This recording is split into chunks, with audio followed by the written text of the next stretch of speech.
Hey my friends, tonight's story comes with a raised eyebrow and a historical side-eye. We're digging into the more colourful reputations of some US presidents. Yep, the ones who left behind more than policies and speeches.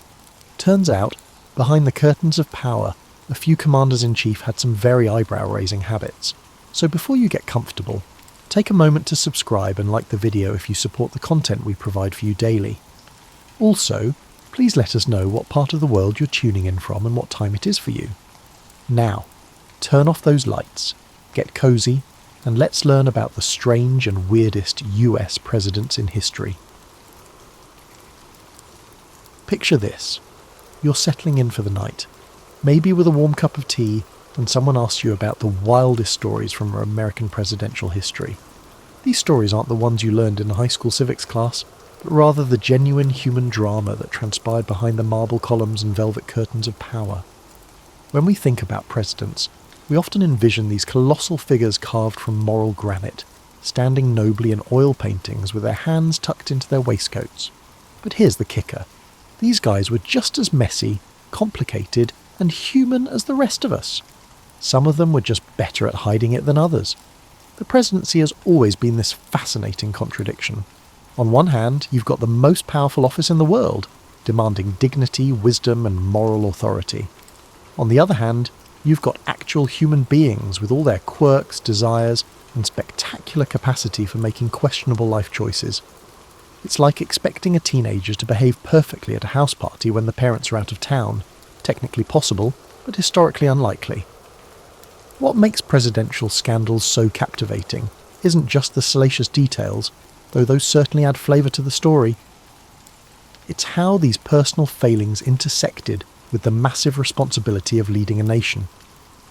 Imagine trying to negotiate with foreign diplomats while simultaneously juggling secret affairs, or delivering speeches about moral leadership, while your personal life resembles a soap opera plotline that even daytime TV would reject as too ridiculous. The early days of American politics were particularly wild because, well, nobody had really figured out the rules yet.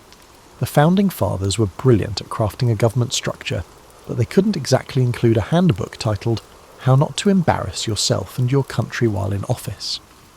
They were too busy inventing democracy to worry about damage control strategies for future presidential shenanigans. You have to remember too that the media landscape was completely different back then. There were no Twitter storms, no 24-hour news cycles, and no investigative journalists camping outside the White House with telephoto lenses. If a president desired to maintain silence, he had a strong likelihood of achieving it. The press existed, sure, but it was more like your nosy neighbour with a printing press than the surveillance apparatus we know today. These conditions created an interesting dynamic where presidents could get away with behaviour that would end a political career faster than you could say, breaking news, in our modern era. Some took advantage of this freedom more creatively than others. They pushed boundaries, tested limits, and occasionally face-planted spectacularly into scandals that would make reality TV producers weep with envy. But this is where the story becomes truly captivating, compelling you to stay awake for the next 6 parts, despite the allure of a comfortable pillow. These weren't just random acts of poor judgment. These scandals often revealed deeper truths about power, human nature, and the unique pressures that come with sitting in the Oval Office. The presidency does something strange to people. It's akin to accepting the world's most demanding job and simultaneously feeling like the planet's most significant individual. Such a high-pressure environment tends to intensify any inherent personality traits. If you're naturally charming, you become magnetic. If you're prone to taking risks, you start thinking you're invincible. And if you have a weakness for romance or adventure, well, suddenly you've got the resources and power to pursue those interests on a scale that would make a Hollywood movie producer jealous. What we're about to explore together over these 7 cozy conversations isn't meant to tear down these historical figures or reduce them to their worst moments. Instead, think of it as peeling back the presidential wallpaper to see the human beings underneath, complete with all their contradictions, passions, and spectacular errors in judgment. So grab that blanket, settle in a little deeper, and prepare yourself for stories that range from surprisingly sweet to absolutely outrageous. We're going to meet presidents who fell in love at the worst possible times, made decisions that would give modern PR teams nightmares, and somehow managed to run a country while their personal lives exploded like 4th of July fireworks. The best part? Every single one of these stories actually happened. Truth, as they say, is stranger than fiction and considerably more entertaining.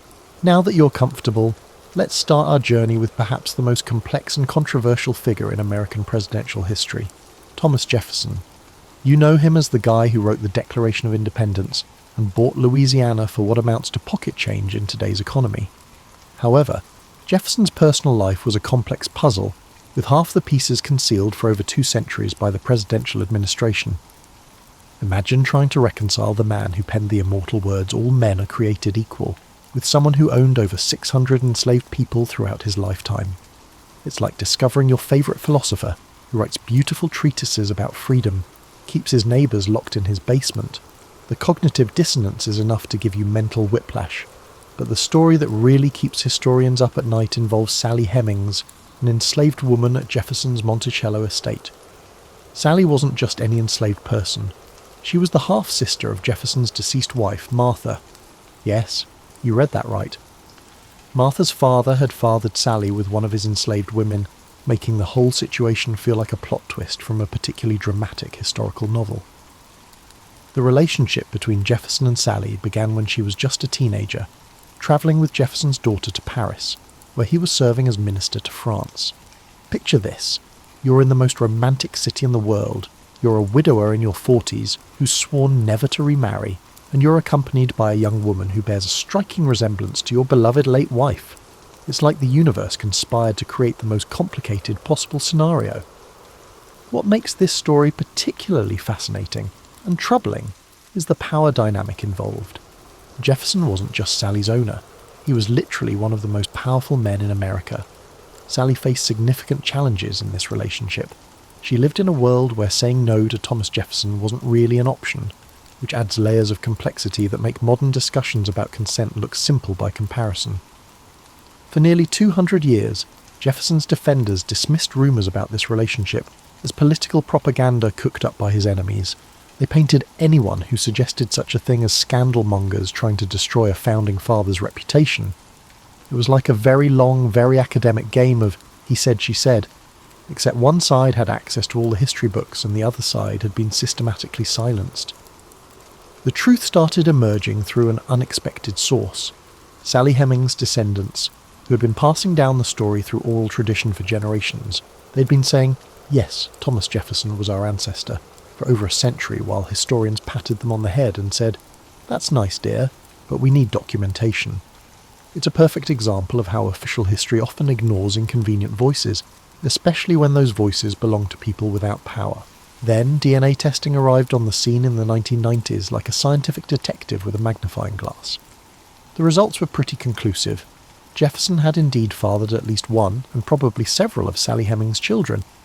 All those family stories, once dismissed as folklore, suddenly proved more accurate than 2 centuries of scholarly debate. The relationship lasted decades, which suggests it was more than just a series of casual encounters. Some historians now argue it might have involved genuine affection, pointing to evidence that Jefferson freed all of Sally's children and that she lived as a free woman after his death. Others maintain that any relationship built on such an extreme power imbalance couldn't possibly be characterized as consensual, regardless of any feelings involved. What's particularly striking is how Jefferson compartmentalized his life. By day, he was crafting policies for a new nation, entertaining foreign dignitaries, and writing eloquent letters about liberty and human rights. By night, he was returning home to a relationship that embodied everything contradictory about early American society. Intimacy across racial lines in a system built on racial oppression, personal connection in a context of legal ownership. Jefferson never publicly acknowledged his relationship with Sally or their children. However, he did free them through his will and various legal maneuvers. It's like he knew the truth but couldn't figure out how to reconcile it with his public persona or the society he lived in. This story reveals a crucial insight about presidential scandals. They often serve as mirrors that reflect the broader contradictions of their time. Jefferson's relationship with Sally Hemings wasn't just a personal matter. It was a living symbol of America's struggle with its founding principles versus its social realities. Sweet dreams, and don't worry, tomorrow's presidential scandal involves significantly less moral complexity and considerably more straightforward misbehaviour. Pull that blanket up a little higher, because we're about to dive into the presidential administration that turned the White House into something resembling a combination of a speakeasy and a romance novel. Warren G. Harding wasn't just a president. He was like that friend everyone has who's charming and well-meaning, but absolutely terrible at making decisions when attractive people are involved. Harding came into office in 1921 looking like Central Casting's idea of what a president should be. Tall, handsome, silver-haired, with a voice that could make reading the phone book sound presidential. He was basically the political equivalent of a 1920s movie star, which should have been everyone's first warning sign. When someone looks too perfect for the job, there's usually a reason why appearances can be deceiving. The first thing you need to understand about Harding is that he was fundamentally a people-pleaser who had trouble saying no to anyone about anything. This personality trait becomes significantly more problematic when you're the most powerful person in the country and people start asking you for favours that range from mildly inappropriate to downright illegal. It's like being the friend who can't say no to lending money, except instead of $20, people are asking for government contracts and oil drilling rights. Now, Harding was married to Florence, a woman who was older, stronger-willed, and considerably more politically savvy than her husband. Florence had basically managed Harding's career from the beginning, turning him from a small-town newspaper owner into a senator and eventually president. She was like his personal political GPS, constantly recalculating his route and trying to keep him from driving off cliffs. But here's where things get interesting. And by interesting, I mean wonderfully scandalous. Harding had been carrying on a long-term affair with his best friend's wife, Carrie Phillips, for over 15 years before becoming president. This wasn't some brief fling or moment of weakness. This was a full-blown alternate relationship complete with love letters that would make romance novelists blush. The Republican Party discovered this affair during the 1920 campaign and basically went into full panic mode. Picture a room full of men in three-piece suits frantically trying to figure out how to handle their presidential candidate's inconvenient romantic entanglements. Their solution was elegantly simple and completely bonkers. They sent Carrie and her husband on an all-expenses-paid trip around the world, with monthly payments to keep them travelling until after the election. It was like witness protection for inconvenient mistresses. But wait, it gets better. Because apparently one secret affair wasn't enough excitement for Warren Harding, he managed to start another one right there in the White House. This time it was with Nan Britton, a woman 30 years younger than him who had been infatuated with him since she was a teenager. Their relationship was like something out of a screwball comedy, complete with Secret Service agents serving as lookouts and romantic encounters in White House closets. Yes, you heard that right. The President of the United States was sneaking around his own house like a teenager trying not to get caught by his parents. Nan would show up at the White House. They'd have their rendezvous in various locations, including a coat closet just off the Oval Office, and then she'd slip out again. Secret Service agents tasked with protecting the president unintentionally became complicit in his adultery. The meetings in the closet became so routine that it was as if Harding had scheduled executive time, unrelated to actual executive decisions. Imagine trying to explain to foreign diplomats why they couldn't meet with the president for 15 minutes because he was having urgent consultations in a storage area. Nan eventually had a daughter who she claimed was Harding's, and spent decades trying to get the Harding family to acknowledge the child. It was like a very long, very public paternity suit that stretched across multiple decades. The Harding family denied everything, until DNA testing in 2015 finally proved that yes indeed Warren G. Harding had fathered a child during his White House closet adventures. What makes Harding's story particularly remarkable is how he managed to juggle all of this personal drama while simultaneously presiding over one of the most corrupt administrations in American history. His friends and appointees were busy embezzling government funds and taking bribes while he was busy with his romantic complications. It seemed that everyone in his administration understood public service to mean take whatever you desire for yourself. Now friends, we're on to explore a president who turned extramarital affairs into something resembling an extreme sport. John F. Kennedy approached his romantic life with the same enthusiasm most people reserve for their favourite hobbies, except his hobby happened to involve a rotating cast of actresses, socialites, and anyone else who caught his eye while he was supposedly running the free world. JFK was akin to that charismatic friend whose charm often overshadows their remarkably outrageous behaviour.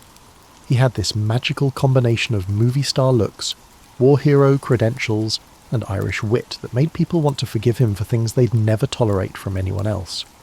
It was like he'd been granted some sort of diplomatic immunity for personal conduct, and he used it liberally. The fascinating thing about Kennedy's approach to infidelity was how systematic it became. At stake wasn't random encounters or crimes of passion, this was logistics.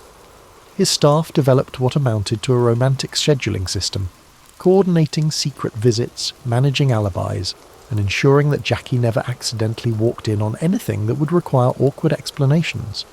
The White House became like a very exclusive, very discreet hotel, where the president happened to live with his wife. Picture this.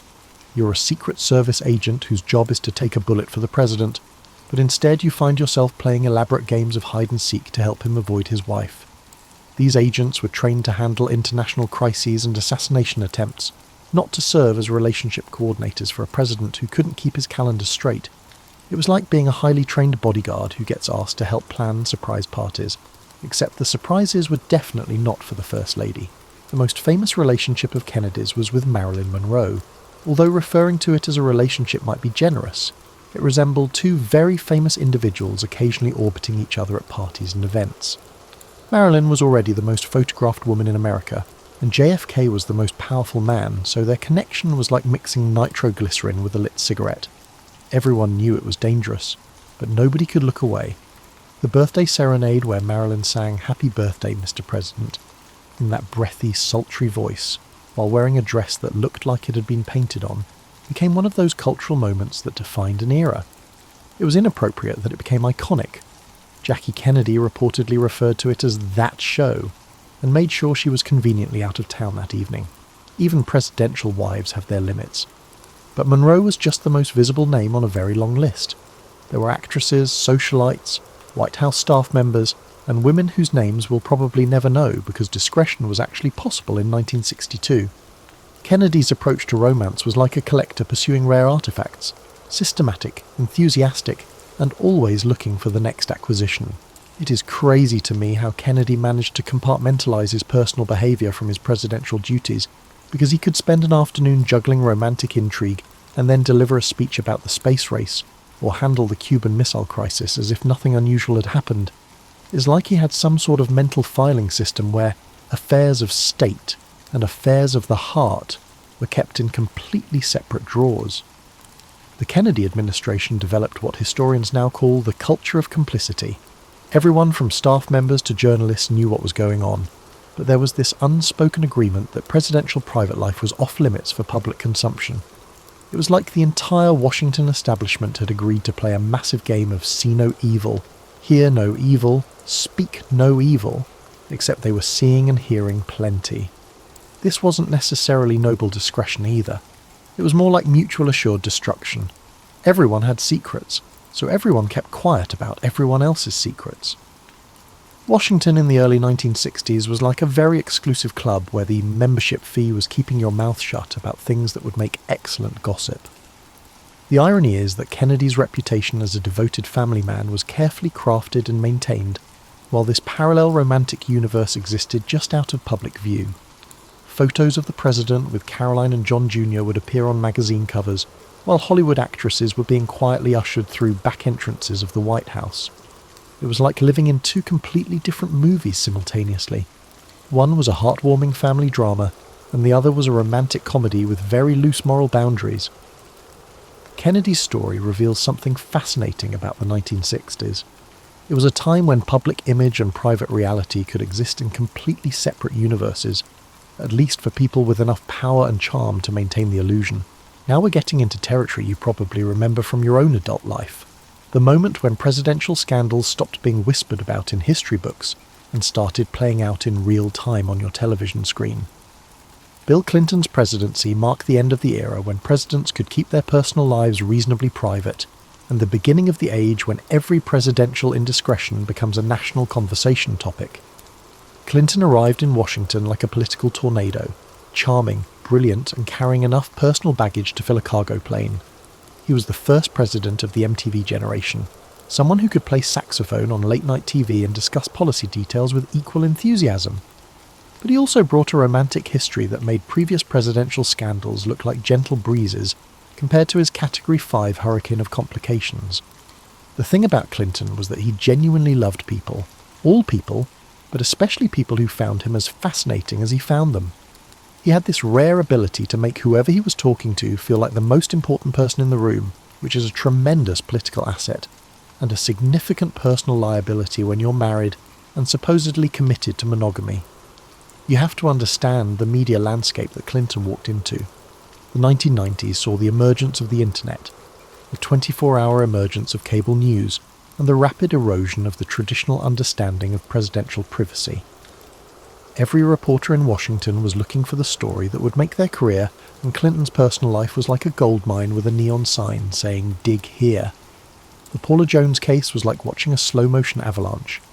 What started as a sexual harassment lawsuit gradually turned into an investigation that would examine every aspect of Clinton's personal relationships with microscopic detail.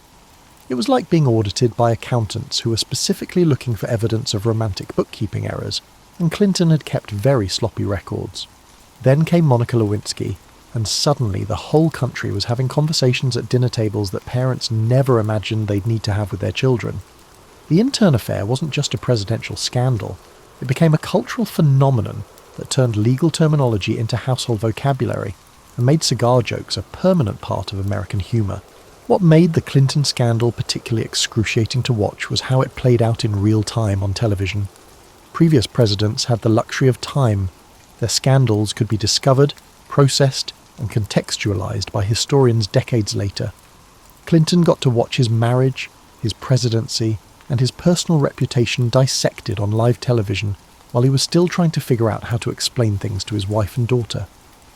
The "I did not have sexual relations with that woman" moment became one of those historical quotes that everyone remembers, partly because it was crafted by lawyers trying to identify technical loopholes in the English language.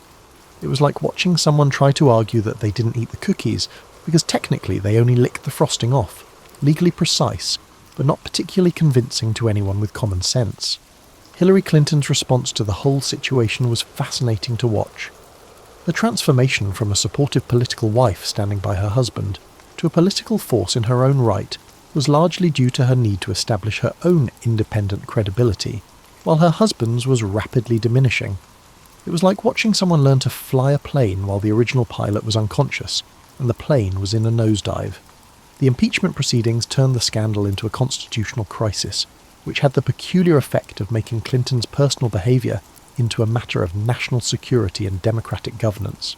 Suddenly, whether the president had lied about his romantic life became a question about the rule of law and the meaning of presidential authority. It was like watching a soap opera that accidentally became a civics lesson. What's remarkable about the Clinton years is how the country managed to compartmentalise the scandal from his job performance. His approval ratings for presidential competence remained high, even as his personal favourability ratings plummeted. Americans seem to have developed the ability to think, "He's doing a terrific job running the country, but I wouldn't want him married to my daughter." The Clinton scandal marked the end of presidential privacy as we'd known it. Every subsequent president has had to assume that every phone call might be recorded, every relationship scrutinised, and every personal decision potentially broadcast to the world. It was like the entire presidency became a reality TV show, where the cameras never stop rolling and the audience never stops judging. In many ways, Clinton's legacy isn't just political, it's cultural, marking the moment when presidential scandals became national entertainment and personal failings became constitutional questions. As we turn the page to the next penultimate chapter of our bedtime presidential scandal tour, let's take a step back and consider something that might help you sleep better, or worse, depending on your perspective. What is it about the presidency that seems to amplify certain human tendencies, particularly the tendency to make spectacularly poor romantic decisions? Think about it this way. Imagine someone handed you almost unlimited power, surrounded you with people whose job is to say yes to your requests, and then placed you in high-stress situations where life and death decisions are routine parts of your Tuesday afternoon schedule. Now add constant public scrutiny, separation from normal social interactions, and the knowledge that you're one of the most powerful people on the planet. It's like creating a perfect psychological storm designed to bring out either the very best or the very worst in human nature. The presidency alters how individuals perceive and engage with risk. When you're making decisions that affect millions of lives, choices about starting wars, and policies that shape history, your personal sense of what constitutes normal risk gets completely recalibrated. If you can decide to invade a country before lunch, sneaking around with an inappropriate romantic partner probably doesn't register as particularly dangerous on your internal risk assessment scale.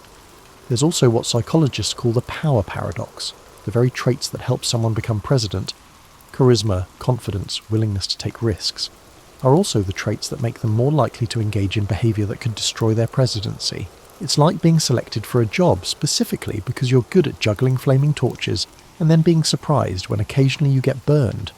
Presidential power creates what amounts to a bubble of unreality.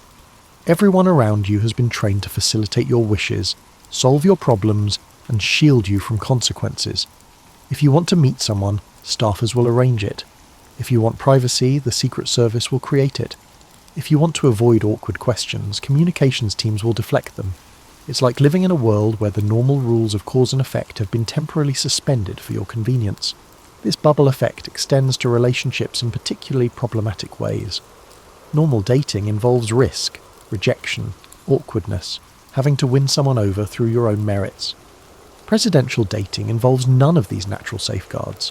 When you're the most powerful person in the world, your success rate in romantic pursuits tends to be artificially high, which can create a feedback loop of overconfidence and increasingly poor judgment. The isolation of the presidency also plays a crucial role. The isolation inherent in the presidency is also a significant factor. Although one is surrounded by individuals throughout the day, many of them have ulterior motives, tend to concur with your opinions, or are compensated to provide support. As a result, authentic human connection becomes scarce and invaluable, increasing the likelihood of making poor decisions when one believes they have found it. It is akin to experiencing emotional deprivation and then being confronted with an abundance. One's judgment regarding suitable boundaries may become compromised.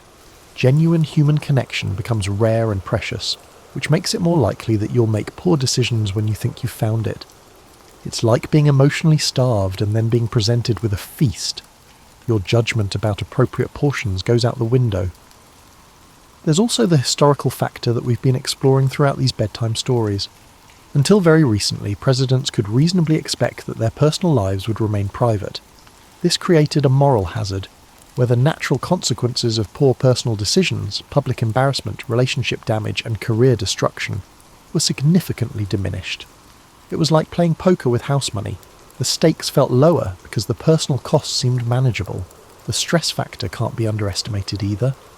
The presidency involves constant pressure, impossible decisions, and the knowledge that your mistakes could have catastrophic consequences for millions of people. Under that kind of stress, people often seek relief in ways that their rational minds would normally reject. It's similar to emotional pressure relief valve behaviour. However, when you're president, the choices you make for relief tend to have much more complicated consequences. Modern neuroscience has taught us something intriguing about power and decision-making. Extended exposure to power actually changes how your brain processes risk and empathy. People in positions of authority become less sensitive to social cues, more focused on their desires, more likely to view other people as means to achieve their goals, rather than as independent human beings with their interests. This isn't to excuse presidential misbehaviour, but rather to understand why the office seems to amplify certain human tendencies. The presidency takes normal human weaknesses and places them in an environment specifically designed to make them more dangerous and harder to control. The remarkable thing isn't that some presidents have made poor personal decisions, it's that any of them have managed to maintain stable, healthy relationships while in office. The job seems almost designed to test the limits of human judgment and self-control. Yes. Here we are at the end of our cosy journey through presidential scandal history, and you're probably wondering what all these stories of romantic complications and poor judgment actually tell us about power, human nature, and the impossible job of being president. Pull that blanket up one more time, because we're going to tie all these threads together in a way that might actually help you understand modern politics a little better. Firstly, it's important to recognise the significant issue at hand, which could also apply to the Oval Office. These stories aren't just historical curiosities or entertaining gossip. They're windows into the fundamental tension between public responsibility and private humanity that defines the American presidency.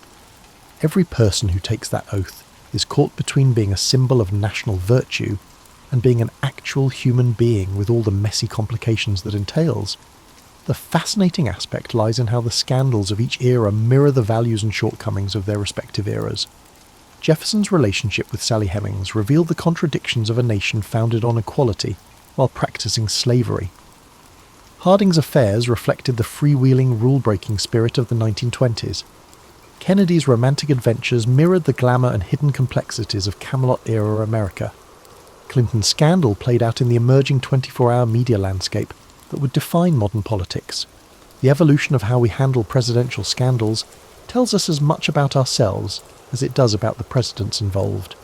We've moved from an era of willful ignorance through periods of deliberate discretion to our current state of total transparency, where every presidential sneeze gets analysed by teams of experts on cable news. Each approach has had its costs and benefits. The age of presidential privacy, which lasted roughly from Washington through Nixon, allowed for more personal autonomy, but also enabled genuinely harmful behaviour to continue unchecked. When there are no consequences for poor personal decisions, they tend to escalate. It's akin to the removal of speed limit signs. While some individuals may drive more cautiously due to heightened responsibility, others may accelerate excessively. The modern era of total transparency has its problems.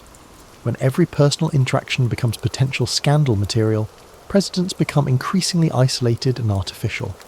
It's harder to form genuine relationships when every conversation might end up on the front page of the Washington Post. This isolation can lead to its set of psychological and emotional problems that might actually make presidents less effective leaders.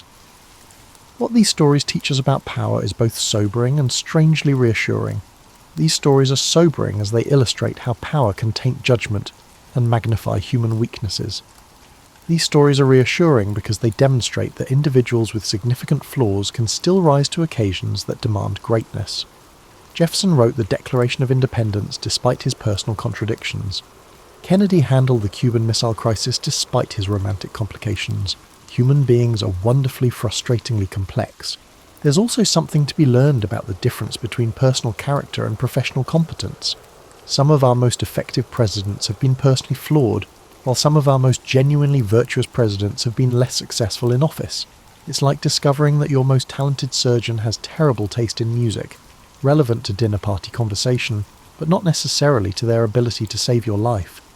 The real lesson might be about expectations and forgiveness. We've created a system where we demand our presidents be simultaneously relatable enough to earn our votes and perfect enough to serve as moral exemplars. It's like asking someone to be both your favourite neighbour and a marble statue. The requirements are fundamentally incompatible. Modern presidents live with the knowledge that every personal decision will be scrutinised, analysed, and potentially used against them. This approach has probably eliminated some problematic behaviour, but it's also created a new kind of presidency, where authenticity becomes nearly impossible. Today's presidents are like actors who never wish to leave the stage, always performing the role of presidential, even in their most private moments. Perhaps the most important insight from our journey through presidential scandal history is that these stories humanise the office without diminishing its importance. Understanding that presidents are flawed humans rather than perfect leaders doesn't make the presidency less significant. It makes it more remarkable that regular people can rise to meet extraordinary challenges. As you drift off to sleep tonight, you might gain comfort in knowing that America has survived presidents who made terrible personal decisions, presidents who broke their marriage vows, and presidents who exercised spectacularly poor judgment in their private lives. The Republic has endured not because our leaders were perfect, but because our system was designed to function even when our leaders are decidedly imperfect. Tomorrow's politicians are just today's flawed humans with better campaign managers and more complicated schedules. Some things never change, and that's probably more reassuring than it should be.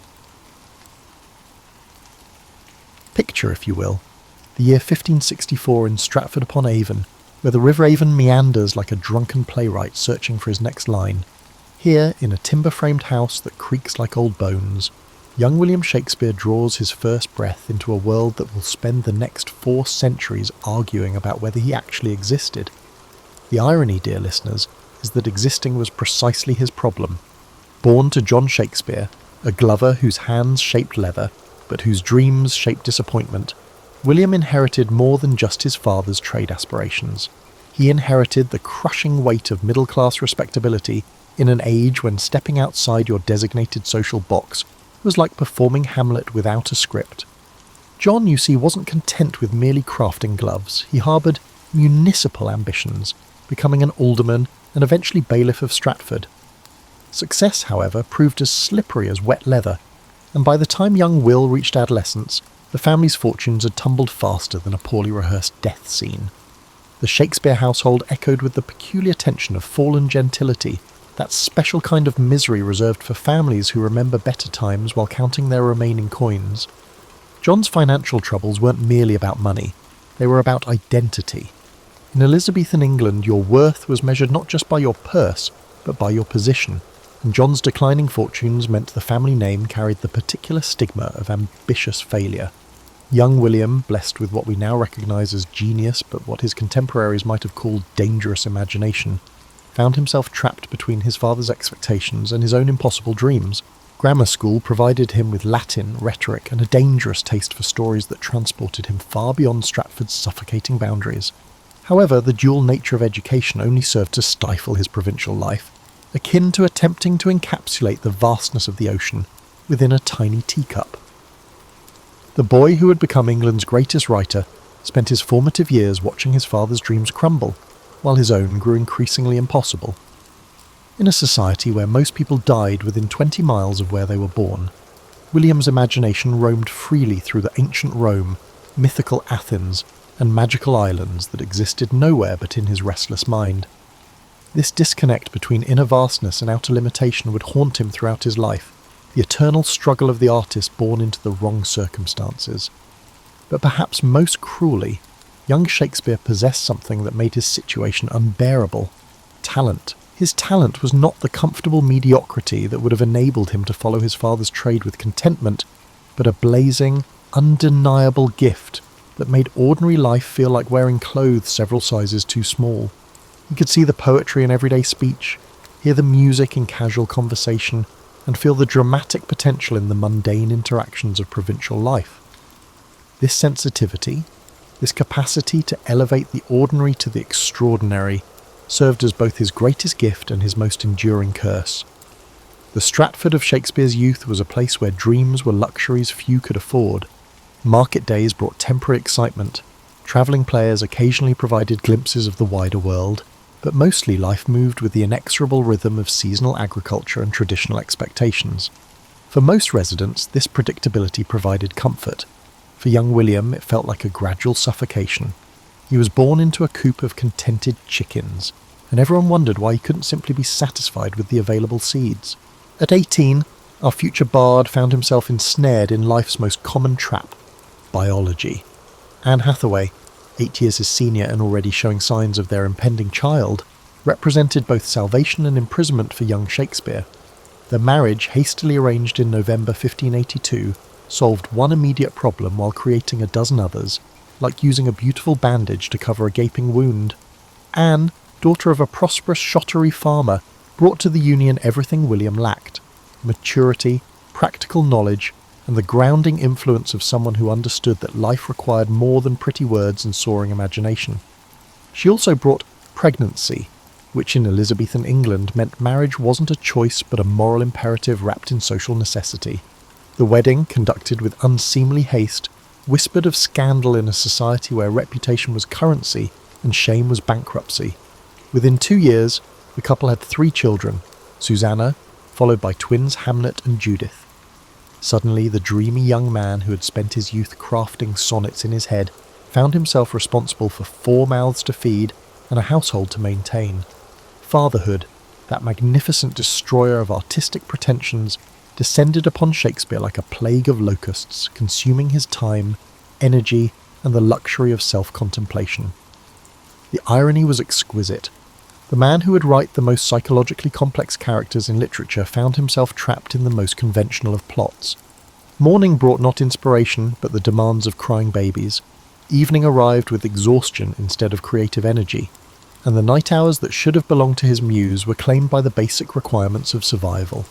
Anne, practical and patient, managed the household with competent efficiency, while William struggled to reconcile his soaring ambitions with the grinding reality of domestic responsibility. Money, that eternal antagonist in the drama of artistic aspiration, became an obsessive concern. Teaching, his most obvious career path, offered meagre compensation and a soul-crushing routine. The law, another possibility, required connections and capital he didn't possess. His father's glove-making trade promised steady income and social respectability, but the thought of spending his days shaping leather while his imagination withered felt like creative suicide. The young father found himself caught in the classic bind of the dreamer made practical. Every moment spent earning money was time stolen from his art. Yet without money, his family would starve and his dreams would become irrelevant luxuries. Anne, growing more practical with each passing day, began to view her husband's artistic inclinations with the barely concealed impatience of someone who understood that poetry didn't pay rent or put food on the table. Stratford, once merely confining, now felt like a velvet-lined coffin. The familiar streets that had nurtured his boyhood imagination now seemed to mock his trapped condition. He knew every face, every story, every possibility for advancement, and none of them included becoming the greatest writer in the English language. The provinces, he was learning, were designed for raising families and maintaining traditions, not for nurturing revolutionary genius. Yet amid this domestic imprisonment, something unexpected began to emerge. The very constraints that seemed to strangle his creativity began to teach him about human nature in ways his bachelor freedom never could. Watching his wife manage their household, observing his children develop their distinct personalities, and struggling with the daily negotiations of marriage, provided him with insights into character and a motivation that would later inform his greatest works. Forced to live among, understand, and depend upon real people, he was learning to write about them. Between 1585 and 1592, William Shakespeare vanished from historical record like a magician's assistant stepping behind a curtain, leaving scholars to debate his whereabouts with the fervour of theologians arguing about angels and pinheads. These lost years represent perhaps the most crucial period of his development, when the provincial family man somehow transformed into London's most promising playwright. The transformation, however, came at a cost that would echo through every subsequent triumph. The decision to leave Stratford required courage that bordered on madness. In the 1580s, London was a tumultuous mix of ambition, disease, creativity, and violence, a city where people made and lost fortunes on a daily basis, where geniuses and charlatans interacted, and where the difference between success and destitution was measured in single performances.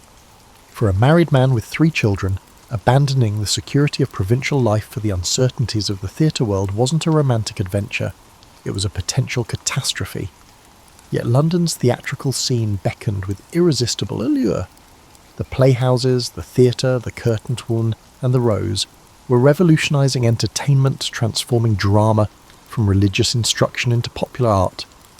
Here, writers like Christopher Marlowe were crafting plays that made audiences gasp with recognition and terror, while actors achieved fame that rivaled nobility. For Shakespeare, whose imagination had been cramped by the Stratford's limitations, London's theatres represented liberation from everything that had constrained his artistic development. The practical challenges were staggering. London's population had swollen to nearly 200,000, making it one of Europe's largest cities and certainly its most chaotic. Housing was scarce and expensive, food was often contaminated, and disease spread through crowded neighbourhoods with devastating efficiency. The plague, that recurring nightmare of Elizabethan life, could shut down theatres for months, leaving actors and writers without income and audiences without entertainment. Success required not just talent but survival, and survival demanded adaptability that few possessed. Shakespeare's entry into London's theatrical world likely began at the bottom, perhaps as a prompter, possibly as an actor in minor roles, certainly as someone willing to perform whatever tasks kept him near the creative energy he craved. The established playwrights, university-educated men like Marlowe, Greene, and Nash, initially regarded this provincial interloper with suspicion and condescension. They possessed classical education, aristocratic connections, and the intellectual arrogance that comes from believing oneself naturally superior to one's competitors. The famous attack by Robert Greene, calling Shakespeare an upstart crow, revealed the complex social dynamics of Elizabethan theatre. Greene, dying in poverty despite his university education and literary reputation, resented Shakespeare's rapid rise through sheer talent and commercial instinct. The insult stung not because it was unfair, but because it contained an uncomfortable truth. Shakespeare was indeed an outsider, someone who had achieved through merit what others claimed by birthright. Yet this very outsider status became Shakespeare's greatest advantage. While his university-educated competitors wrote for their intellectual peers, Shakespeare understood ordinary audiences because he came from ordinary circumstances. He could craft entertainment that satisfied both groundlings and aristocrats because he possessed the rare ability to see human nature from multiple perspectives simultaneously. His provincial background, rather than limiting his vision, had taught him to observe and understand the full spectrum of human behaviour. The separation from his family, however, created wounds that never fully healed. Anne and the children remained in Stratford, supported by whatever money William could send from London's uncertain theatrical economy. Letters travelled slowly, visits were infrequent, and the growing distance between husband and wife extended far beyond mere geography. Anne was raising their children essentially as a single mother, while William was becoming someone she barely recognised. Successful, celebrated, but increasingly foreign to the man she had married. London's theatres in the 1590s operated under constant threat of closure, not from artistic failure but from biological catastrophe. The plague, that medieval horseman who refused to acknowledge the Renaissance, stalked Elizabethan England with particular fondness for crowded spaces where people gathered for entertainment. When death rates climbed, authorities shuttered playhouses faster than a negative review could close a modern production, leaving everyone connected to the theatre industry suddenly unemployed and searching for alternative income. Shakespeare experienced these closures as artistic and financial disasters that tested his commitment to theatrical life. During the prolonged closure of 1593 to 1594, when the plague killed over 10,000 Londoners, he turned to poetry as both a creative outlet and a potential income source. Venus and Adonis, his first published work, became the literary sensation of its time, establishing his reputation among educated readers who might never have attended his plays. Yet success in poetry, while gratifying, couldn't replace the immediate income and collaborative energy that theatre provided. The competitive landscape of Elizabethan drama was ruthlessly Darwinian.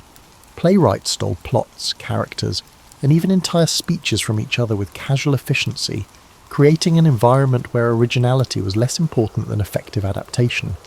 Shakespeare, who would later be criticised for borrowing most of his plots, was simply following industry practice. The real challenge wasn't finding source material but transforming it into something commercially viable and artistically satisfying. The task required not just literary skill but practical understanding of what audiences wanted and actors could deliver. Christopher Marlowe's death in 1593 removed Shakespeare's most formidable rival while creating a cautionary tale about the dangers of literary ambition. Marlowe, whose plays like Dr. Faustus and Tamburlaine had redefined dramatic possibility, died under mysterious circumstances involving government spies, religious controversy, and tavern violence. His fate illustrated the precarious position of writers who attracted both fame and suspicion, particularly those whose works challenged established authority or explored dangerous ideas. Shakespeare's response to Marlowe's death revealed his practical wisdom. Rather than attempting to match Marlowe's rebellious intensity, he developed a more subtle approach that allowed him to explore controversial themes without attracting fatal attention. His villains became psychologically complex rather than theologically dangerous, and his political commentary remained sufficiently ambiguous to avoid treasonous interpretation. This careful navigation between artistic ambition and personal safety required constant vigilance and occasional artistic compromise. The formation of the Lord Chamberlain's Men in 1594 provided Shakespeare with the stability he had been seeking since arriving in London. As both shareholder and principal playwright for the company, he finally achieved the financial security that had eluded him throughout his youth. Yet this security came with its pressures. The company needed new plays regularly, audiences expected consistent quality, and competitors were always ready to steal successful innovations. Shakespeare found himself ensnared in a creative cycle that required constant output, all the while upholding artistic standards that escalated with each triumph. The Blackfriars Theatre controversy of 1596 demonstrated how quickly theatrical success could become a political liability. The The company's attempt to establish an indoor theatre in a fashionable neighbourhood met fierce resistance from residents who considered actors morally contaminating influences. Legal battles and social criticism reminded Shakespeare that, despite his growing fame and fortune, society still regarded his profession with suspicion. He might write plays that entertained royalty, but he remained essentially a glorified vagabond in the eyes of respectable citizens. Personal tragedy struck in 1596 with the death of his son Hamlet, whose name would later echo through his father's greatest tragedy. The loss devastated Shakespeare in ways that his subsequent masterpieces only partially revealed. Hamlet's death represented not just parental grief but the collapse of dynastic hopes. In an age when family continuity depended on male heirs, losing his only son meant that all Shakespeare's success would ultimately prove ephemeral, his name surviving only through his artistic works rather than through living descendants. By 1600, William Shakespeare had achieved what few artists ever experience: recognition of his genius during his own lifetime. Hamlet, which premiered that year, established him not merely as a successful playwright, but as someone who had fundamentally changed what drama could accomplish. Yet success, that false friend of artists everywhere, brought complications that provincial obscurity had never threatened. Fame made him a target for criticism, envy, and the particularly vicious attacks reserved for those who rise above their supposed station. The weight of expectation became overwhelming. Every new play was measured against his previous achievements, and every innovation was scrutinized for signs of decline or betrayal of his established style. Audiences arrived at his premieres with predetermined judgments, and critics sharpened their quills for reviews that would either confirm or challenge his reputation. The spontaneous joy of creation, which had sustained him through his early struggles, became contaminated by awareness of his public role as England's premier dramatist. Financial success, while solving many practical problems, created new anxieties. Shakespeare's investments in property, his share in the Globe Theatre, and his growing wealth required management and protection. He found himself spending time on legal documents, property disputes, and business negotiations that had nothing to do with writing, but everything to do with preserving what his writing had earned. The artist who had once written purely for creative fulfillment now wrote partly to maintain an increasingly complex financial empire. The relationship with his family grew more strained with each passing year. Anne and the surviving children, Susanna and Judith, lived comfortable lives thanks to his success. But comfort couldn't bridge the emotional distance that his prolonged absences had created. He had become a stranger to his household, someone who visited rather than inhabited the domestic life he was supporting. His daughters grew up knowing their father primarily through his reputation and the money he sent, rather than through daily interaction and shared experience. London's social scene offered compensations, but also temptations that complicated his personal life. The theatre world provided intellectual stimulation and artistic collaboration, but it also exposed him to relationships and possibilities that couldn't be easily reconciled with his family obligations. The mysterious dark lady of his sonnets, whether real or fictional, represented the kind of passionate connection that his practical marriage had never provided.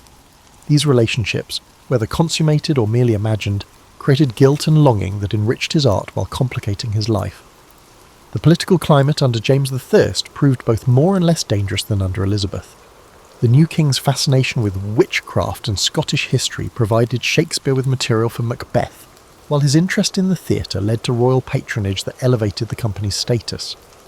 However, James's authoritarian tendencies and sensitivity to criticism required playwrights to navigate a more delicate balance between entertainment and sedition. The gunpowder plot of 1605 created an atmosphere of suspicion that made any political commentary potentially dangerous. Shakespeare's response to these pressures was to retreat into increasingly complex artistic visions that satisfied his creative ambitions while maintaining his commercial viability. King Lear, Othello, and Macbeth represented the height of his tragic vision, plays that explored the darkest aspects of human nature while remaining sufficiently removed from contemporary politics to avoid censorship. Yet creating these masterpieces required emotional and psychological resources that left him increasingly drained. The artistic isolation that accompanied his success was perhaps the most difficult burden to bear. As his reputation grew, colleagues began treating him with a deference that made genuine collaboration difficult. Younger writers imitated his style rather than challenging his ideas, and actors sought his approval rather than offering creative input.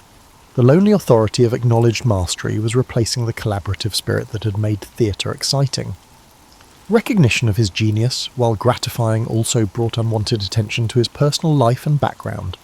Critics questioned his education, scholars debated his sources, and rivals attacked his humble origins. Every aspect of his biography was scrutinised for evidence that might explain or diminish his achievements. The privacy he had once taken for granted became a luxury that his fame had permanently destroyed. Shakespeare, having written approximately 37 plays, gained widespread recognition as the greatest English dramatist of his generation by the year 1610. This recognition, however, came with the peculiar burden that haunts all artists who achieve legendary status during their lifetime: the impossible pressure to surpass their own previous achievements while maintaining the very qualities that made those achievements possible. Each new work was inevitably compared not just to contemporary competitors, but to his own masterpieces, creating a critical standard that grew more demanding with every success. The physical strain of continuous writing started to wear him out. Creating 2 plays annually, while maintaining his acting responsibilities and managing his business interests, required an output that would exhaust writers half his age. Once flowing with natural ease, the composition process became increasingly laborious as he struggled to find fresh approaches to familiar themes. The well of inspiration that had seemed inexhaustible during his 30s began showing signs of depletion as he approached 50.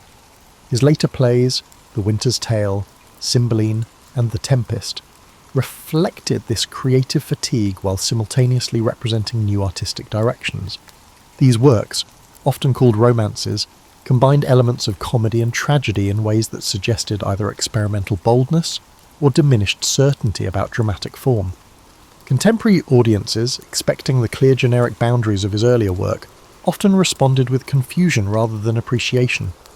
Critics debated whether these plays represented artistic evolution or decline, a question that would persist for centuries.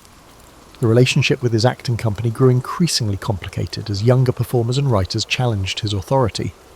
The Lord Chamberlain's Men, renamed the King's Men under James I, had evolved from a collaborative enterprise into an institution where Shakespeare's preferences carried disproportionate weight.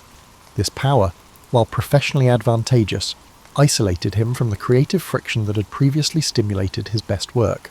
Collaboration became consultation, discussion became deference, and the democratic chaos of theatrical creation was replaced by the ordered but sterile hierarchy of established success. Personal relationships suffered under the weight of his public persona. Friends approached him differently, aware that casual conversation might later appear in his plays. Enemies multiplied as his success created resentment among those who felt overlooked or undervalued.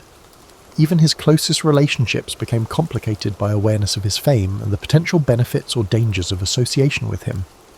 The spontaneous human connections that had once nourished his understanding of character became increasingly artificial and self-conscious. The question of retirement began haunting his thoughts with growing insistence. Unlike modern artists who can live comfortably on royalties and residuals, Elizabethan playwrights earned money only through continued productivity. Stopping work meant accepting financial decline, yet continuing work was becoming increasingly difficult both physically and creatively. The prospect of returning permanently to Stratford offered rest and family reconciliation, but also threatened the artistic stimulation that had become essential to his identity. His health, never robust, began showing the effects of decades of London living. His constitution had suffered due to the city's polluted air, contaminated water, and periodic plague outbreaks. Contemporary medical knowledge offered little beyond bloodletting and herbal remedies, while the stress of constant productivity exacerbated whatever underlying conditions were developing. He began experiencing symptoms that modern doctors might recognise as heart disease or diabetes, but that Elizabethan physicians could neither diagnose nor treat effectively. The irony of his situation was exquisite. Having achieved everything he had dreamed of as a young man in Stratford, he found that success had created new forms of suffering that obscurity had never threatened. Fame brought scrutiny, wealth brought anxiety, artistic achievement brought creative pressure, and recognition brought isolation. The provincial boy who had fled Stratford to escape limitations discovered that success created different but equally confining constraints. His final complete play, The Tempest, served as both artistic summation and personal farewell to the theatrical world that had defined his adult life. Prospero's renunciation of magic seemed to mirror Shakespeare's own preparation for retirement from the stage, while the play's themes of forgiveness and reconciliation suggested his growing desire to resolve the conflicts that had shaped his career. The famous epilogue, asking the audience for their applause to set the magician free, carried obvious autobiographical resonance for a playwright contemplating his own liberation from the demands of public performance. William Shakespeare's return to Stratford in 1613 should have represented triumph, the provincial boy made good, coming home to enjoy the fruits of unprecedented literary success. Instead, it marked the beginning of his final act, a period marked by declining health, family tensions, and the peculiar melancholy that often accompanies the achievement of one's deepest ambitions. The man who had conquered London's theatrical world found himself struggling with questions that success couldn't answer and fame couldn't resolve. New Place, the grand house he had purchased to symbolise his risen status, felt more like a museum than a home. The rooms echoed with the absence of shared memories, their elegance a constant reminder of the years he'd spent away from those he was supposed to love most. Anne, now in her late 50s, had grown into a formidable household manager who ran their domestic affairs with efficient independence. The marriage that had begun with passion and continued through financial necessity had evolved into a polite arrangement between virtual strangers who happened to share a legal bond and 2 surviving daughters. His daughters, Susanna and Judith, represented both his greatest joy and his deepest disappointment. Susanna, the elder, had married well and produced the granddaughter who might carry forward something of his legacy. However, his awareness that female descendants couldn't preserve family names or inherit theatrical companies in their society complicated this comfort. Judith, who remained unmarried well into spinsterhood by Elizabethan standards, seemed to regard her famous father with a mixture of pride and resentment that he could never fully understand. His reputation followed him to Stratford, akin to a faithful yet burdensome dog. Visitors arrived regularly, seeking audiences with England's greatest playwright, turning his retirement into a series of performances that exhausted him more than his professional obligations ever had. Local dignitaries who had once ignored the Glover's son now competed for his attention and approval. The transformation from local boy to returning celebrity created a social dynamic that satisfied no one completely, least of all Shakespeare himself. His final collaborations with John Fletcher on Henry VIII and The Two Noble Kinsmen suggested both his ongoing creative vitality and his growing awareness of artistic mortality. Working with a younger playwright forced him to confront changes in theatrical taste and technique that his own work had helped inspire. Fletcher represented the next generation of dramatists who had learned from Shakespeare's innovations while developing their own approaches to character and language.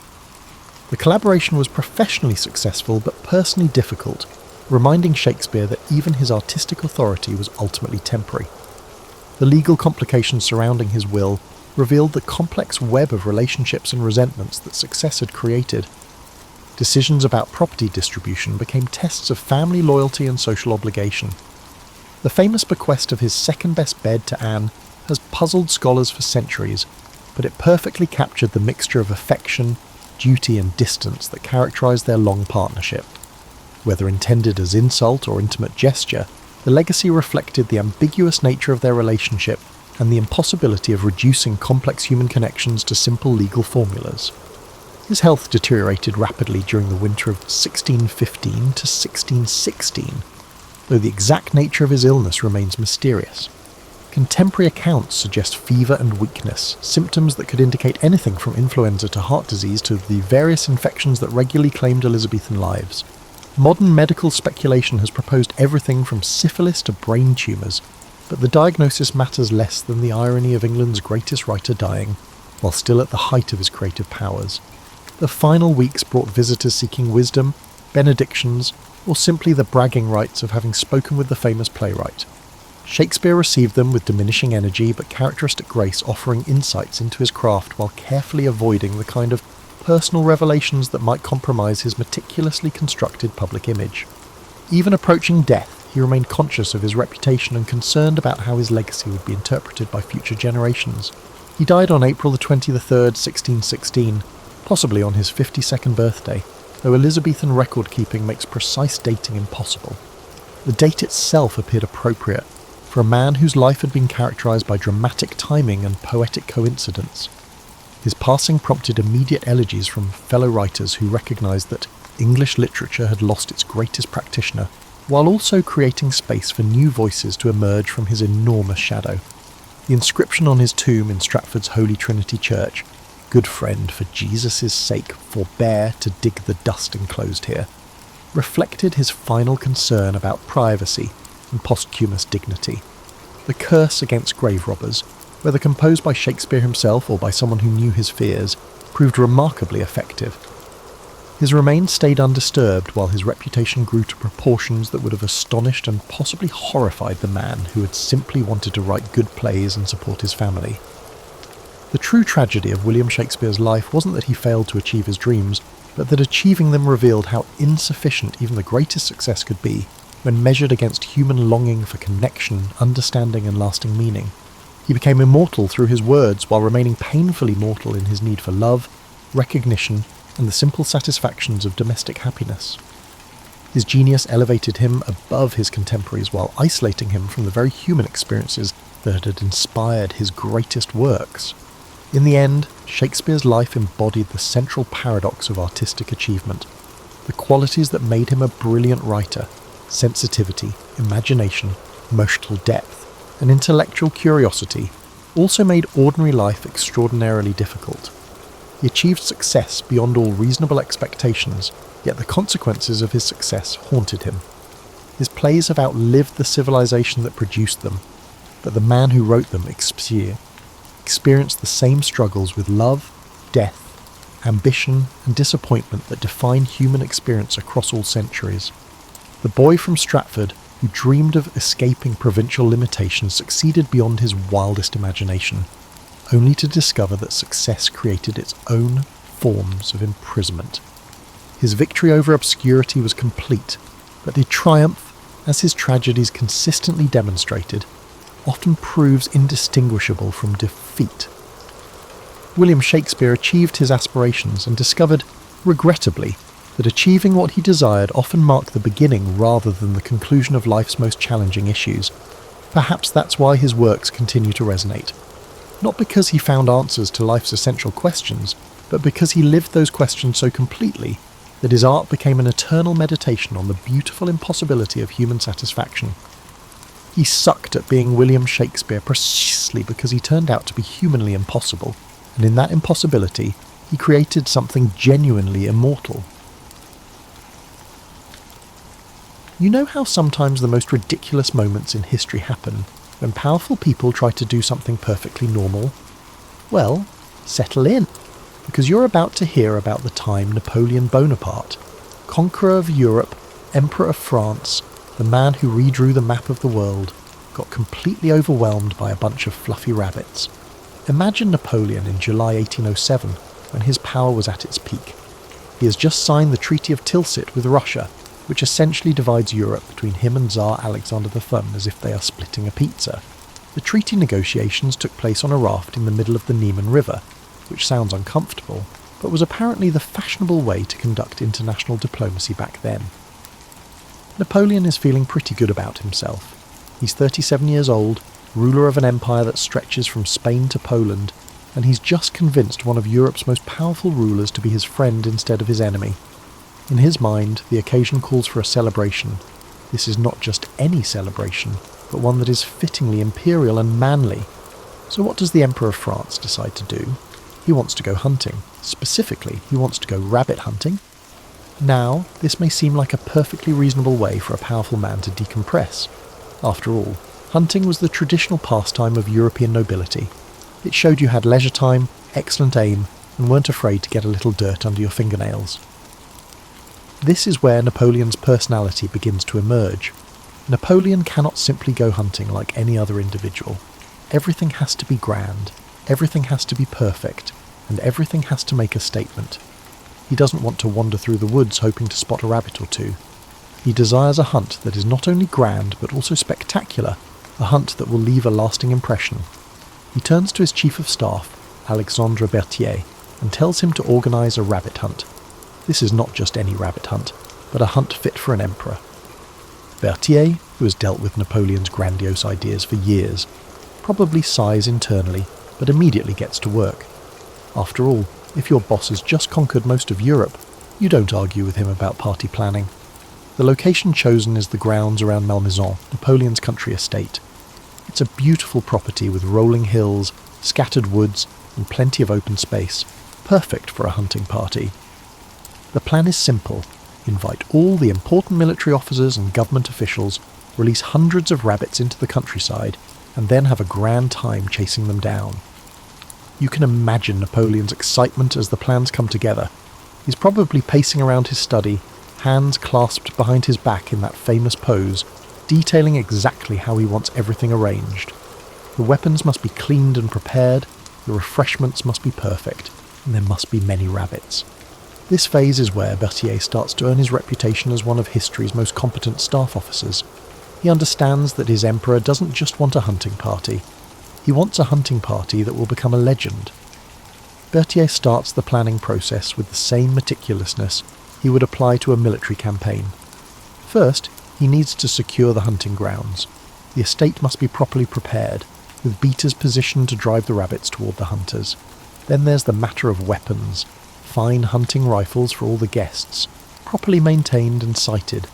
Food and drink should also be provided for the guests, as they will undoubtedly engage in a lengthy day of outdoor activities.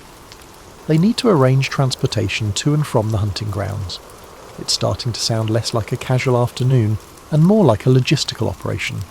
But most importantly, Berthier needs rabbits. Berthier requires an abundance of rabbits. The year is 1807, so it's not like he can just call up a rabbit supplier and place an order. He needs to find someone who can provide hundreds of rabbits on short notice, and they need to be the right kind of rabbits. Healthy, numerous, and suitable for an imperial hunting party.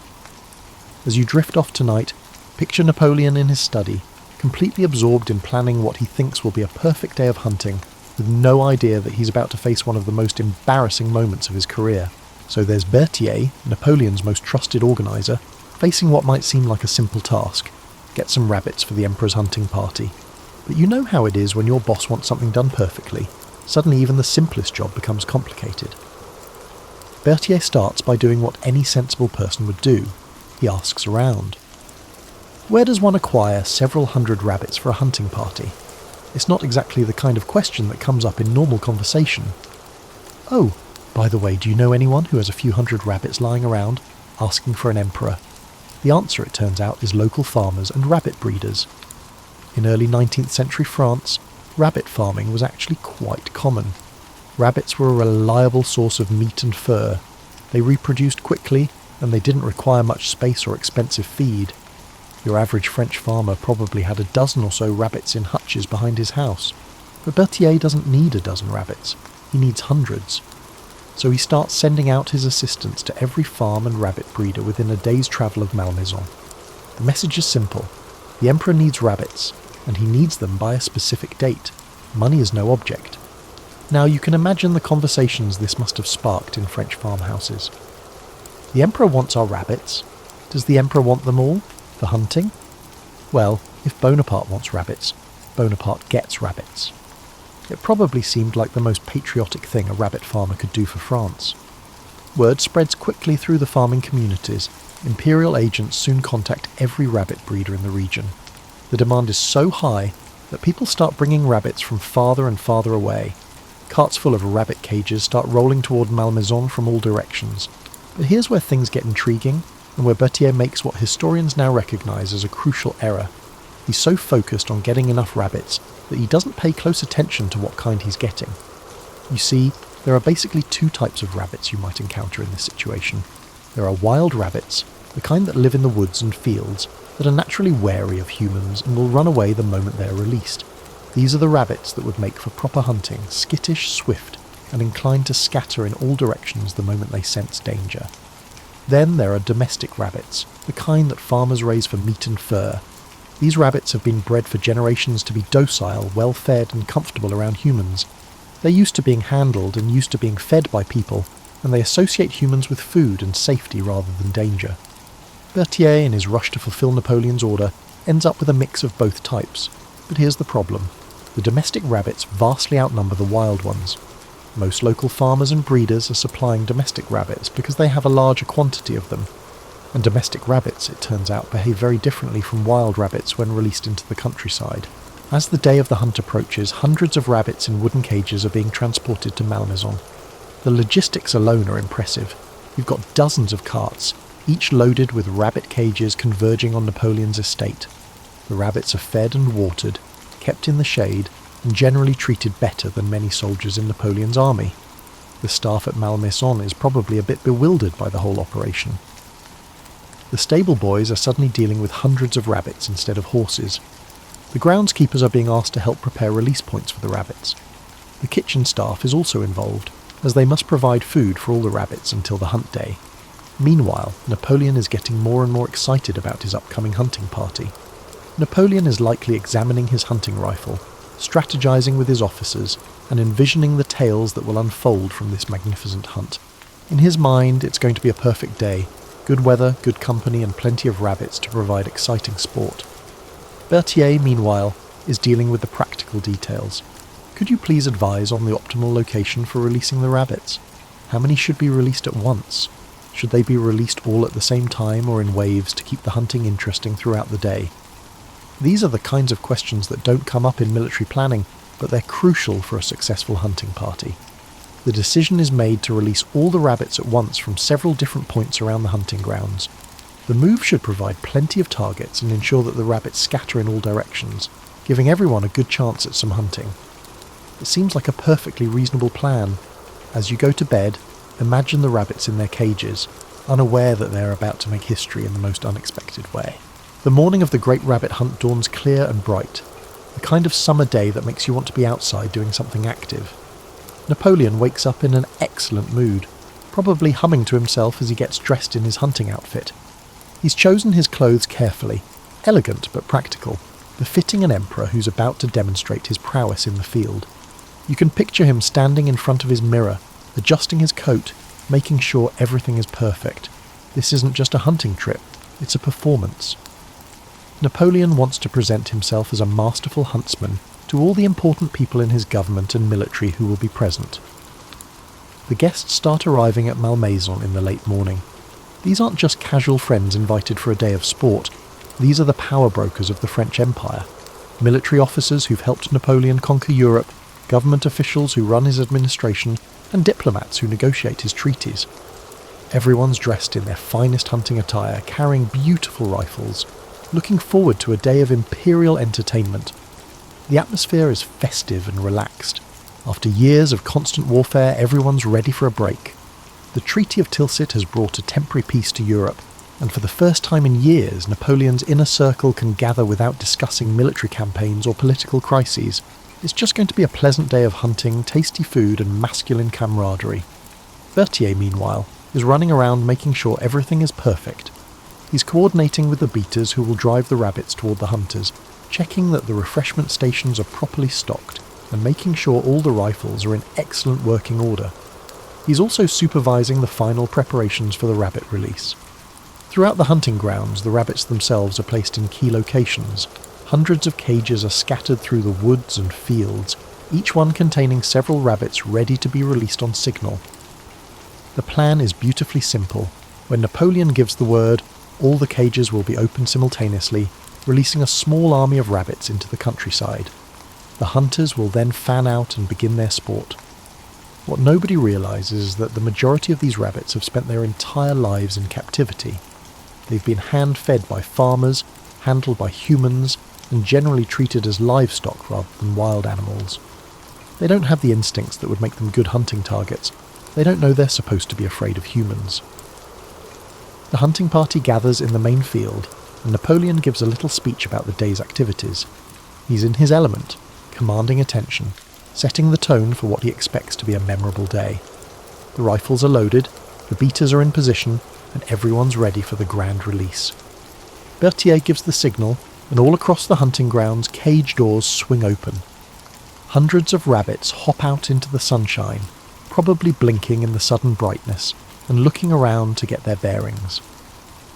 For a brief moment, everything appears to be proceeding as planned. The hunters spread out across the field, rifles ready, expecting the rabbits to scatter in all directions and provide them with moving targets. Napoleon himself takes a position in the centre of the field, probably feeling very satisfied with how well everything is organised. But then something unexpected happens. Instead of running away from the humans, the rabbits start moving toward them. Not just a few rabbits, but dozens of them, then hundreds. They're hopping across the field with what appears to be determination, heading straight for the hunting party. At first, the scene probably seems amusing rather than alarming. Maybe Napoleon chuckles and makes a joke about brave rabbits. Maybe some of the officers laugh about rabbits that don't know they're supposed to be afraid of hunters. It's quirky and unexpected, but not necessarily problematic. But the rabbits keep coming, and more rabbits keep emerging from the woods, and instead of providing moving targets running away from the hunters, they're converging on the humans like they're expecting something, which, of course, they are. They're expecting to be fed, just like they've been fed every day of their lives. The hunting party starts to realise that something is going very wrong with their carefully planned day of sport. These aren't wild rabbits behaving like wild rabbits. These are domestic rabbits behaving like domestic rabbits, and domestic rabbits have very different ideas about what humans are for. As you drift off to sleep, imagine Napoleon standing in that field, rifle in hay, observing hundreds of rabbits hopping toward him with an unmistakable confidence, and beginning to realise that his perfect hunting party is about to transform into something entirely different. Do you recall the moment when you become aware of a dire situation, yet uncertain about how to address it? That's exactly where Napoleon finds himself as hundreds of rabbits continue hopping toward the hunting party with what can only be described as enthusiasm. At first, the situation is more puzzling than alarming. These are supposed to be prey animals, after all. They're supposed to run away when they see humans with rifles. Instead, they're approaching like they're expecting a handout. Some of the officers are still chuckling nervously, making jokes about fearless French rabbits showing their patriotic spirit. But the rabbits keep coming, and they're not just approaching, they're surrounding the hunting party. It's like watching a slow-motion avalanche of fur and floppy ears. The rabbits hop closer and closer, and some of them start doing what domestic rabbits do when they want attention from humans. They start climbing. Imagine Napoleon, the Emperor of France and conqueror of Europe, standing in a field as rabbits begin hopping onto his boots, then onto his legs, then up with his coat. These aren't tiny rabbits either.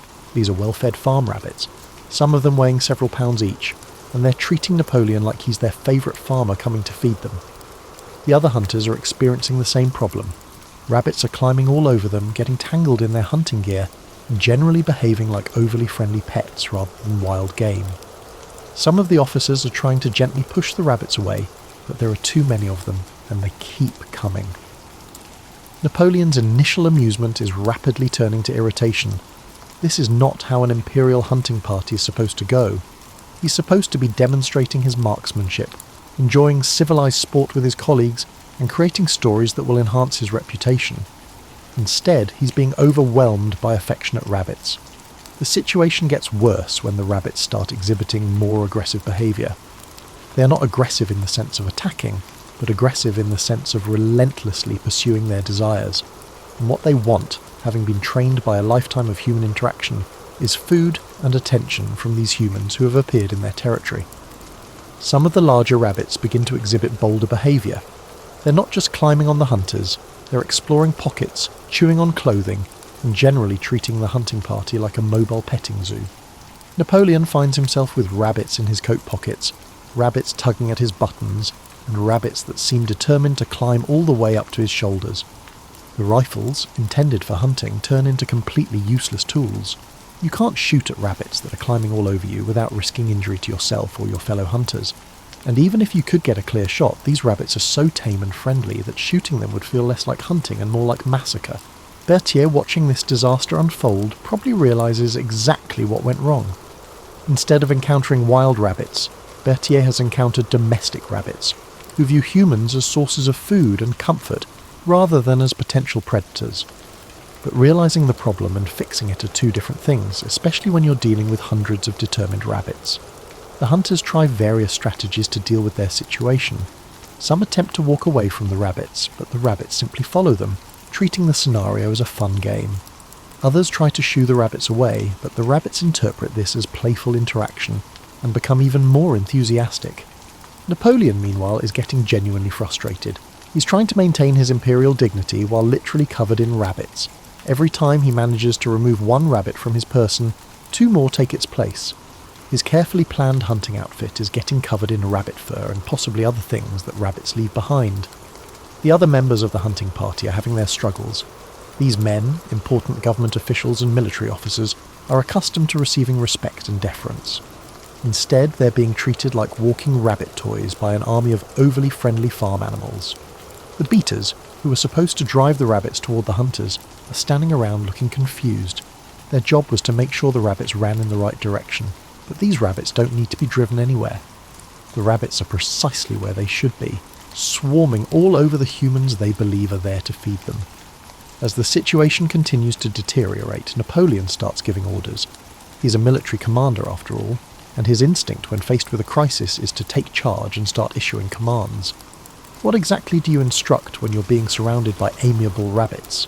Retreat from the rabbits doesn't sound very imperial.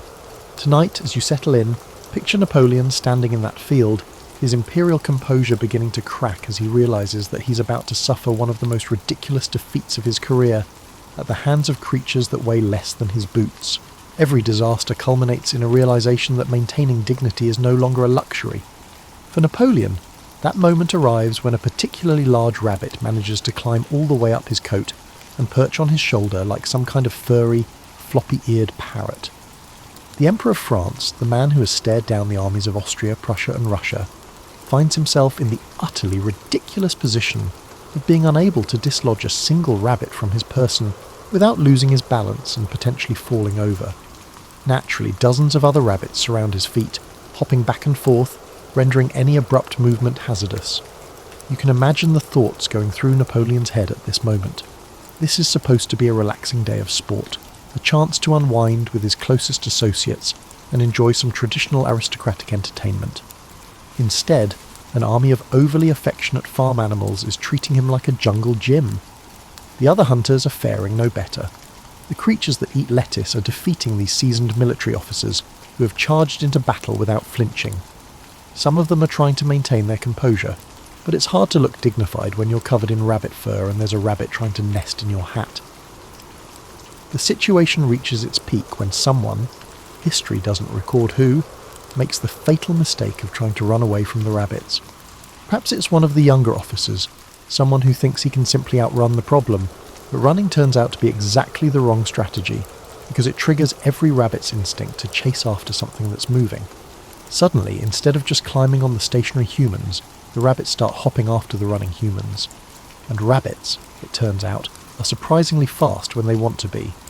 They can hop at speeds of up to 25 miles per hour, which is considerably faster than most humans can run while carrying hunting rifles and wearing formal hunting attire.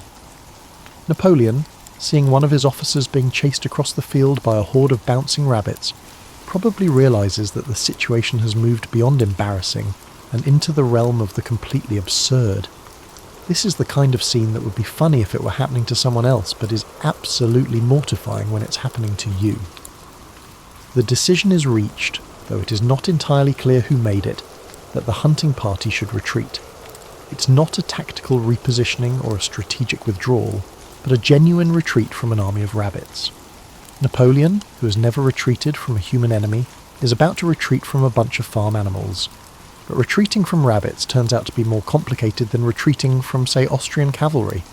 The rabbits don't understand military protocol. They don't recognise surrender flags or ceasefire signals. They just see their favourite humans trying to leave, and they're determined to follow. The hunting party starts moving toward their carriages, but the rabbits move with them. It's like trying to evacuate a building while being followed by hundreds of overly enthusiastic pets. Every step toward the carriages is accompanied by a bouncing escort of rabbits who seem to think their presence is the most entertaining thing that's ever happened to them.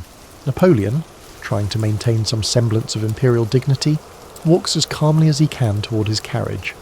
But it's hard to look imperial when you're brushing rabbits off your coat every few steps, and there's rabbit fur floating around you like some kind of barnyard snowstorm.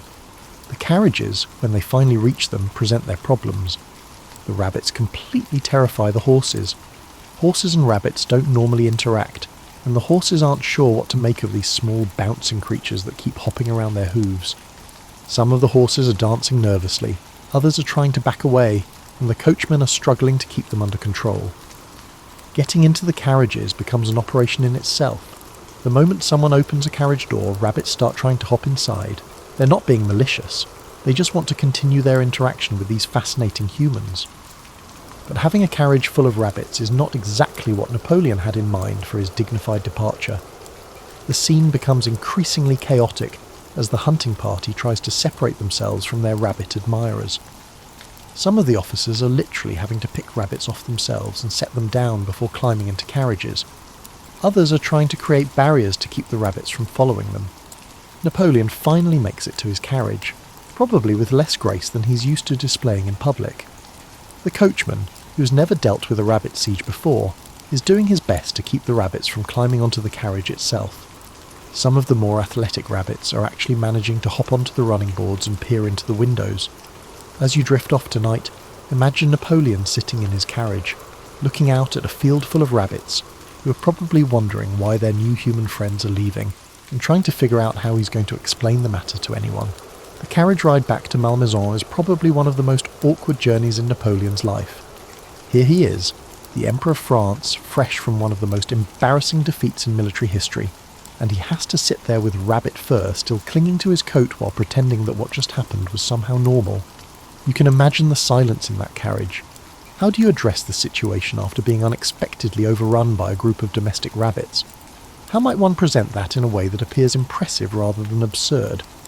Napoleon, who typically possesses a wealth of words, likely spends the entire journey attempting to contextualize this disaster. The other carriages are dealing with their own awkward situations. These are high-ranking military officers and government officials who have just experienced something that defies all their training and experience. They've been in battles, they've negotiated treaties, and they've dealt with political crises, but none of that prepared them for being climbed on by overly friendly farm animals. Some officers may be joking to lighten the mood, but what do you joke about when rabbits have just defeated your emperor? Others are maintaining a dignified silence, pretending that nothing unusual has happened. A few are probably already trying to figure out how to tell this story to their wives without sounding completely insane. Meanwhile, back at the hunting grounds, Berthier is left to deal with the aftermath. Berthier must decide how to handle the hundreds of rabbits roaming the estate. He can't just leave them there. They're not wild rabbits, so they don't know how to survive on their own. But he also can't exactly round them all up and return them to their original owners, because that would require admitting what happened. The estate staff is probably having the strangest day of their careers. The groundskeepers, who were expecting to help with a normal hunting party, are now dealing with a rabbit population explosion. The stable hands are trying to calm down horses who are still spooked by the morning's events. Everyone is attempting to restore some semblance of normalcy to the once peaceful country estate. Word of the rabbit incident starts spreading almost immediately, despite everyone's best efforts to keep it quiet. Servants talk to other servants, coachmen share stories with other coachmen, and pretty soon the tale is making its way through the social circles of Paris. But the stories that spread aren't exactly accurate. They're embellished, exaggerated, and twisted into something even more ridiculous than what actually happened. Meanwhile, Napoleon grapples with a crisis of public relations. Napoleon has established his reputation by being invincible, mastering every situation, and never letting anyone catch him off guard. The idea that he could be defeated by a bunch of rabbits is exactly the kind of story that his political enemies would love to spread around Europe. The official version of events that emerges is carefully sanitized. The hunting party was successful and enjoyable, the emperor demonstrated his excellent marksmanship, and everyone had a thoroughly imperial time. Any mention of rabbits behaving unusually is carefully omitted from the official records, but you can't completely suppress a story this good. Whispers and private letters circulate the rabbit incident as a historical anecdote. Military officers tell the story to their friends, government officials share it with their families, and gradually it becomes part of the unofficial history of Napoleon's reign. The irony lies in the fact that this absurd rabbit defeat occurs during the pinnacle of Napoleon's power. He's just negotiated the Treaty of Tilsit, he controls most of Europe, and he's at the peak of his political and military influence. However, he finds himself completely powerless against a group of domestic rabbits who merely seek food and affection. Years later, when Napoleon is in exile on St. Helena, he probably has plenty of time to reflect on the rabbit incident. The story becomes increasingly humorous over time and distance. Yet it also serves as a poignant illustration of how even the most powerful individuals can succumb to unforeseen circumstances. Berthier, meanwhile, learns a valuable lesson about the importance of understanding your resources. He has successfully managed military logistics for some of the most complex campaigns in European history, but his failure to distinguish between wild and domestic rabbits has led to his defeat. It's probably not a mistake he'll ever make again. The rabbits themselves, having had their brief moment of historical significance, are eventually rounded up and returned to more conventional lives. Some probably end up back on farms, others might be relocated to areas where they can live more naturally. But for one morning in 1807, they were the most important creatures in France. As you settle in for the night, think about how this story reveals something essential about human nature. No matter how powerful or important we become, we're all just one encounter with unexpected rabbits away from looking completely ridiculous. The beautiful thing about Napoleon's rabbit incident is how it perfectly captures the absurdity that lurks beneath all human pretension. Here we have the most powerful man in Europe, someone who has literally reshaped the political landscape of an entire continent, and he's brought down by creatures most people consider suitable for children's petting zoos. The story's continued survival, despite everyone's best efforts to suppress it, adds to its delight. Napoleon's government certainly didn't want this story getting out, and most of the participants probably preferred not to talk about their morning being overwhelmed by farm animals, but the story was simply too good to stay buried. Over the years, the rabbit incident has taken on a life of its own. Each telling, like all good historical anecdotes, embellishes and exaggerates the story. In certain renditions, thousands of rabbits completely overwhelm Napoleon. In other versions, the rabbit attack actually injures Napoleon. Some stories claim the rabbits were deliberately released as part of a practical joke, while others suggest they were trained to attack rabbits deployed by his enemies. The truth, as you now know, is both more mundane and more amusing than the legends. It wasn't thousands of rabbits, and they weren't trying to attack anyone. It was simply a case of domestic rabbits behaving like domestic rabbits, treating humans as sources of food and comfort rather than as predators to be avoided. But the story endures because it reveals something important about power and human nature. Napoleon dedicated the majority of his career to demonstrating his ability to surmount any challenge through his unwavering determination, strategic planning, and exceptional organisational skills. He defeated armies, conquered nations, and rewrote the laws of entire societies. However, he was unable to overcome a group of hungry rabbits. There's something deeply satisfying about this story, especially for those of us who sometimes feel overwhelmed by the ordinary challenges of daily life. If rabbits can defeat Napoleon Bonaparte, perhaps our own minor setbacks don't carry such embarrassment. Maybe getting flustered by a technology problem, or being outwitted by a household pet, or failing to assemble a piece of furniture properly puts us in pretty good company. The rabbit incident also highlights the importance of understanding your resources and your environment.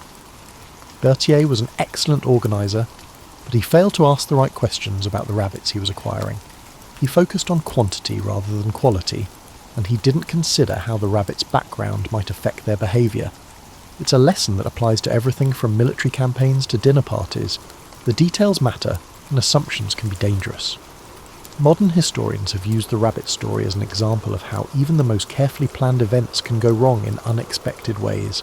It's become a case study in the limits of control and the importance of contingency planning. Military academies sometimes use it as a humorous example of how intelligence gathering should include seemingly trivial details. This story has also become a favourite among those who study the psychology of power. Napoleon's reaction to the rabbit incident, his apparent inability to laugh at himself, his focus on damage control rather than enjoying the absurdity, reveals something about how absolute power can make people lose their sense of humour about themselves. But the rabbit incident's most lasting lesson is that life is unpredictable and absurd, no matter who you are or how powerful you are. Napoleon could plan brilliant military campaigns and reorganise entire legal systems, but he couldn't plan for the possibility that hundreds of domestic rabbits would mistake him for their favourite farmer. The rabbits, of course, were completely innocent in all this. They were just being rabbits, following their instincts and their training. They saw humans and expected food and attention, just as they'd been conditioned to expect throughout their lives. From their perspective, the humans were the ones behaving strangely by running away, instead of providing the expected carrots and lettuce. In the end, the rabbit incident becomes a perfect metaphor for the gap between our plans and reality, between our self-image and how the world actually works. Napoleon saw himself as the master of Europe, but the rabbit saw him as a potential source of breakfast. Both perspectives were valid, but only one of them was prepared for what actually happened that morning. As you drift off to sleep tonight, remember that no matter how important our plans seem to us, somewhere there are rabbits who have their ideas about how things should work, and sometimes, just sometimes, the rabbits win. Picture this. You're settling in for the night, maybe with a warm cup of something comforting, and someone asks you to imagine ancient Italy. Not the Italy of pasta and espresso, though wouldn't that be nice, but a wild, untamed place where every hill might hide a god having a particularly dramatic day. Our story begins with Mars, the god of war, who apparently had nothing better to do than fall head over sandals for a young woman named Rhea Silvia.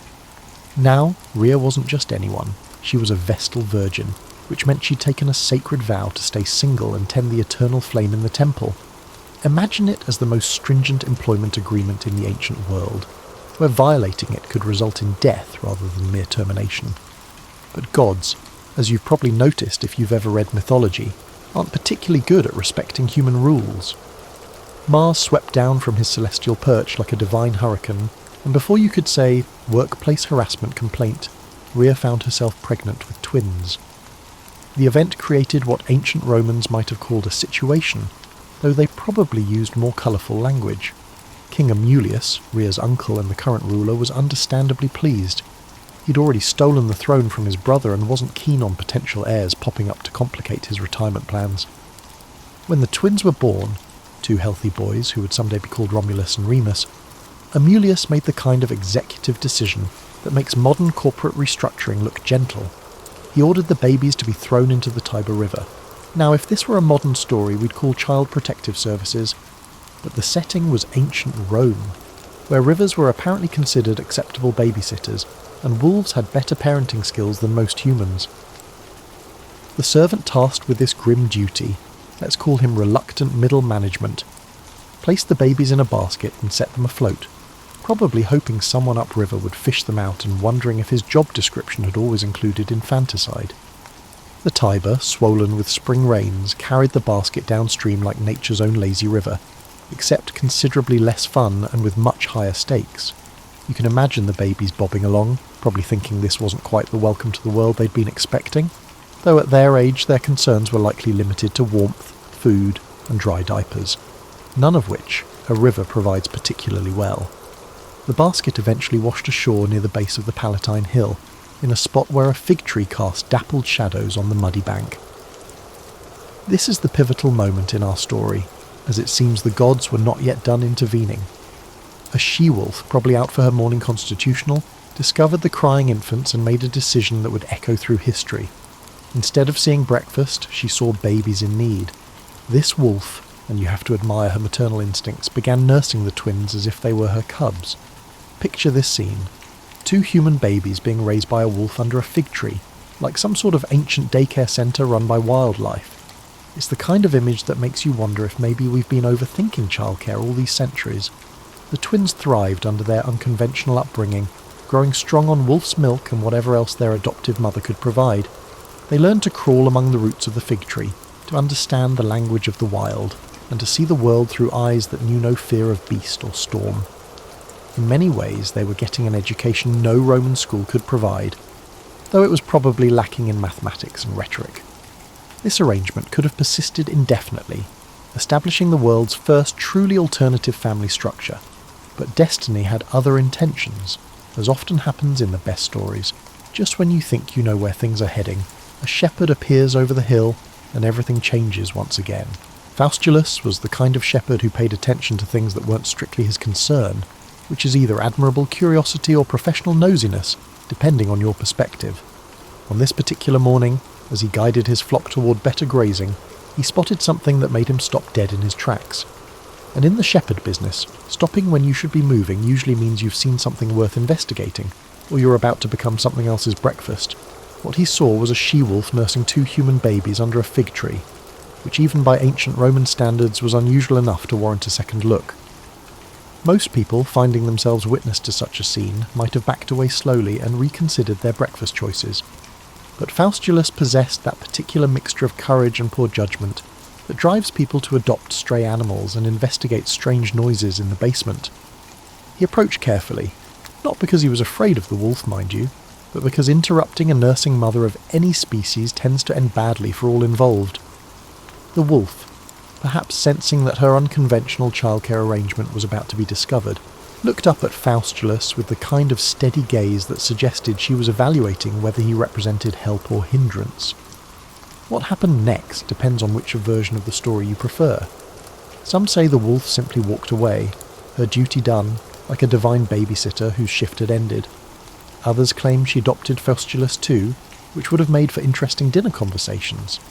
The most practical version suggests that wolf and shepherd reached some sort of understanding, the kind of wordless negotiation that happens between adults who suddenly find themselves responsible for children neither of them had planned for. Faustulus gathered up the twins, probably wondering how he was going to explain this to his wife, Acca Laurentia. You can imagine him practicing the conversation during the walk home. "Honey, you know how we always talked about having children? Well, funny story." Most wives might have questions about babies appearing out of nowhere, but Acca, bless her practical heart, took one look at the healthy, wolf-raised infants and apparently decided that origin stories were less important than diaper duty. The couple raised Romulus and Remus as their sons, though they couldn't quite hide the fact that these boys were different from the average shepherd's children. For one thing, they grew like weeds in a rainy season. Tall, strong, and seemingly immune to the normal childhood ailments that kept other parents up at night. For another, they displayed a natural confidence that suggested they'd never learned to be afraid of anything, which was either inspiring or concerning, depending on your parenting philosophy. The twins learned the shepherd's trade, but they approached it with the kind of innovation that comes from thinking outside traditional boundaries. While other young men were content to follow established grazing routes and time-honoured methods of flock management, Romulus and Remus seemed to view the entire landscape as their personal domain. They knew every cave and stream within miles, could track any animal through the hills, and had an uncanny ability to sense trouble before it arrived. This last skill proved particularly useful, because the hills round their home were not exactly what you'd call a peaceful suburb. Bandits roamed the area like ancient highway robbers, except the highways were mostly goat paths, and the robbery often involved stealing entire flocks rather than just wallets. These bandits had grown comfortable in their profession, operating with the confidence of people who'd never met serious opposition. They were about to learn that confidence can be a fragile thing, especially when it encounters two young men who'd been raised by wolves and taught by shepherds, who understood that protecting your flock sometimes required more than just a stern talking to. The twins began organising the local shepherds into something resembling a neighbourhood watch programme, if neighbourhood watch programmes involved strategic ambushes and the kind of justice that doesn't require paperwork. They turned bandit hunting into something approaching an art form, using their knowledge of the terrain and their wolf-taught instincts to outmaneuver criminals who'd grown lazy from easy victories. Word of their success spread through the hills like smoke from a well-tended fire, and soon people were travelling considerable distances just to see these young men who'd made the roads safe again. Some visitors came seeking protection, others hoping to join their group, and a few simply wanted to hear the stories that were already growing in the telling. But success, as anyone who's ever had a particularly excellent year at work knows, has a way of attracting the wrong kind of attention. You know how it is when you're doing something well and word gets around. Suddenly everyone wants a piece of your action, including people you'd rather not meet in a well-lit place, let alone a dark alley. King Amulius himself had heard about the twins' reputation for dealing with bandits. Now, Amulius was the sort of ruler who preferred his subjects to be grateful for whatever protection he provided, which in practical terms meant very little protection, but considerable taxation for the privilege. The idea that two young shepherds were handling security better than his forces was not the kind of news that improved his mood during breakfast. But Amulius had bigger problems than freelance law enforcement. His brother Numitor, the one he'd overthrown years earlier, was still alive and still had supporters who remembered when the kingdom had been run by someone who actually cared about effective governance. These supporters had an annoying habit of pointing out that Numitor's rule had been marked by prosperity and justice, while Amulius's tenure was more notable for creative taxation. and the kind of paranoia that comes from knowing you're not actually supposed to be in charge. The king's paranoia was about to prove justified, because the twins were approaching the age when young men start asking uncomfortable questions about their origins. Faustulus and Acca had done their best to provide satisfying answers about where Romulus and Remus had come from, but their story about finding babies by the river was the kind of explanation that works for children, and becomes increasingly inadequate as those children grow into adults with functioning critical thinking skills. Romulus, the more direct of the two, had started pressing for details with the persistence of someone who'd inherited both divine stubbornness and wolfish determination. Remus, more diplomatic but equally curious, had been asking around among the local elders, piecing together fragments of old stories and half-remembered gossip like an ancient detective working a cold case. Their investigation might have continued indefinitely, a leisurely pursuit of family history that bothered no one, except that King Amulius chose this moment to make one of those decisions that seemed reasonable in the short term but catastrophic in hindsight. He decided to have Remus arrested. The charge was cattle rustling, which in ancient times was serious business, but also the kind of accusation that could be levelled against any shepherd who'd ever moved livestock across disputed boundaries. In reality, Amulius had probably heard about the twins' growing influence and decided to remove them before they became a genuine threat to his rule. Arresting one twin, he reasoned, would either eliminate half the problem or draw the other into a trap. His reasoning was the kind of strategic thinking that explains why some people succeed in politics and others end up as cautionary tales in bedtime stories. Remus was brought before King Amulius in chains, which must have been quite a sight. A young man who'd been raised by wolves and trained by shepherds, standing in a palace throne room like a wild creature suddenly caged. But if Amulius expected intimidation or pleading, he'd seriously underestimated his prisoner. Remus stood straight, met the king's gaze without flinching, and answered questions with the kind of calm confidence that comes from knowing you've never done anything truly wrong. His bearing was so naturally regal that several courtiers later remarked they'd never seen anyone wear chains with such dignity. This was unfortunate for Amulius, because Numitor happened to be present at court that day, kept around as a sort of living reminder of conquered opposition, but still sharp enough to recognise something significant when he saw it. As Numitor watched this young prisoner, certain details began clicking into place like pieces of a puzzle he'd been trying to solve for 20 years. The timing was right, the age was right, and there was something about the young man's features, his bearing, and the way he held himself even in captivity that stirred memories of his daughter Rhea Silvia, and whispered possibilities that had been buried under years of grief and resignation.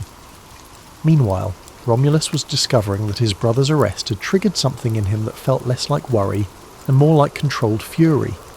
He began gathering allies with the focused intensity of someone who'd found his true calling, and it turned out that his true calling involved the kind of leadership that makes people willing to follow you into battle against overwhelming odds. Though none of the participants quite realised it yet, they set the stage for a family reunion that would change the course of history. Dramatic timing holds significance, and Numitor's extensive experience in politics enabled him to identify a crucial moment as it loomed across a throne room, while King Amulius was busy congratulating himself on capturing one of the troublesome shepherds. Numitor was conducting his own quiet investigation into questions that had haunted him for 2 decades. He began with discreet inquiries, the kind of careful questioning that comes naturally to deposed rulers who've learned that curiosity must be balanced with survival. He spoke with servants who remembered the night his grandsons had been taken, guards who recalled the orders they'd been given, and even tracked down the man who'd been commanded to drown the babies in the Tiber. What he discovered was the kind of story that explains why some people believe in divine intervention, and others start questioning the competence of their subordinates. The servant, it turned out, had possessed just enough conscience to make him terrible at infanticide. Instead of drowning the babies, he'd set them afloat in a basket, probably telling himself that such actions counted as following orders while leaving room for the gods to intervene if they were so inclined. It was the kind of creative interpretation of instructions that either makes you a hero or gets you executed, depending on how things turn out. The timeline matched perfectly. The location where the twins had been found was exactly where a basket launched into the Tiber would have washed ashore. And there were physical resemblances that became more obvious once you knew what to look for. The set of the jaw, the way they carried themselves, certain gestures that echoed his murdered daughter. Numitor arranged a private meeting with Remus, using the kind of political manoeuvring that keeps deposed kings alive long enough to see their kingdoms restored. What passed between them in that conversation was probably one of those moments that feels like destiny clicking into place. A young man learning he was descended from gods and kings, and an old man discovering that his family line hadn't ended in the Tiber after all.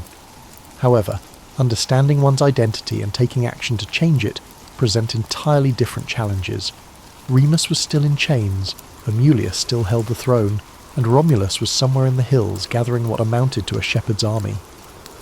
The situation called for the kind of careful planning that balances justice with practical politics, except that none of the people involved were particularly known for their patience.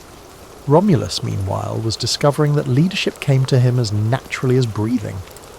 The local shepherds and farmers who'd benefited from the twins' bandit clearing activities were eager to help rescue Remus. But Romulus was thinking bigger than a simple jailbreak. He was beginning to envision the kind of solution that would ensure this problem never arose again. He sent messages to everyone who had reason to dislike Amulius's rule, which turned out to be a surprisingly large portion of the local population. Farmers tired of excessive taxation, merchants frustrated by arbitrary trade restrictions, and nobles who remembered when the kingdom had been governed with something approaching competence, all found themselves quietly invited to consider whether the current arrangement was really working for anyone except the king himself. The response was more enthusiastic than Romulus had dared hope. Apparently Amulius had been even less popular than anyone realised, ruling through fear and inertia rather than genuine support. When given an alternative, people were remarkably willing to consider change, especially when that change was being organised by young men who'd already proven their effectiveness at solving problems. The revolution, when it came, was almost anticlimactic. Amulius had spent so much energy watching for threats from established nobles that he'd completely missed the danger approaching from shepherds and farmers. By the time he realised what was happening, Romulus was already at the palace gates with enough supporters to make resistance pointless. What followed was the kind of regime change that historians later described as surprisingly bloodless, which is another way of saying that sometimes people are ready for change and just need someone competent to organise it. Amulius was removed from power with the same efficiency the twins had once applied to bandit problems, and Numitor found himself restored to a throne he'd never expected to see again. The family reunion that followed was probably worth the wait. Two young men learning they were princes, a grandfather discovering his grandsons had not only survived but thrived, and a kingdom finally getting the kind of leadership it had been missing for 20 years. It was the sort of ending that would have been perfectly satisfying if this had been the end of the story. But this was really just the beginning. You might think that overthrowing a tyrant and restoring a beloved king would be the kind of achievement that leads to comfortable retirement and grateful citizens building statues in your honour, and for most people that would probably be enough excitement for one lifetime. But Romulus and Remus had been raised by wolves and trained by shepherds, who understood that standing still in dangerous territory is usually a mistake. The problem was that success had given them a taste for leadership, and leadership, once you've experienced it, tends to be addictive in the way that solving puzzles becomes compulsive for people who are good at it. They discovered they had a talent for organising people, settling disputes, and turning chaotic situations into functional communities. It was deeply satisfying work, the kind that makes you wonder what else you might accomplish with the right resources and enough time. But Numitor's kingdom, while grateful for their help, was already well established with its traditions, hierarchies and ways of doing things. The twins found themselves in the position of successful consultants who'd completed their project and weren't quite sure what to do with themselves next. They were too young to settle into comfortable advisory roles and too ambitious to be satisfied with the relatively quiet life of reformed princes. The solution, when it came to them, was both obvious and audacious. They would found their city. They aimed to establish a genuine city that had the potential to grow into something significant, not just a small settlement or an expanded village. It was the kind of project that appeals to people who've never been taught that certain things are impossible, which is either the advantage of a wolf-raised education or evidence that some kinds of ignorance are actually useful. They gathered their most loyal followers, the shepherds and farmers who'd supported their revolution, young men eager for adventure, and anyone else who found the idea of building something new more appealing than maintaining something old. It was the sort of group that forms naturally around ambitious projects, part idealists, part opportunists, and part people who simply couldn't imagine doing anything else. The first decision was where to build their city, which should have been a straightforward question of geography, water access and defensive positioning. Instead, it became the kind of disagreement that reveals fundamental differences in personality and approach to problem solving. Romulus had a preference for the Palatine Hill, the location where their wolf mother had found them as babies and raised them. It had symbolic significance, excellent defensive potential, and the kind of commanding view that makes visitors take you seriously. From a practical standpoint, it was an excellent choice. High ground, access to the river, and room for expansion. Remus preferred the Aventine Hill, which offered different advantages: better trade routes, more accessibility to merchants, and a position to take advantage of river traffic that could bring prosperity along with strategic importance. His choice reflected a more commercial vision of their future city, one that would grow through trade and diplomacy rather than conquest and intimidation. Both locations had merit, which made the choice more difficult rather than easier. In a perfect world, they might have flipped a coin, built two cities, or found some other compromise that honoured both visions, but the twins had inherited their divine father's competitive nature, along with their human grandfather's political instincts, and neither was particularly inclined to defer to the other's judgment on such a crucial decision. They decided to settle the matter through divination, reading omens in the flight patterns of birds, which was the ancient Roman equivalent of consulting focus groups and market research. It seemed like a reasonable way to let the gods make the final decision, removing personal preference from the equation while maintaining the appearance of divine guidance. The contest was simple.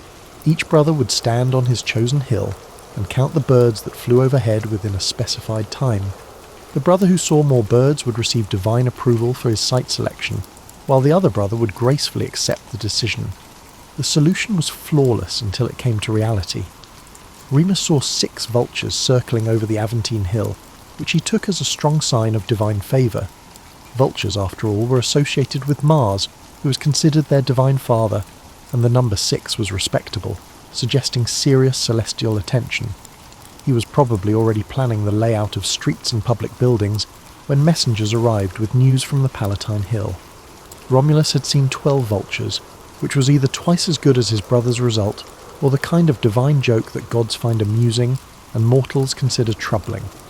The number 12 had significance in Roman religious thinking. It suggested completion, perfection, and the kind of cosmic approval that's hard to argue with mathematically. What should have settled the dispute instead intensified it, because now they were arguing not just about location, but about interpretation, timing, and whether the gods were speaking clearly or just enjoying themselves at mortal expense. The problem with divine signs is that they're remarkably open to interpretation, especially when the people reading them have strong opinions about what the gods ought to be saying. Until you started examining the details, Romulus's 12 vultures seemed decisive, and Remus was precisely the type of person who believed details mattered. Had Romulus actually seen 12 birds, or had he counted some of them twice as they circled? Were they all vultures, or had he included other species to reach his impressive total? And most importantly, who had seen their birds first? Because surely priority should count for something in divine mathematics. These were the kinds of questions that might have been resolved through calm discussion between brothers who trusted each other's honesty and shared a common goal. Unfortunately, the twins were discovering that wolf-raised confidence and divine heritage could combine in ways that made compromise feel less like wisdom and more like weakness.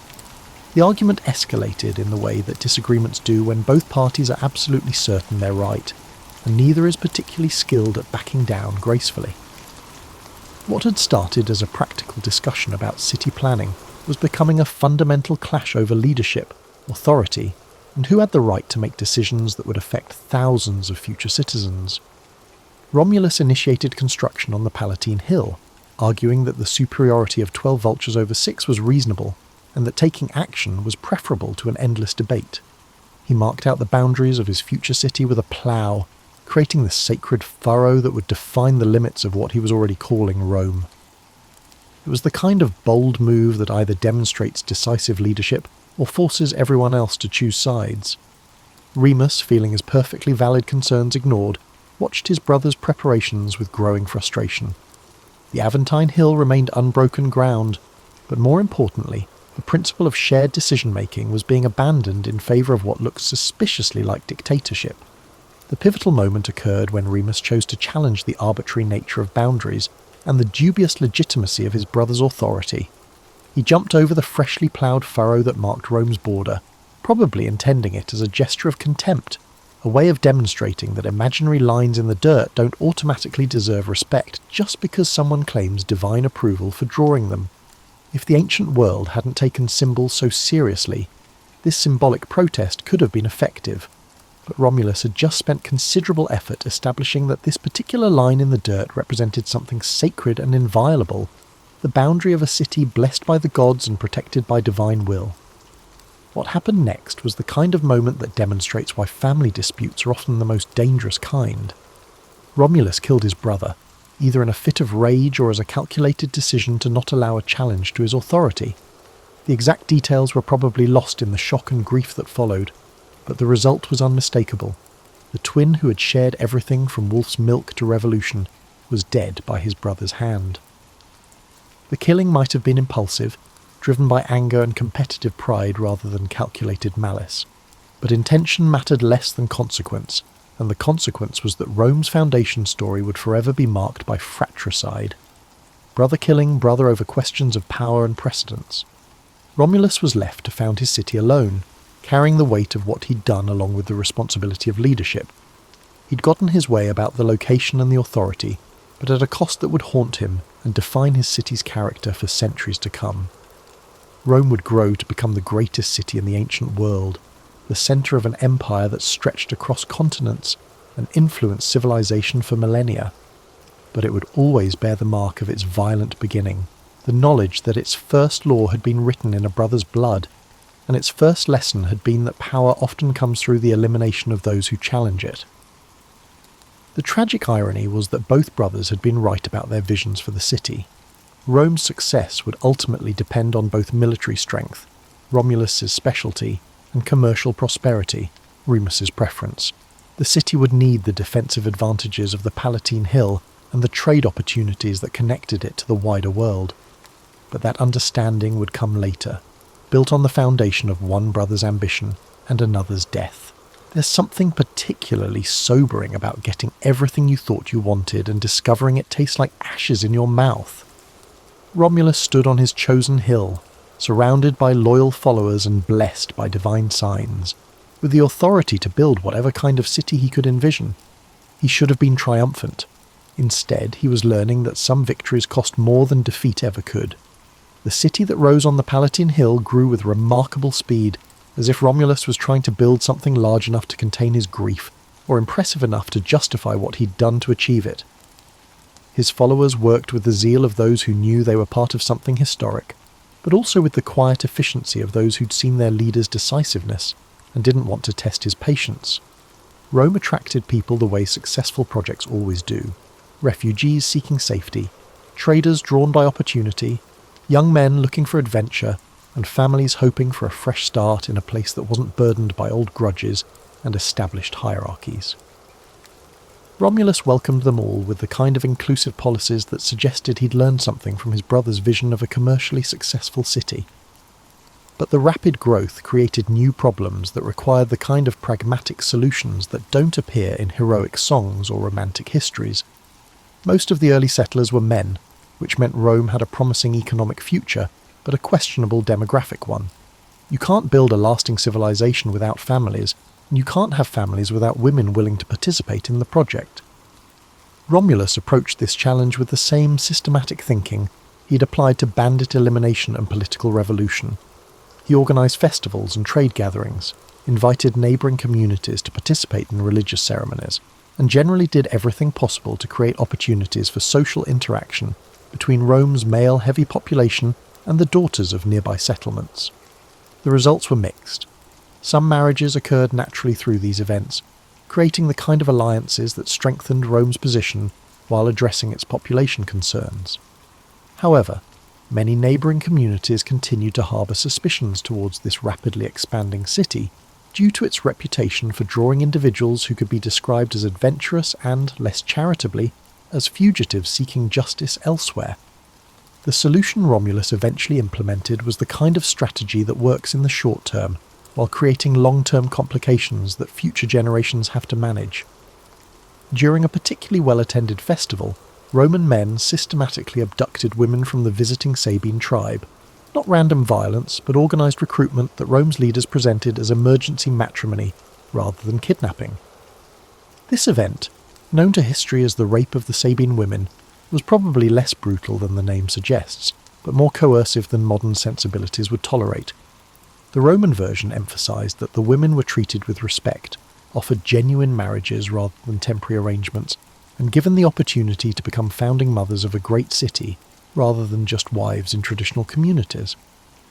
Whether the Sabine women saw it that way is a question that ancient historians didn't spend much time exploring, but the practical result was that Rome acquired both the population base it needed for long-term stability and a war with the Sabine tribe that tested every military and diplomatic skill Romulus had developed. The conflict that followed demonstrated that Romulus had learned more from his grandfather Numitor than just how to overthrow tyrants. He fought when fighting was necessary, but also negotiated when negotiation offered better outcomes. Eventually the war ended not with conquest, but with integration. The Sabiners joining Rome as equal partners rather than defeated enemies, their king Titus Tatius ruling jointly with Romulus, in an arrangement that doubled the city's population and political complexity. This integration was probably the kind of outcome that Remus would have approved of. Growth through inclusion rather than just conquest. Prosperity through cooperation rather than simple domination. It suggested that Romulus had, in his own way, found room for his brother's vision within the city he'd built alone. The years that followed were marked by the kind of steady development that historians find less dramatic than wars and revolutions, but which actually determines whether civilizations thrive or merely survive. Rome grew into a genuine city with laws, institutions, and the kind of civic culture that attracts visitors and inspires imitators. It became the kind of place where people chose to live rather than just the place where they happened to end up. Romulus ruled for nearly 4 decades, long enough to see his experimental city become an established regional power. When he finally disappeared, the gods reclaiming him in a whirlwind, according to those who preferred dramatic endings, he left behind something that had grown far beyond one man's vision or ambition. Rome would continue for more than 1,000 years, growing from a single city to an empire that encompassed most of the known world. Its influence on law, language, architecture, and political thought would outlast the empire itself, shaping civilizations that arose centuries after the last Roman emperor had been forgotten. And through all of that history, Rome carried the memory of its beginning, twin brothers raised by wolves, saved by shepherds, and separated by a disagreement that ended in tragedy. It was a story that reminded every generation that greatness often comes at a price, that the most important battles are sometimes fought between people who love each other, and that cities, like people, are shaped as much by their sorrows as their triumphs. The Wolf twins had grown up to found the greatest city in the ancient world, but they'd also demonstrated that even the most extraordinary beginnings can't protect us from the ordinary tragedies that define human experience. In the end, that might be the most important lesson their story teaches. Not that we're destined for greatness, but that greatness itself is never quite what we expect it to be when we finally achieve it. Rome began with a brother's dream and a brother's death, and perhaps that's exactly the right foundation for a city that would teach the world both the possibilities and the costs of human ambition. Some stories end with everyone living happily ever after, but the best stories, the ones that stay with you long after the telling, end with the understanding that happiness and sorrow, triumph and tragedy, are often just different ways of describing the same complex experience of being human. And that really is why we still tell the story of Romulus and Remus after all these centuries. Not because it has a perfect ending, but because it has a You're standing on a wooden platform somewhere in Ohio, and it's 1847. The morning air smells primarily of coal smoke with a hint of adventure. Your carpet bag sits heavy in your hand, stuffed with everything you own that seemed important 3 days ago when you decided to head west. Now you're wondering why you packed 2 pairs of Sunday shoes and only 1 spare shirt. The locomotive sits before you, hissing and clanking like some great metal beast with indigestion. Steam puffs from various openings, and you can't shake the feeling that the whole contraption might explode at any moment. The engineer, a grizzled man with arms like tree trunks, seems remarkably unconcerned about this possibility.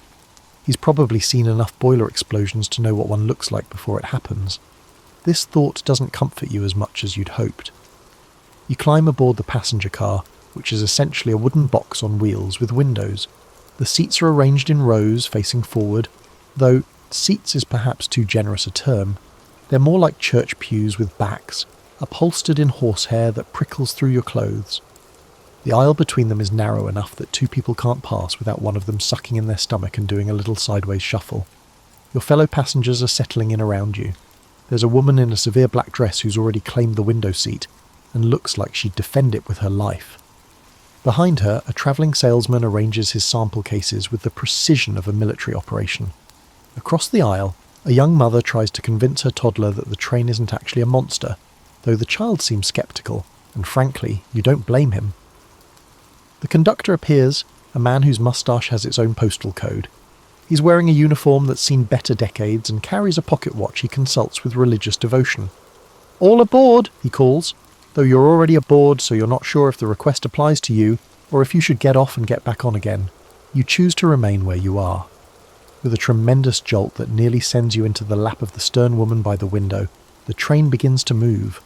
The wheels make a rhythmic clacking sound that will haunt your dreams for the next 3 weeks.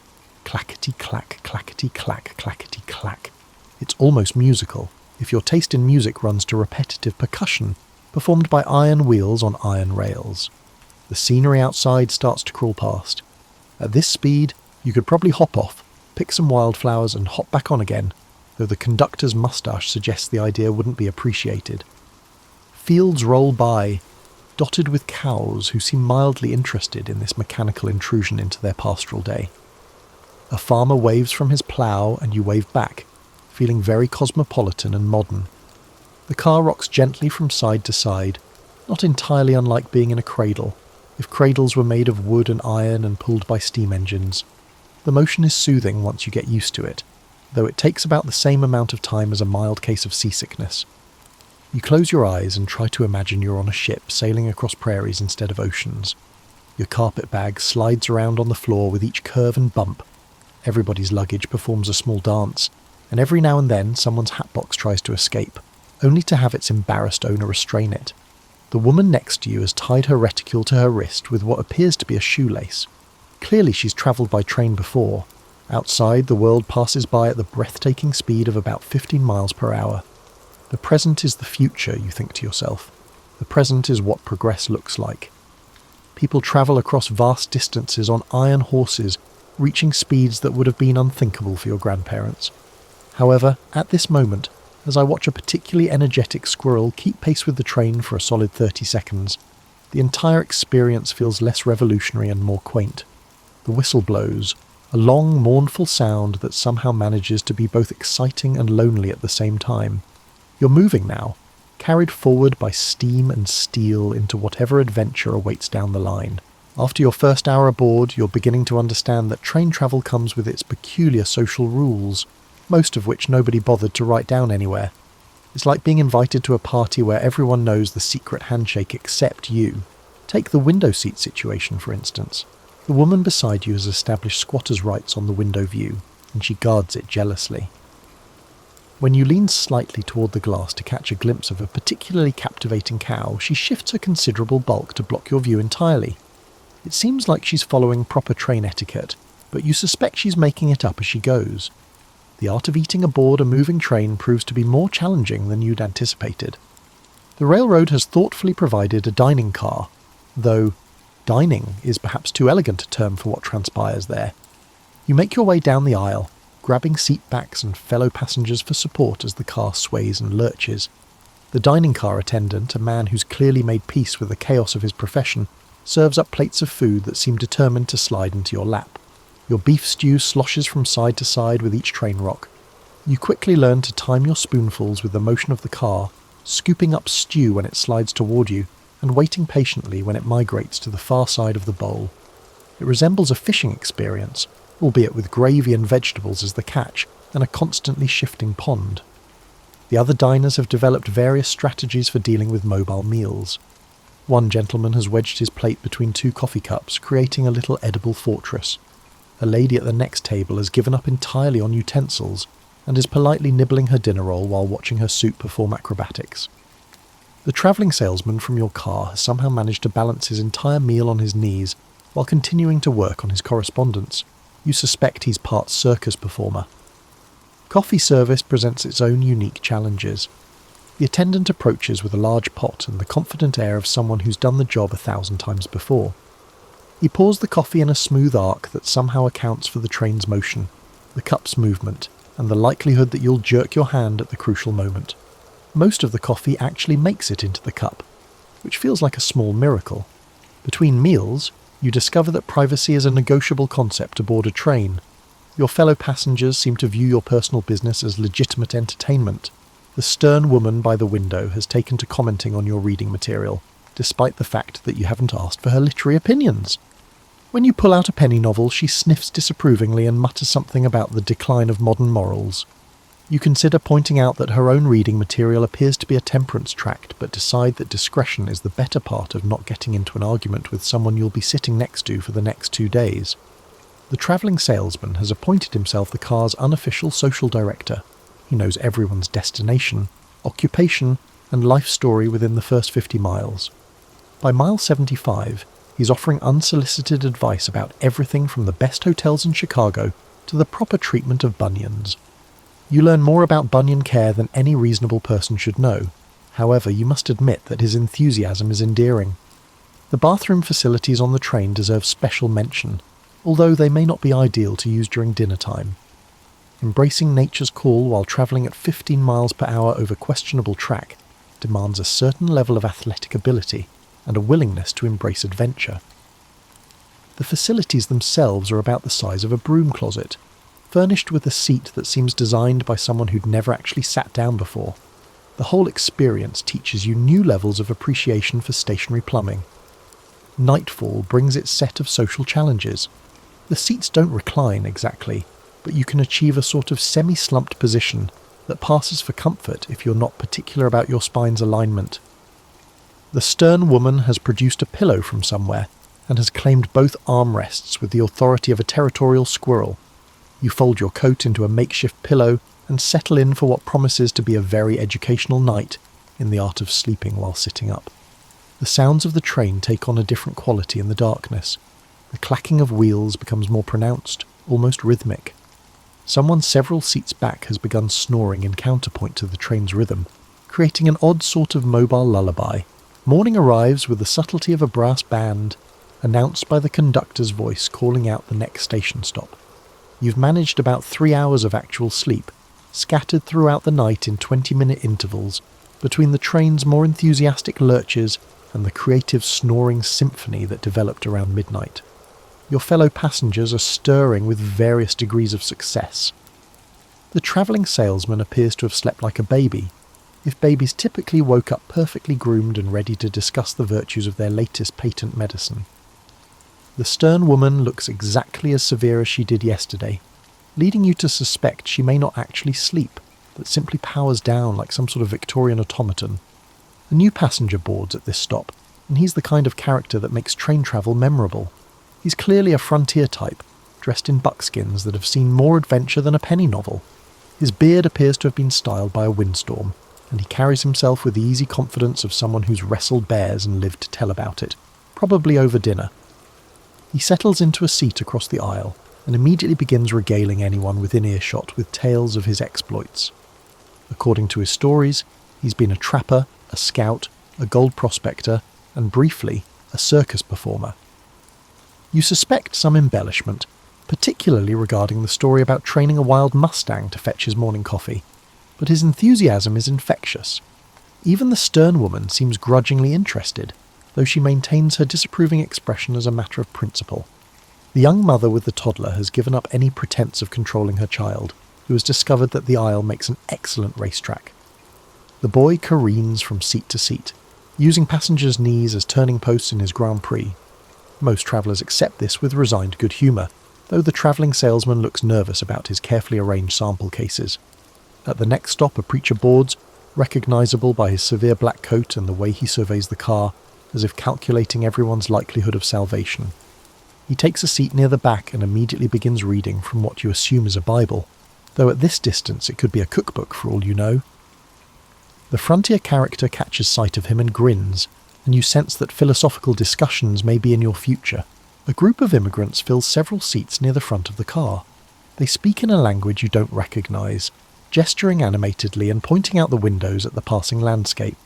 Their excitement is palpable, and you realise you're witnessing people seeing their new country for the first time.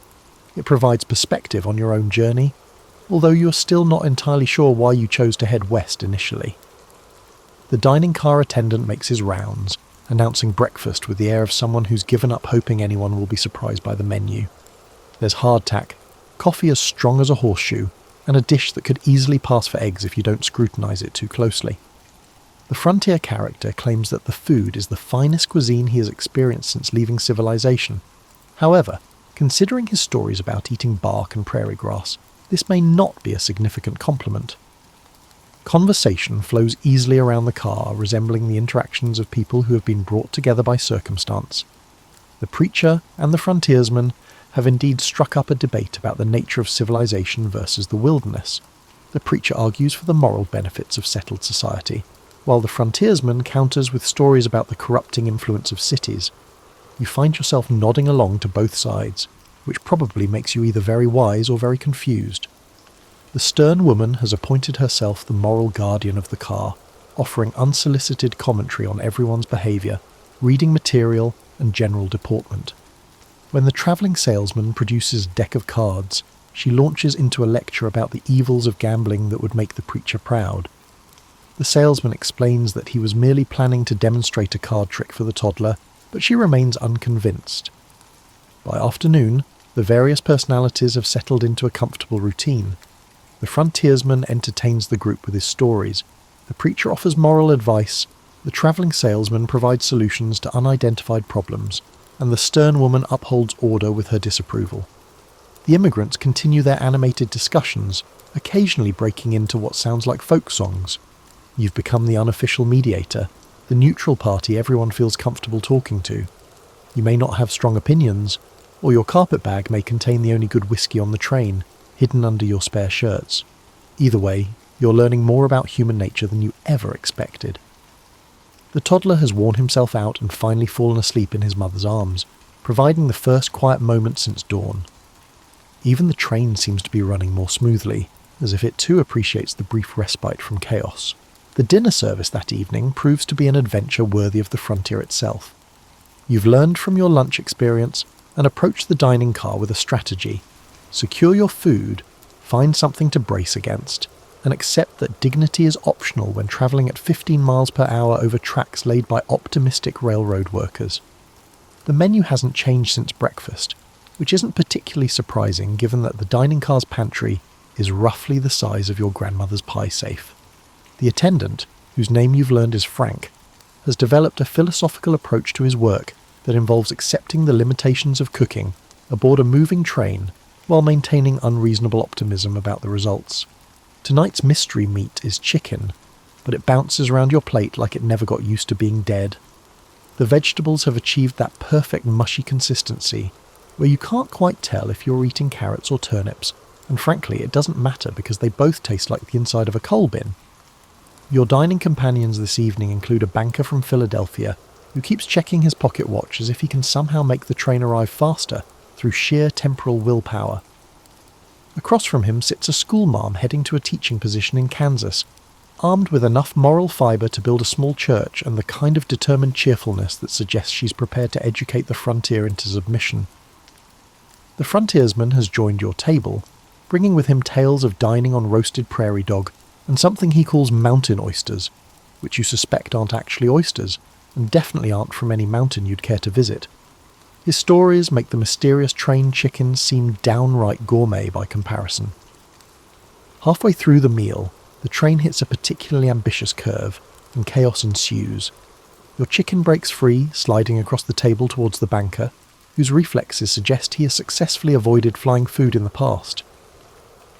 The schoolmarm's coffee creates a small tidal wave that somehow manages to miss her entirely, while thoroughly soaking her bread roll. Frank the attendant doesn't even pause in his serving, having clearly witnessed this performance many times before. The banker, now wearing your dinner, maintains his dignity with admirable stoicism. He dabs at the chicken grease on his vest with the same methodical precision he probably applies to balancing ledgers. Occupational hazard of train dining, he observes philosophically, as if being assaulted by mobile poultry is a regular part of his financial career. With the efficient competence of someone accustomed to managing classroom catastrophes, the schoolmarm produces a handkerchief and begins cleaning up the coffee disaster. Her cheerfulness remains undaunted, though you suspect she's mentally composing letters home about the exotic dangers of frontier dining. After dinner, you retire to your seat to discover that motion sickness has finally caught up with you. It creeps in gradually, starting with a vague uneasiness that you initially attribute to the mysterious chicken. The constant swaying motion of the car, which seemed charming this morning, now feels less like a gentle cradle and more like being trapped inside a powerful washing machine. With the sharp eye of someone who has likely diagnosed half the ailments in her hometown, the stern woman notices your distress. She produces a small bottle from her reticule with the confidence of a travelling apothecary. She announces, "Peppermint oil," as if she's offering a miraculous remedy. Settles the stomach and clears the head. You're in no position to refuse help, even from someone whose previous medical advice consisted mainly of moral lectures. The peppermint oil does help, though whether it's the actual medicine or just the relief of having someone show unexpected kindness is hard to say. The travelling salesman, overhearing your plight, launches into an enthusiastic pitch for his latest remedy, guaranteed to cure everything from motion sickness to melancholy. His sample case reveals an impressive array of bottles, tins, and mysterious packages, each promising to solve problems you didn't know you had. You politely decline his offer of Doctor, Pemberton's miracle elixir, partly because you're feeling better, and partly because anything described as miraculous and sold from a suitcase seems suspect. The rocking motion of the train, which caused your stomach troubles, ironically becomes soothing once the nausea passes. The rhythmic clacking of wheels settles into a hypnotic pattern that makes your eyelids heavy. Outside the windows, twilight is painting the landscape in soft purples and golds, turning ordinary farmland into something almost magical. Your fellow passengers are settling into their evening routines. The preacher has switched from moral philosophy to what appears to be letter writing, his pen scratching across paper in time with the train's rhythm. The immigrants have grown quiet, gazing out at their new country with expressions of wonder and perhaps a little homesickness. The toddler has discovered that the space under the seats makes an excellent fort and has begun a complex game involving his few toys and a remarkable amount of imagination. His mother watches with the patient expression of someone who's learned to find entertainment in the smallest victories. Frank appears with evening coffee, which you accept gratefully despite its resemblance to coal tar, because sometimes the ritual of warmth and caffeine matters more than the actual quality of either. Darkness settles over the train like a familiar blanket, transforming the passenger car into a cosy, if somewhat cramped, cocoon of warm light and human companionship. The conductor makes his evening rounds, lighting the oil lamps that cast dancing shadows on the walls and create pools of golden light throughout the car. The effect is intimate, turning your rolling wooden box into something approaching comfortable. Sleeping on a train, you're discovering, is less a single event and more a series of negotiations between your body, the seat, and the laws of physics. The seats weren't designed with overnight comfort in mind, having been crafted by someone who apparently believed that humans were naturally shaped like church pews. You try various positions, the classic slump, the sideways lean, and an ambitious attempt to use your carpet bag as a footrest, which ends with your luggage sliding 3 seats forward during a particularly spirited curve. The stern woman has transformed herself into a fortress of propriety, somehow managing to arrange her shawls and skirts in a way that maintains perfect modesty, while achieving what appears to be actual comfort. You suspect she's had training in this particular skill, possibly from a finishing school that offered advanced courses in travelling with dignity. Her gentle snoring suggests she's mastered the art completely.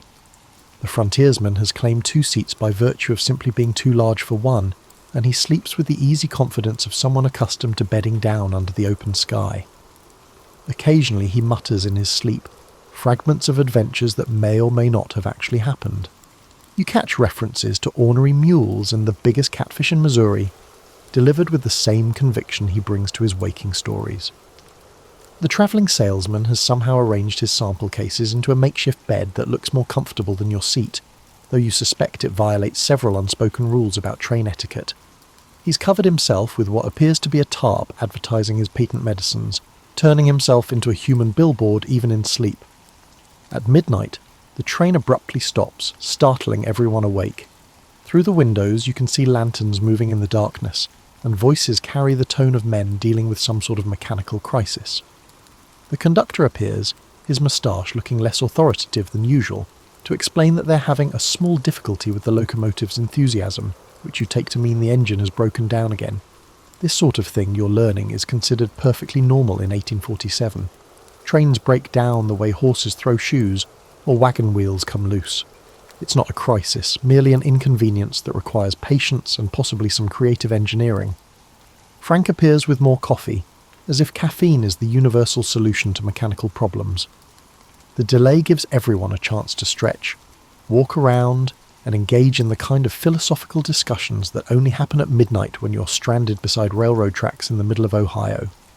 The preacher and the frontiersman resume their debate about civilization, now expanded to include theories about mechanical progress and God's opinion of steam engines.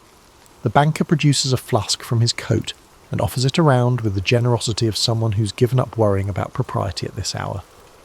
Even the schoolmarm accepts a small sip, though she makes a face that suggests her temperance principles are still intact, just temporarily suspended for medicinal purposes. The immigrants gather near their seats, talking quietly among themselves while the children sleep against their parents' shoulders.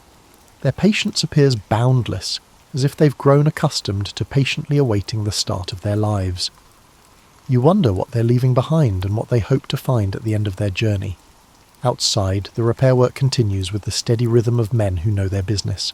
Hammering, the hiss of steam, and occasional cursing that carries clearly in the night air. The locomotive is clearly a temperamental creature that requires both mechanical skill and diplomatic handling. The stern woman has produced needlework from somewhere in her seemingly bottomless reticule and is stitching by lamplight with the concentration of a surgeon. She notices your attention and explains, without prompting, that idle hands, even at midnight beside broken-down trains, are a dangerous place. Her moral principles apparently don't recognise standard sleeping hours. By 2 a.m, the repairs are complete, announced by a triumphant whistle that probably wakes up every cow within 5 miles. Everyone settles back into their improvised sleeping arrangements with the weary satisfaction of travellers who've shared a small adventure. The train begins moving again, with its characteristic series of jerks and jolts, like a giant waking up with arthritis. The rhythmic clacking returns, perhaps slightly more enthusiastic than before, as if the locomotive is making up for lost time. Outside, the dark landscape slides past, dotted with occasional farmhouse windows glowing warm and yellow in the distance. Sleep comes easier now, induced by exhaustion, and the hypnotic motion of wheels on rails. Even your uncomfortable seat begins to feel almost cosy, and you drift off to the sound of gentle snoring, creaking wood, and the endless song of iron wheels carrying you toward whatever adventure awaits at the end of the line. Morning arrives with the reluctant grey light of dawn filtering through the passenger car windows, revealing a landscape that looks suspiciously similar to yesterday's scenery. You're beginning to suspect that Ohio is considerably larger than the map suggested, or possibly that you've been travelling in circles while you slept.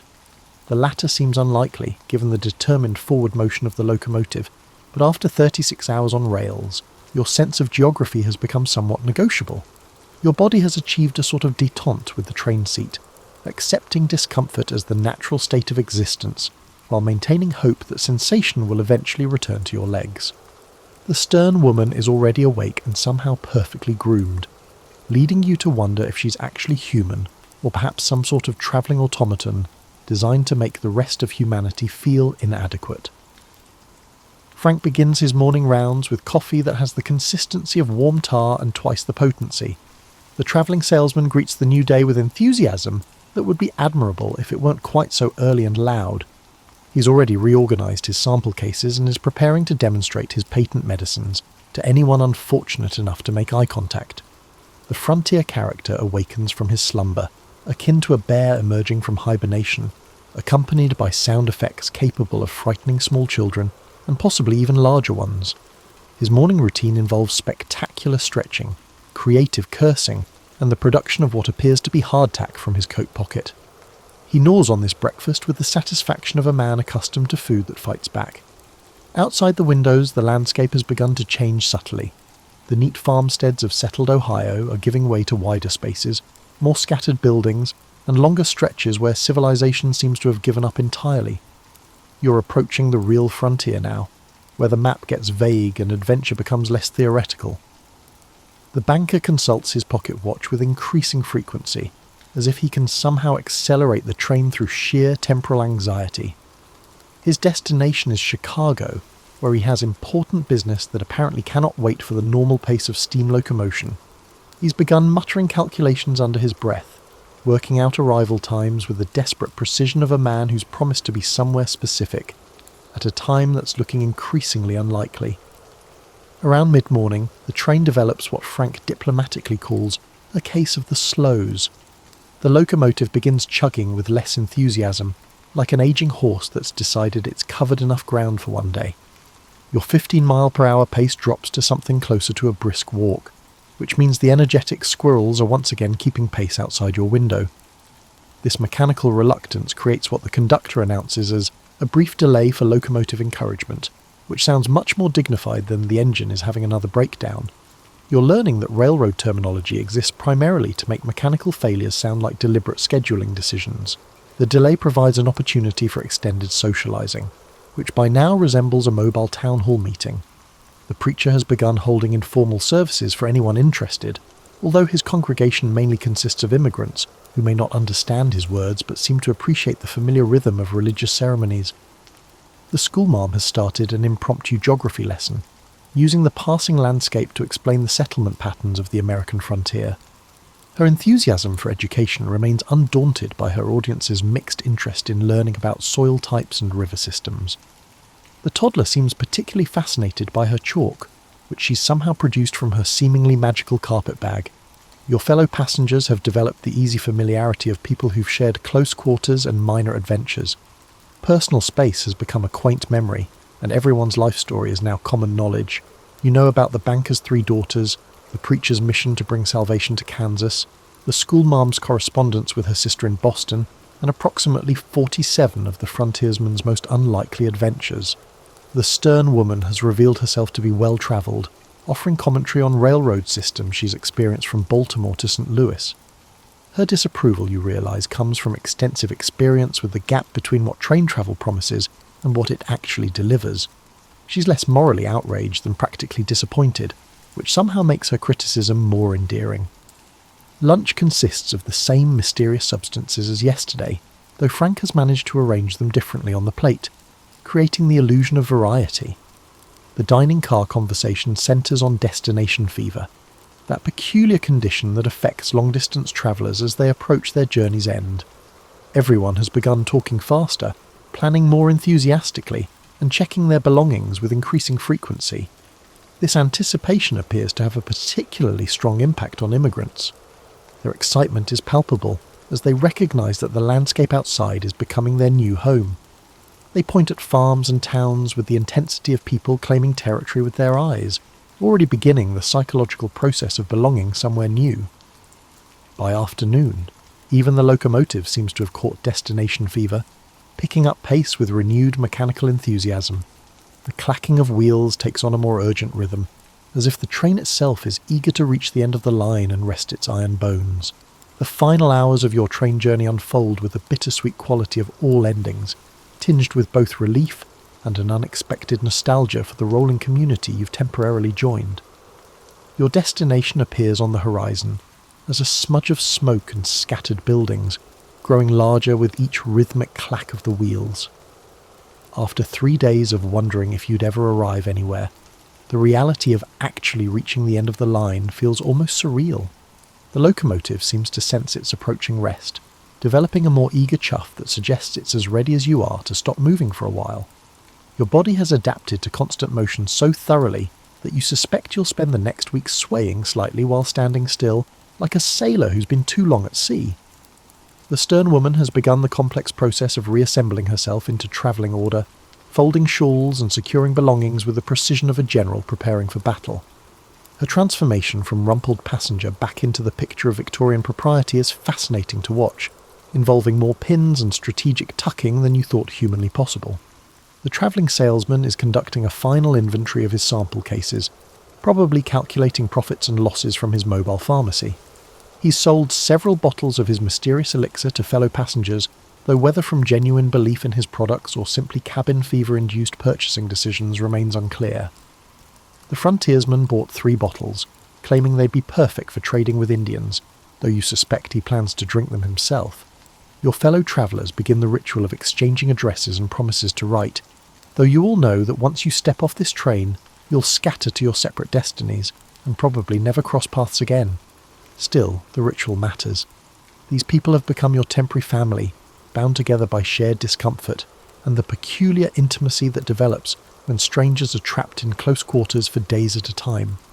The banker finally relaxes his death grip on his pocket watch, accepting that he'll arrive when he arrives, and his Chicago business will have to adapt accordingly. His anxiety has transformed into philosophical acceptance, though he mentions several times that he'll never again trust railroad schedules, especially ones written by people who clearly view time as a flexible concept. The preacher has been energized by approaching his mission field, speaking with renewed fervour about bringing civilization and salvation to the frontier. With amusement, the frontiersman listens, occasionally commenting on the type of salvation that truly comes in handy when confronted with hostile wildlife or severe weather. Their ongoing theological debate has become one of the journey's most entertaining features. The schoolmarm has grown quiet as her destination approaches, perhaps contemplating the reality of teaching frontier children who may view book learning as less immediately useful than tracking and shooting skills. Her determination remains unshakable, but it's now tempered with the practical understanding that education takes different forms in different places. The immigrants gather their belongings with reverent care, handling their few possessions like sacred relics. Everything they own in America fits into a handful of bags and bundles, but their faces shine with the hope of people who've successfully crossed an ocean and a continent to reach their dreams. Their excitement is infectious, reminding everyone else that arrival means possibility. The toddler has finally worn himself completely out and sleeps peacefully in his mother's arms, oblivious to the significance of reaching their new home. His mother looks out at the approaching town with the mixed expression of someone who's relieved the journey is ending, but terrified about what comes next.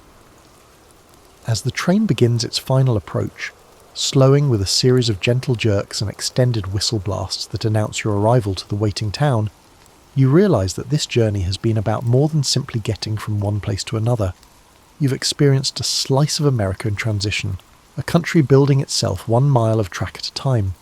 The station appears ahead, a simple wooden building that nevertheless represents the end of one adventure and the beginning of another. People wait on the platform, some greeting expected arrivals, others simply curious about who the Iron Horse has delivered to their town today.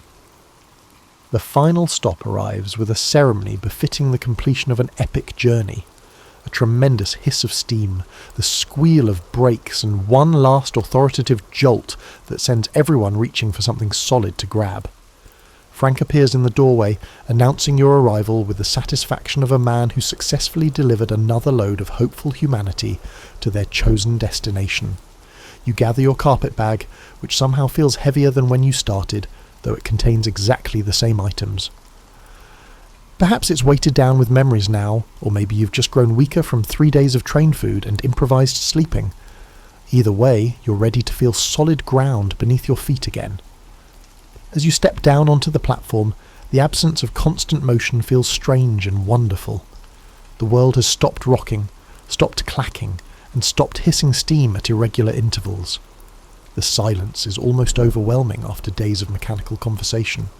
Your fellow passengers disperse with surprising speed, reclaiming their individual identities after days of communal existence.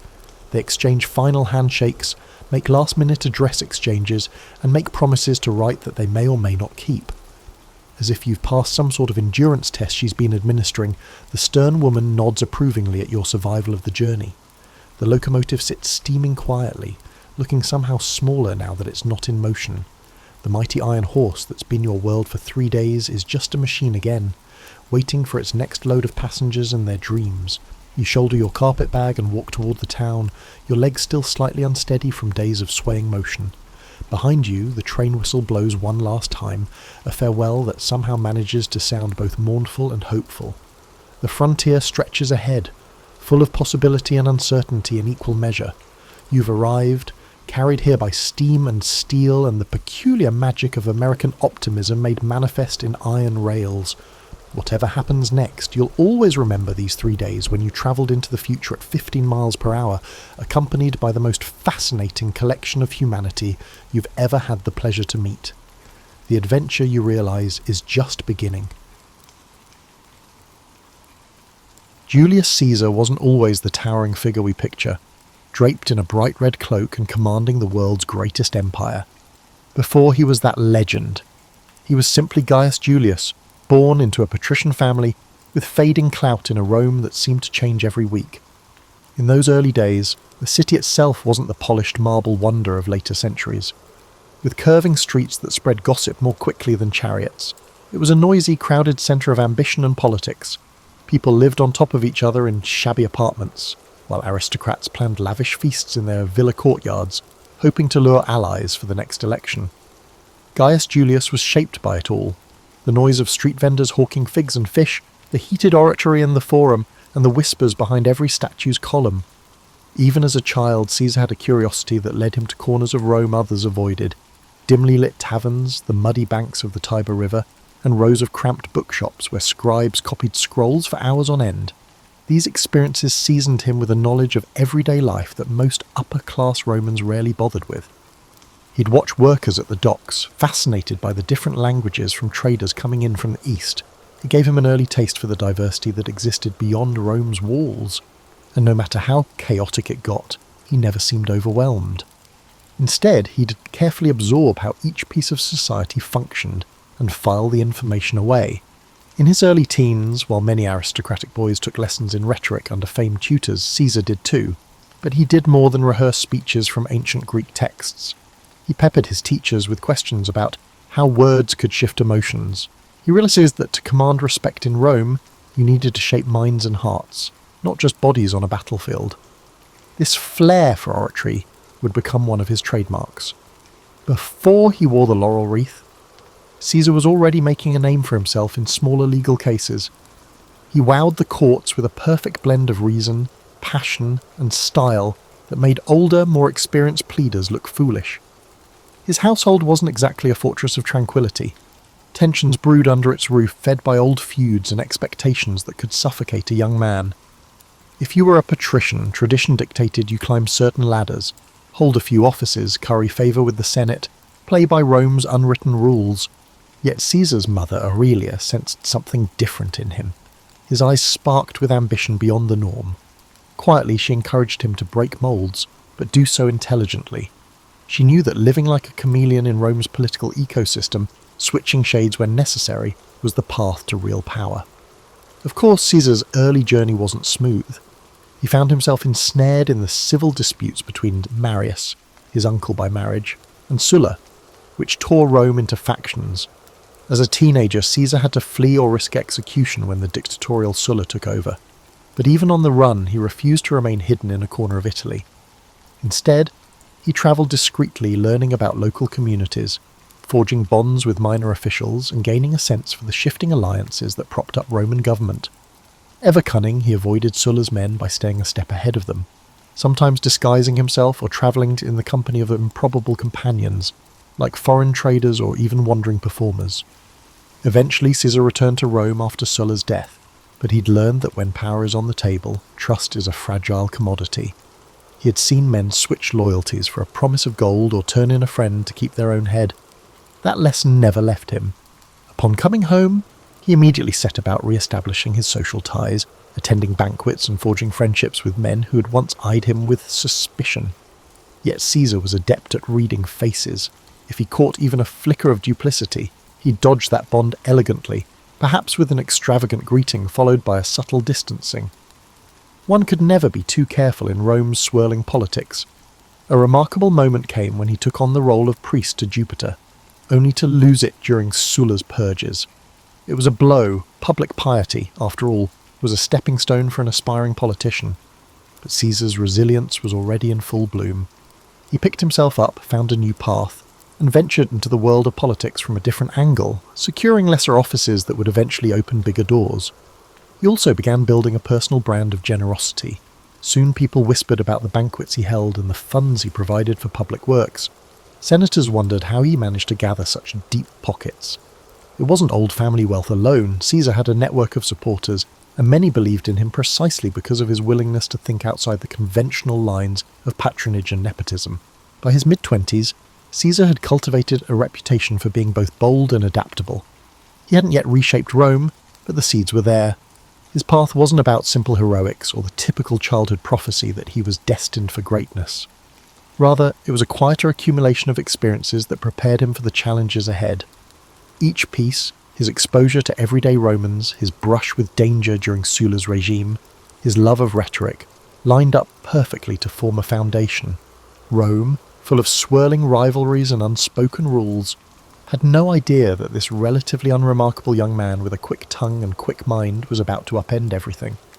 Before he was a seasoned commander or the Colossus striding across the Rubicon, Caesar had an escapade that shaped his perspective on the power more than any lecture in the Senate ever could: his abduction by Cilician pirates in the Aegean Sea. It's a tale rarely told in the mainstream, but it offers a raw glimpse into his character. Caesar was travelling to strengthen his oratory skills under a renowned teacher on the island of Rhodes, something aristocrats often did. But the seas teemed with pirates who thrived on ransom, and it wasn't long before his ship was seized. The pirates who captured him expected a frightened Roman aristocrat. Instead, they encountered a man whose boldness made them question who'd truly been captured.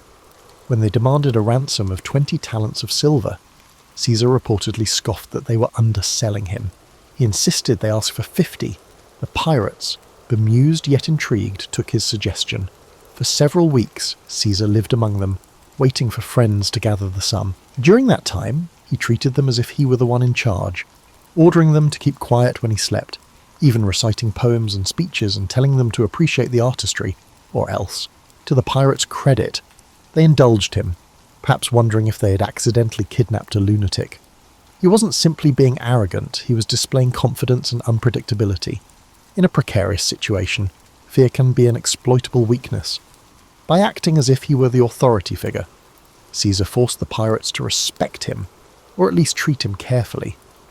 When the ransom finally arrived and Caesar was freed, he quickly organised a naval force, hunted those same pirates down, and had them crucified. It was an act of lethal retribution, laced with the cunning that would characterise his later campaigns. The memory of that ransom demanded, and of Caesar's outlandish performance on the pirates' island, helped shape his entire approach to dealing with adversaries, dramatic, strategic, and always with an eye to the outcome. Back in Rome, Caesar resumed his climb, yet he carried a certain swagger now, a sense that his life was fated for something extraordinary. After all, how many young Roman nobles had stared down pirates and lived to spin the tale? At political gatherings, people whispered behind their cups of wine, speculating on whether that story was just Caesar's brand of theatrics or pure truth. But it was undeniable that he managed to secure enough influence to become a military tribune, and soon he was off to gain experience in the provinces, which gave him intimate knowledge of the armies he would one day command. The politics he left in Rome were no less complicated. He forged a delicate pact with Pompey and Crassus, later known as the First Triumvirate. This was not a formal institution, but rather a private handshake that united three men with distinct strengths: Pompey's military prestige, Caesar's wealth, and Caesar's political cunning. People often assume Caesar just lucked into that arrangement, but it was actually the culmination of countless dinners, private agreements, and carefully bartered favours. Caesar knew that if he wanted to climb higher, he needed to bring Rome's big players into his corner, at least temporarily. If that meant moderating his own ambitions in the short run to secure Pompey's trust, he'd do it without blinking. With their support, Caesar aimed for a new goal, a position that would not only confer prestige, but also provide him with the chance to broaden his network and bolster his army with devoted soldiers.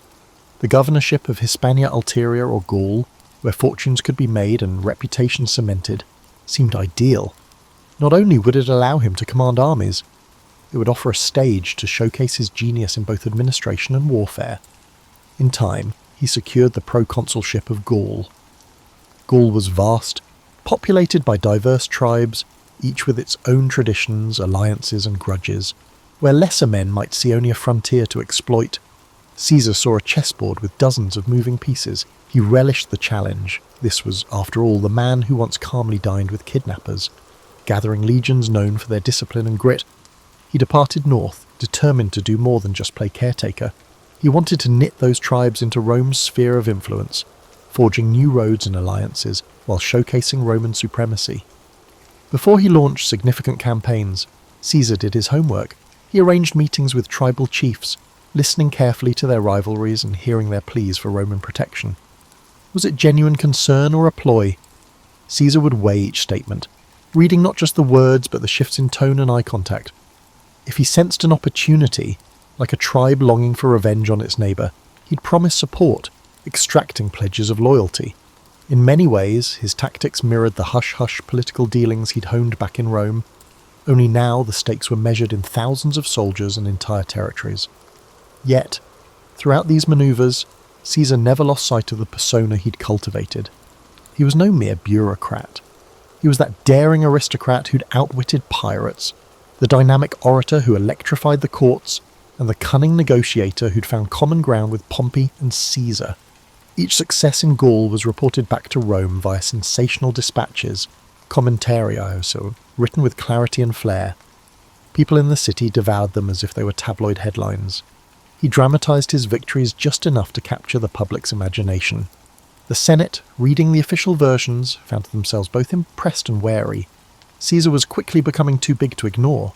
These initial steps in Gaul, some alliances struck, some small skirmishes won, emboldened him. He sensed that if he could bring all of Gaul under Roman control, he'd move from being just another ambitious politician to a legendary conqueror. That knowledge spurred him on. Caesar might have left behind the pirates who once threatened him, but the memory of that captivity fueled his hunger for absolute control. If he had his way, no one, be they a tribal chief or a Roman senator, would ever have the power to hold him captive again.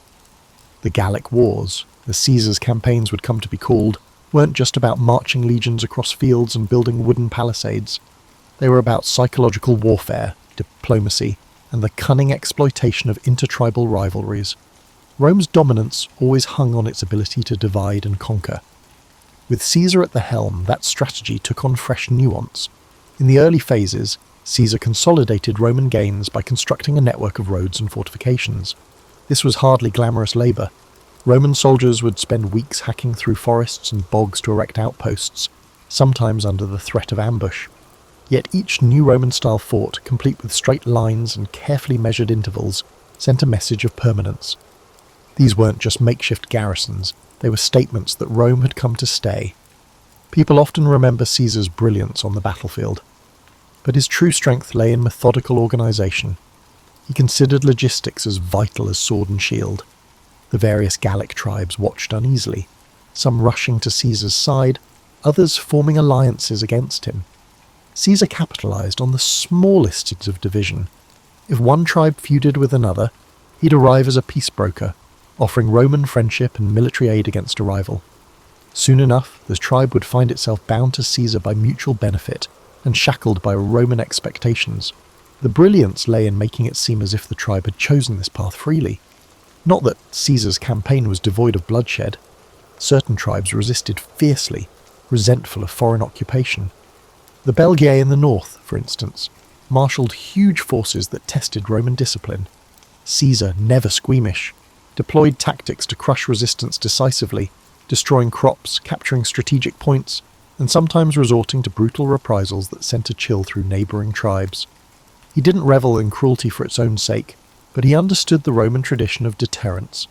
Ferocious display could prevent a drawn-out rebellion. This approach, while effective, also laid the seeds for future animosity, especially among fierce defenders of Gallic independence like Vercingetorix. Vercingetorix was an Arvernian chieftain who recognised that the Gallic tribes needed unity more than ever. He wasn't some hot-headed bandit chief. He was methodical, charismatic, and had a strategic mind that could rival Caesar's. While Caesar was off campaigning on another front, Vercingetorix rallied disparate tribes under the banner of Gallic pride. When Caesar got wind of this resistance, he recognised at once that Vercingetorix was no ordinary adversary. The typical trick of exploiting old rivalries might not work here. The confrontation between Caesar and Vercingetorix escalated into one of the defining struggles of the Gallic Wars. Vercingetorix adopted a scorched earth policy, instructing villagers to destroy their own supplies and towns to starve the Roman legions of resources. It was a grim strategy, burning fields and uprooting harvests, but it slowed Caesar's advance, creating logistical nightmares for Roman soldiers accustomed to living off the land. For a man who prided himself on controlling every variable, Caesar found himself confronting the unpredictable factor of a charismatic local leader who matched him in cunning. Still, Caesar was a master of adaptation. Recognizing the challenge, he consolidated his troops and chose to besiege key Gallic strongholds. Most famously, he surrounded the fortress town of Alesia, where Vercingetorix had taken refuge with tens of thousands of warriors. The siege of Alesia would become a testament to Caesar's ability to think in layers. He constructed a ring of fortifications around the city to starve out Vercingetorix's forces, and, anticipating a Gallic relief army, he built another ring facing outwards to protect his legions from an attack from outside. This double fortification was an audacious engineering project, involving miles of ditches, ramparts, and watchtowers, enough to give any modern city planner pause. The days wore on under a relentless sun. The besieged Gauls inside Alesia ran short of food. Women and children were turned out of the fortress, hoping for mercy, only to be left stranded between the city walls and the Roman lines. Meanwhile, a massive relief force of various Gallic tribes arrived, attempting to break Caesar's outer defences. During one critical night, it seemed Rome might collapse under the weight of the onslaught. Caesar himself rallied his men, darting from post to post. He knew if Alesia was relieved, Gaul could unite behind Vercingetorix, and Caesar's entire campaign might unravel. Against formidable odds, the Roman lines held. Exhausted from repeated attacks and lacking a coherent strategy, the relief force finally broke. Inside Alesia, with supplies gone, inns and morale shattered, Vercingetorix surrendered. The sight of this defiant Gallic chieftain handing over his weapons underscored the turning point. Rome had asserted its dominance, and Caesar stood at the pinnacle of victory. Yet for all the glory, the end of the siege left many Gauls embittered. Caesar might have pacified the region, but a smouldering resentment would eventually lurk beneath the official peace treaties. When Caesar returned to Rome, he was hailed as a hero. His campaigns in Gaul had quadrupled Rome's domain and filled the Republic's coffers with wealth from newly conquered territories. The Senate awarded him grand triumphs, parades where caged prisoners walked in chains, and the crowd roared with delight.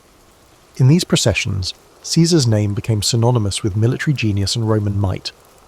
Yet the very success that elevated him threatened to unbalance the precarious political framework in Rome. Men like Pompey and Crassus, once his allies, couldn't help but feel overshadowed by the sheer magnitude of Caesar's achievements. The old guard in the Senate grew uneasy. They murmured that Caesar's ambition was too large for the Republic. Even allies wondered if they could remain relevant while Caesar soaked up the glory. Caesar, for his part, believed he had only just begun. His vision extended beyond the spoils of Gaul. He wanted to transform Rome itself, to carve out a position where no single factional rival could stifle him again. This set the stage for an inevitable clash. Caesar's manoeuvres in Gaul, while triumphant, had also sown suspicion and envy. And suspicion and envy in Rome often led to civil war, assassinations, and chaos. But if Caesar was worried, he hardly showed it. Fresh from the greatest victory of his career, he was welcomed like a conquering hero. He stepped onto the marble streets of Rome with a confidence forged in the crucible of countless battles, the final. The uneasy alliance of Pompey, Crassus, and Caesar, often called the First Triumvirate, had always been a marriage of convenience. Each man saw it as a tool to secure power, but once Caesar's Gallic conquests made him the darling of the masses, resentment began to simmer. Pompey, Rome's previous superstar general, noticed public attention drifting from him to Caesar. Crassus, meanwhile, met a tragic end in an ill-advised campaign against the Parthians, leaving Caesar and Pompey as the two principal contenders for the heart of Rome. An undercurrent of tension now pulsed through the city. Senators whispered in corridors, choosing sides.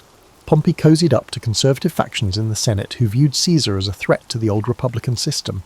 Caesar, still away in Gaul, understood he would need to solidify his position back home soon.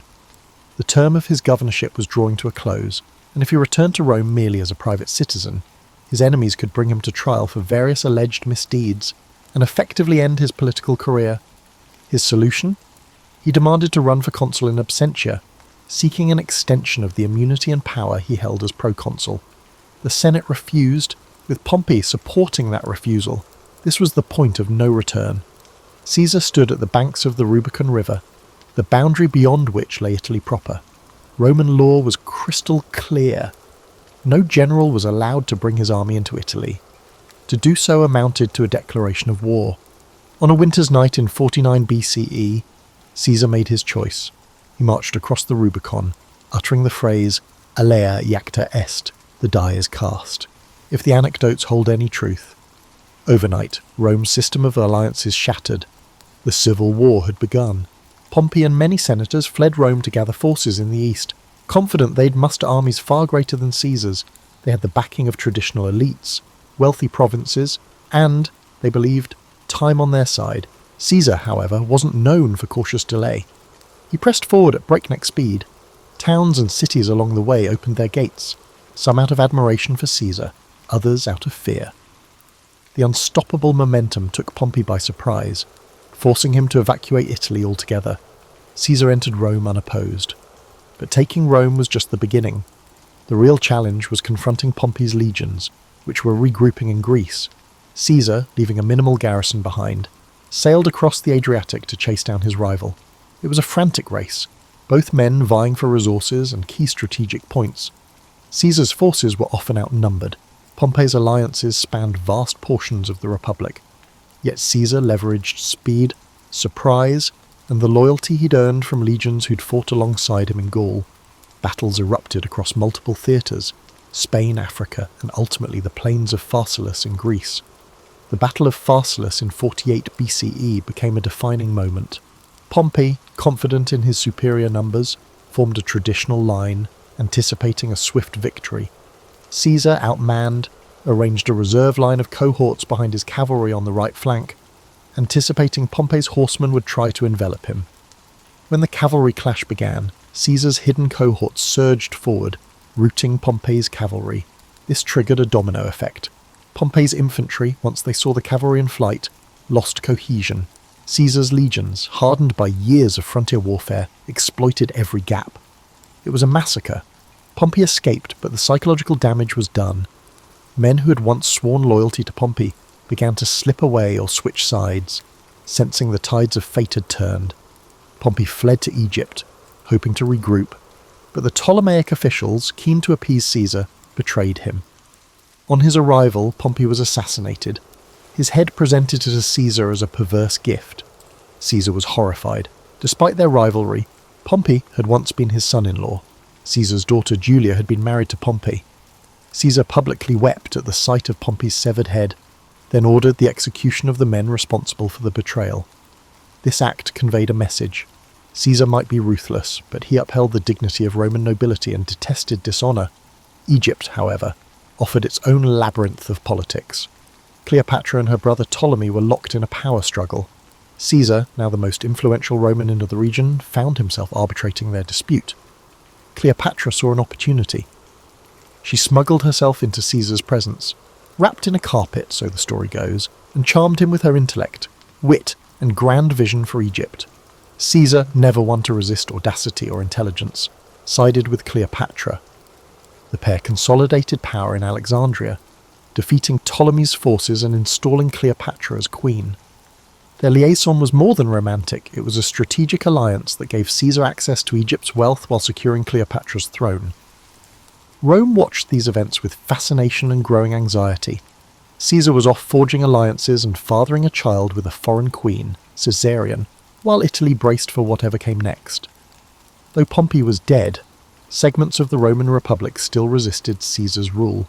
Caesar marched on, quelling resistance in Asia Minor, with such speed that he famously declared, "Veni, vidi, vici," I came, I saw, I conquered.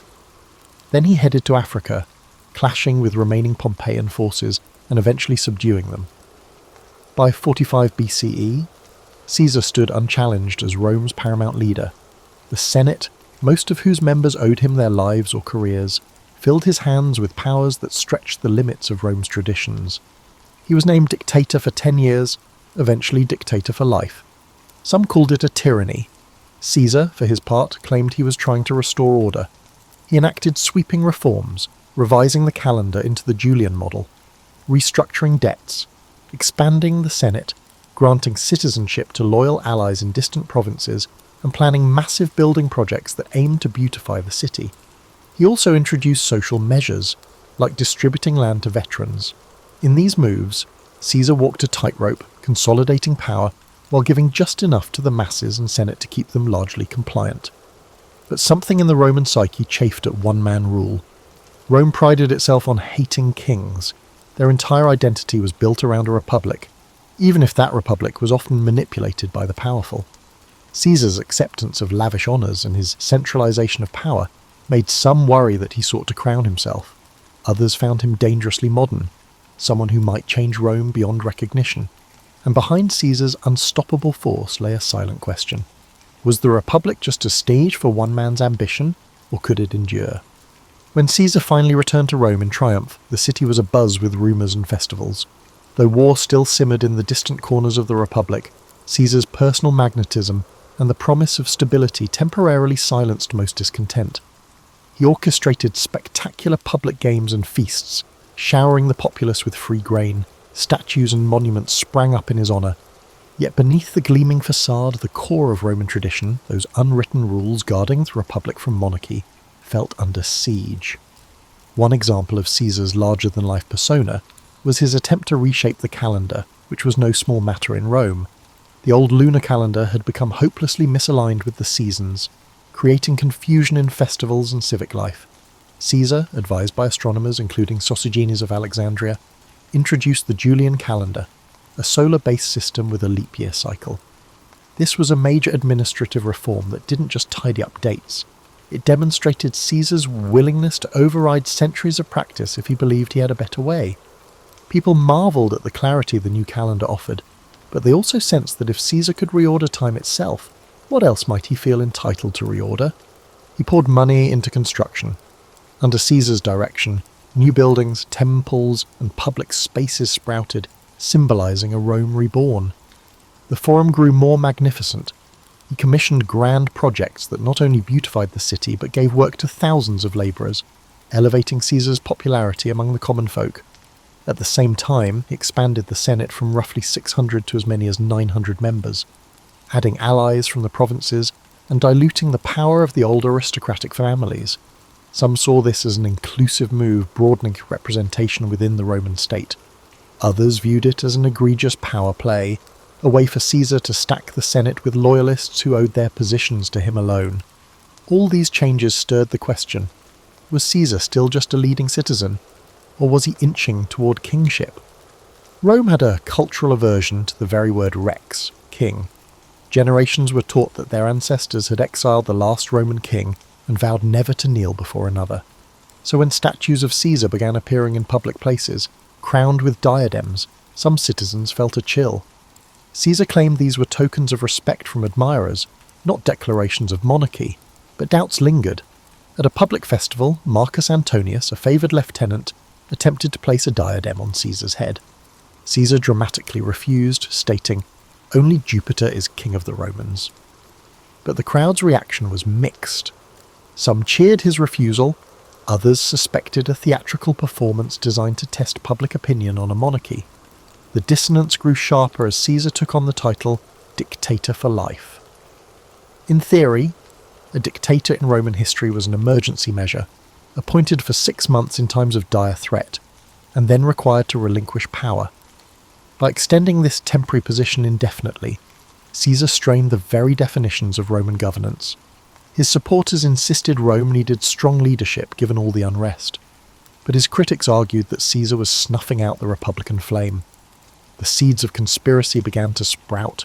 Senators who longed for a return to the old order, such as Gaius Cassius Longinus and Marcus Junius Brutus, started meeting discreetly. Brutus stood out. He descended from Lucius Junius Brutus. the fabled founder of the Republic who drove out the ancient kings.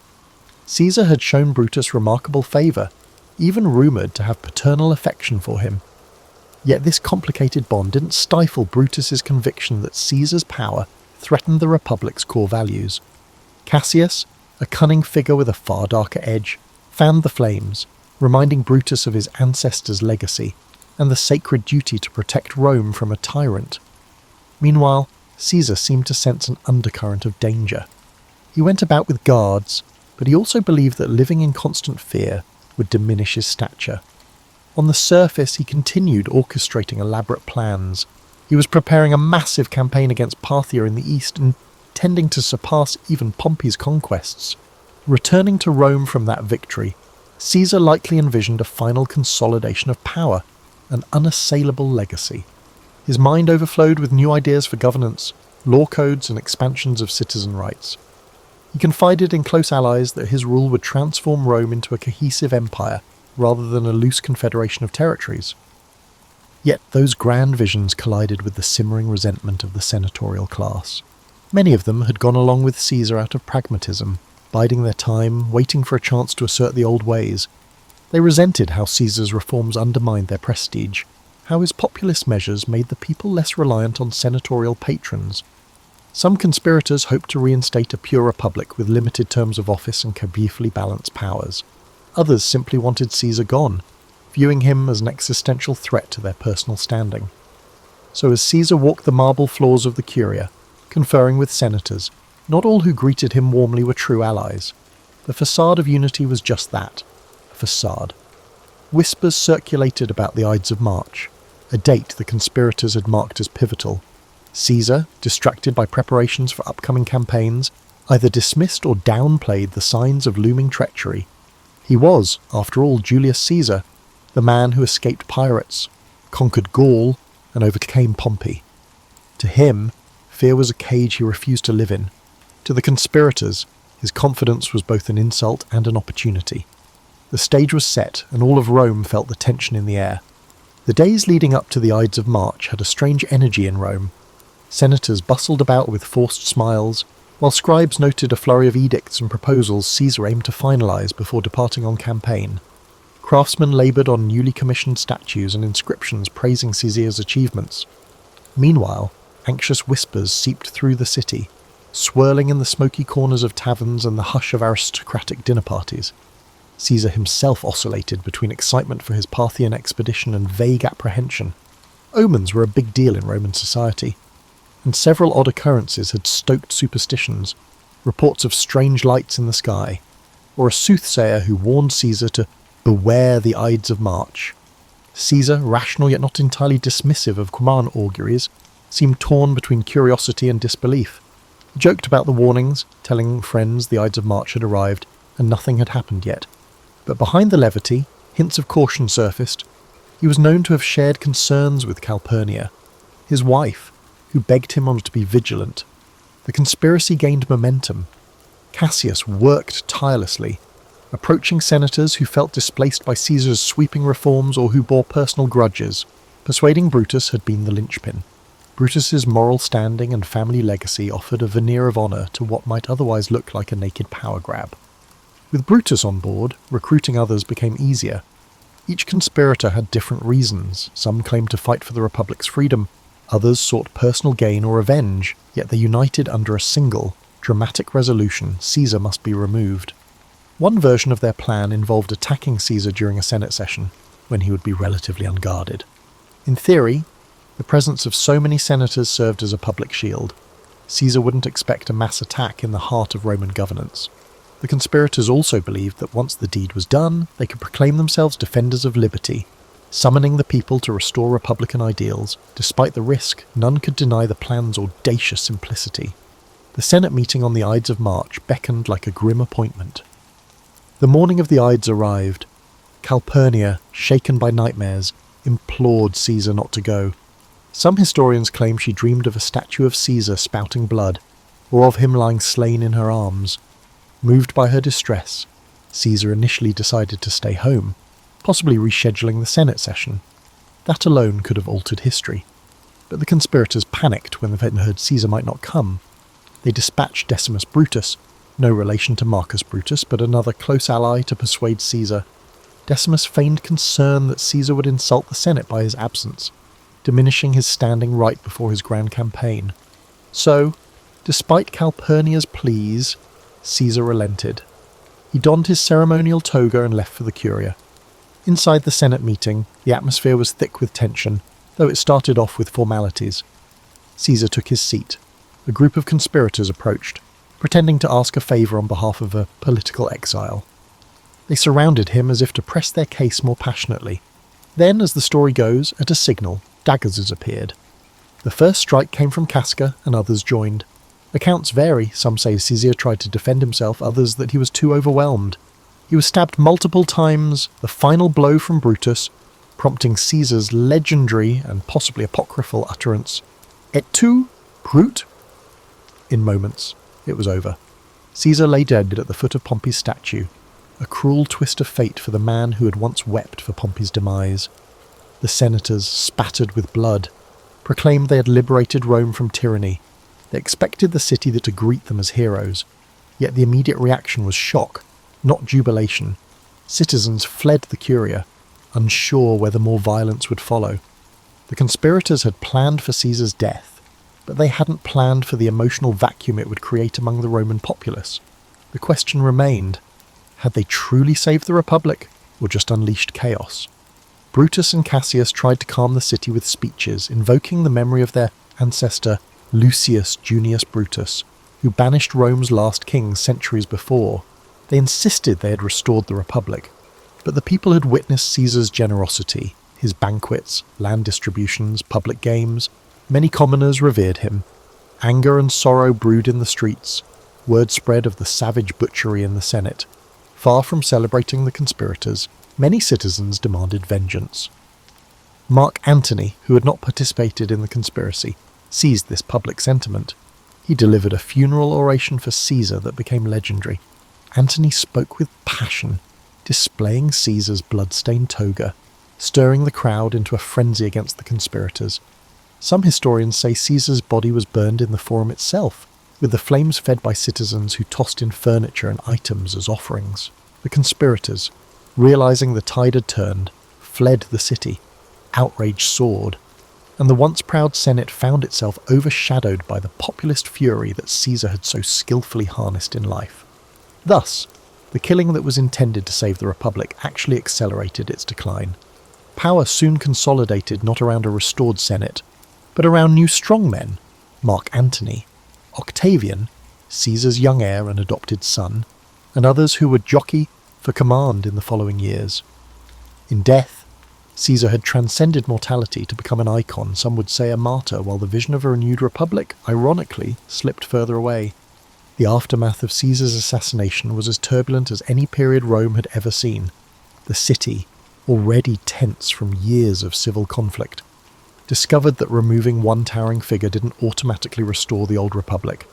Instead, a new power vacuum emerged, quickly filled by those with the ambition and resources to claim it. Mark Antony, Caesar's closest lieutenant, was first on the scene, leveraging his connection to the slain dictator to rally the masses, but Caesar had named a surprise heir in his will, Gaius Octavius, better known as Octavian, his grandnephew. Only 19 years old, Octavian carried Caesar's name, and soon enough, Caesar's legions would rally around him too. Brutus and Cassius fled Rome, hoping to raise armies in the eastern provinces. They published declarations defending the assassination as an act of patriotic duty, but the events in Rome worked against them. The funeral oration by Antony had painted them as traitors to Caesar, and, by extension, enemies of the Roman people. Legions loyal to Caesar scorned the conspirators. Lines hardened. Another round of civil wars seemed inevitable, as one man's ambition had morphed into a generational crisis of identity for Rome. Though Antony and Octavian initially eyed each other with suspicion, they realized they stood a better chance against the conspirators if they cooperated. Along with Marcus Lepidus, a trusted commander, they formed the Second Triumvirate. Unlike Caesar's informal arrangement, this triumvirate was legally sanctioned, granting the three men near absolute power to reorganize the state. And reorganize it they did. Prescriptions, lists of enemies of the state, were published. men of wealth and influence found themselves outlawed. The triumvirate seized property and executed opponents, echoing the grim days of Sulla's dictatorship. The conspirators, meanwhile, mustered forces in the east, culminating in the climactic Battle of Philippi in 42 BCE. Brutus and Cassius were defeated, and they chose suicide over capture. If Caesar's murderers hoped for a renaissance of republican ideals, they had gravely miscalculated.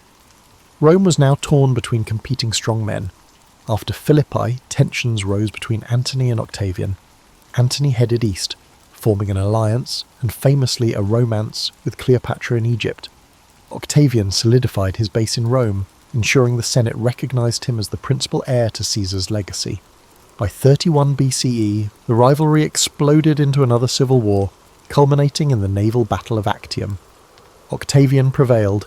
Antony and Cleopatra fled and later took their own lives, and the stage was set for Octavian to become Augustus, the first Roman emperor. The Republic, in its old form, was gone. And what of Caesar's legacy? His name, Caesar, would become synonymous with rulership itself. From Kaiser in German to Caesar in Russian, leaders in distant lands would adopt the moniker as a badge of imperial might. His reforms, especially the Julian calendar, outlived him by centuries, influencing how millions of people mark time. His writings, particularly the commentaries on the Gallic and Civil Wars, remained essential reading for generations of statesmen and generals, admired for their clarity and rhetorical brilliance. In a strange twist, the Senate that once feared him voted to deify Caesar after his death, proclaiming him Divus Julius. Shrines and temples to the divine Julius sprang up, turning him into a figure of worship.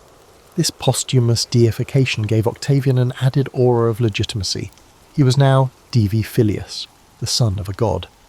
One might argue it was the final irony. The same institution that bristled at his ambition now raised him to divine status. This transformation reflected the contradictory nature of Roman politics, practical to the core, yet steeped in superstition and reverence for signs and wonders. Public memory of Caesar remained divided. Many admired him for championing the lower classes, taking decisive action to end Rome's internal strife, and extending Roman influence abroad. Others condemned him as the man who shattered the Republic's checks and balances, making a single-man rule inevitable. Over time, historians, playwrights, and orators distilled his story into dramatic beats. The brilliant general, the cunning politician, the betrayed friend. Those wanting a moral lesson found ample material. Some used him as a warning against unchecked ambition, others as an example of visionary leadership undone by a petty jealousy. Yet there's a deeper layer to Caesar's life, one less recounted in popular lore. He was profoundly curious about the world, about languages, cultures, and the mechanics of governance. From his youth in the streets of Rome to his kidnapping by pirates, from the muddy battlefields of Gaul to the marble corridors of the Curia, he sought to understand and master every environment he touched. He wasn't content to play by the rules, he rewrote them. Not all admired his methods, but few could deny his results. For those living in Rome after Caesar's demise, daily life eventually stabilized under Augustus's reign. The city grew grander, the empire expanded, and a new system, the Principate, took shape. But an undercurrent of nostalgia persisted among some senators who recalled a republic where men like Cicero and Cato once debated the future of Rome. They wondered if, in slaying Caesar, they had severed the last chance to preserve republican dignity, or if Caesar's very presence had doomed it from the start. And so the figure of Julius Caesar stands in Roman history not simply as a conqueror or a dictator, but as a turning point. He harnessed ambition, popular support, and raw military skill to reshape the world's greatest republic. And in doing so, he cleared a path for imperial rule. Some see him as a hero visionary who expanded Rome's horizons. Others view him as the ultimate usurper, betraying the collective governance that had once defined the city's spirit. Perhaps both are true. In the end, Julius Caesar's story reminds us that history rarely lends itself to neat labels. The arcs of power, destiny, and personal will often weave together in ways that defy easy categorization. And if there's one lesson that resonates across the centuries, it might be this. When a single individual grows too large for the existing order, transformation, however exhilarating or destructive, becomes inevitable. Catherine of Aragon's birth coincided with the emergence of the modern world. Catherine of Aragon was born on December 16th, 1485, at the Archbishop's Palace in Alcalá de Henares near Madrid, during a time when the medieval era was slowly giving way to what we now call the Renaissance. Her parents, Isabella I of Castile and Ferdinand II of Aragon, had united their kingdoms and were in the midst of completing the Reconquista, which would culminate with the fall of Granada in 1492. Catherine's early years were marked not by coddling, but by immersion in one of Europe's most dynamic courts. While most historical accounts focus on her later marriage to Henry VIII, Catherine's formative years in Spain reveal a woman groomed for far more than matrimony. Her mother, Isabella, ensured Catherine received an education that surpassed what most royal daughters could expect. The tutelage of Alessandro Geraldini and the humanist Antonio Geraldini gave her fluency in multiple languages, including Spanish, Latin, French, and Greek. She studied canon and civil law, genealogy, heraldry, and history, subjects typically reserved for male heirs. Catherine's childhood unfolded against the backdrop of her parents' military campaigns against the Moorish kingdom of Granada. Rather than shielding their children from state affairs, Isabella and Ferdinand brought them along. At age 6, Catherine found herself in the military encampment at Santa Fe outside Granada, watching as the last Muslim ruler in Spain surrendered to her parents.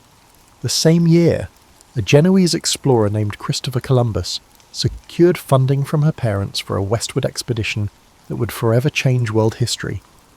What distinguished Catherine's upbringing from that of other royal daughters was her mother's insistence that she understand the mechanics of governance. Isabella of Castile was no ornamental queen, but ruled in her own right. Under her example, Catherine observed council meetings, diplomatic receptions, and looked into the delicate dance of statecraft. Her mother's confessor, the reforming Cardinal Jimenez de Cisneros, instilled in her a devout but intellectually rigorous Catholicism that emphasised personal piety alongside institutional reform. By age 15, Catherine had absorbed more practical knowledge of rulership than most royal sons twice her age. Yet the Spanish court that shaped her remained largely invisible in later English accounts, which preferred to cast her as a passive victim of Henry VIII's marital machinations rather than acknowledge the sophisticated political actor who arrived on English shores. When Catherine sailed from Spain in 1501, she brought with her not just a trousseau and dowry, but a distinctly Iberian worldview. Her household included 50 Spanish attendants, including her lady-in-waiting, Doña Elvira Manuel, who would serve as both companion and cultural bridge. These Spaniards brought with them customs and practices that would seem alien to English courtiers, different standards of personal hygiene, so Spaniards bathed more frequently than the English, different dining habits, and different musical traditions. The journey itself, frequently reduced to a footnote in historical accounts, proved harrowing. Records from her fleet commander, Admiral Don Pedro de Ayala, reveal that Catherine's ship nearly sank in a ferocious Bay of Biscay storm. For 3 days, the princess remained in her cabin praying while waves threatened to overturn the vessel. When land was finally sighted, Catherine insisted on recording her impressions of her new country. Her letters home described the English countryside as verdant but melancholy, and noted the curious custom of commoners approaching the royal party to present petitions directly, something unthinkable in the more rigid Spanish court hierarchy. What awaited her in England was not her future husband, Henry, but his brother Arthur, Prince of Wales, a slender 15-year-old whose frail health stood in stark contrast to Catherine's robust constitution. Their first meeting at Dogmersfield in Hampshire became legendary for Catherine's insistence on Spanish protocol despite English objections. When the Earl of Surrey demanded to see her face before she proceeded to London, Catherine refused, maintaining that only her betrothed would first glimpse her uncovered countenance, a stance that revealed both her adherence to Spanish custom and her early determination to assert herself in an unfamiliar land. The death of Arthur, Prince of Wales, in April of 1502 at Ludlow Castle, transformed Catherine of Aragon's trajectory in ways that conventional narratives often simplify. The 17-year-old widow faced not just grief but a political quagmire that would shape the next 7 years of her life. While history has primarily cast these as years of passive waiting, Catherine's correspondence reveals a young woman actively navigating the treacherous waters of international diplomacy. Arthur's death threw Catherine into what historians have called diplomatic purgatory, She was neither fully English nor free to return to Spain. Her father-in-law, Henry VII, refused to return her substantial dowry, 200,000 crowns, an enormous sum that would equal millions in today's currency. Meanwhile, her father, Ferdinand, was equally reluctant to fund her return home without the dowry. Catherine found herself essentially stranded in a foreign country whose language she was still mastering. During these limbo years, Catherine resided primarily at Durham House in London, where her income was progressively reduced by Henry VII's parsimony. By 1505, her situation had deteriorated to such an extent that she wrote to her father, "I am in debt in London. I am struggling to find a way out." Court records show that she was forced to pawn personal items, including gold vessels from her table service, to pay her servants' wages. While traditional accounts paint the aftermath as a period of powerless victimhood, Catherine's letters reveal sophisticated financial strategizing as she managed to maintain a household of 30 servants despite these constraints. What's rarely discussed is that Catherine's widow years coincided with the most tumultuous period in Castilian politics since her mother's accession. When Isabella of Castile died in 1504, the kingdom descended into factional struggle between Catherine's father, Ferdinand, and her brother-in-law Philip of Burgundy, husband to her sister Joanna. Catherine found herself in the uncomfortable position of an ambassadorial hostage, with Henry VII threatening to switch matrimonial alliances to the Burgundian faction if Ferdinand didn't meet his increasingly demanding terms. These years also witnessed Catherine's transformation from sheltered infanta to hardened political operator. She essentially functioned as Spain's unofficial ambassador to England, sending coded intelligence reports to her father, while simultaneously maintaining a facade of dutiful deference to Henry VII. Court records show that she cultivated relationships with key English nobles, particularly the Howard and Stafford families, building a network that would later prove invaluable during her queenship. Most accounts overlook Catherine's intellectual development during this period. Inventories of her possessions show she acquired over 40 books between 1502 and 1509, including works by Erasmus and Thomas More. Her correspondence with the Spanish humanist Juan Luis Vives suggests she was engaged with the latest currents in Renaissance thought.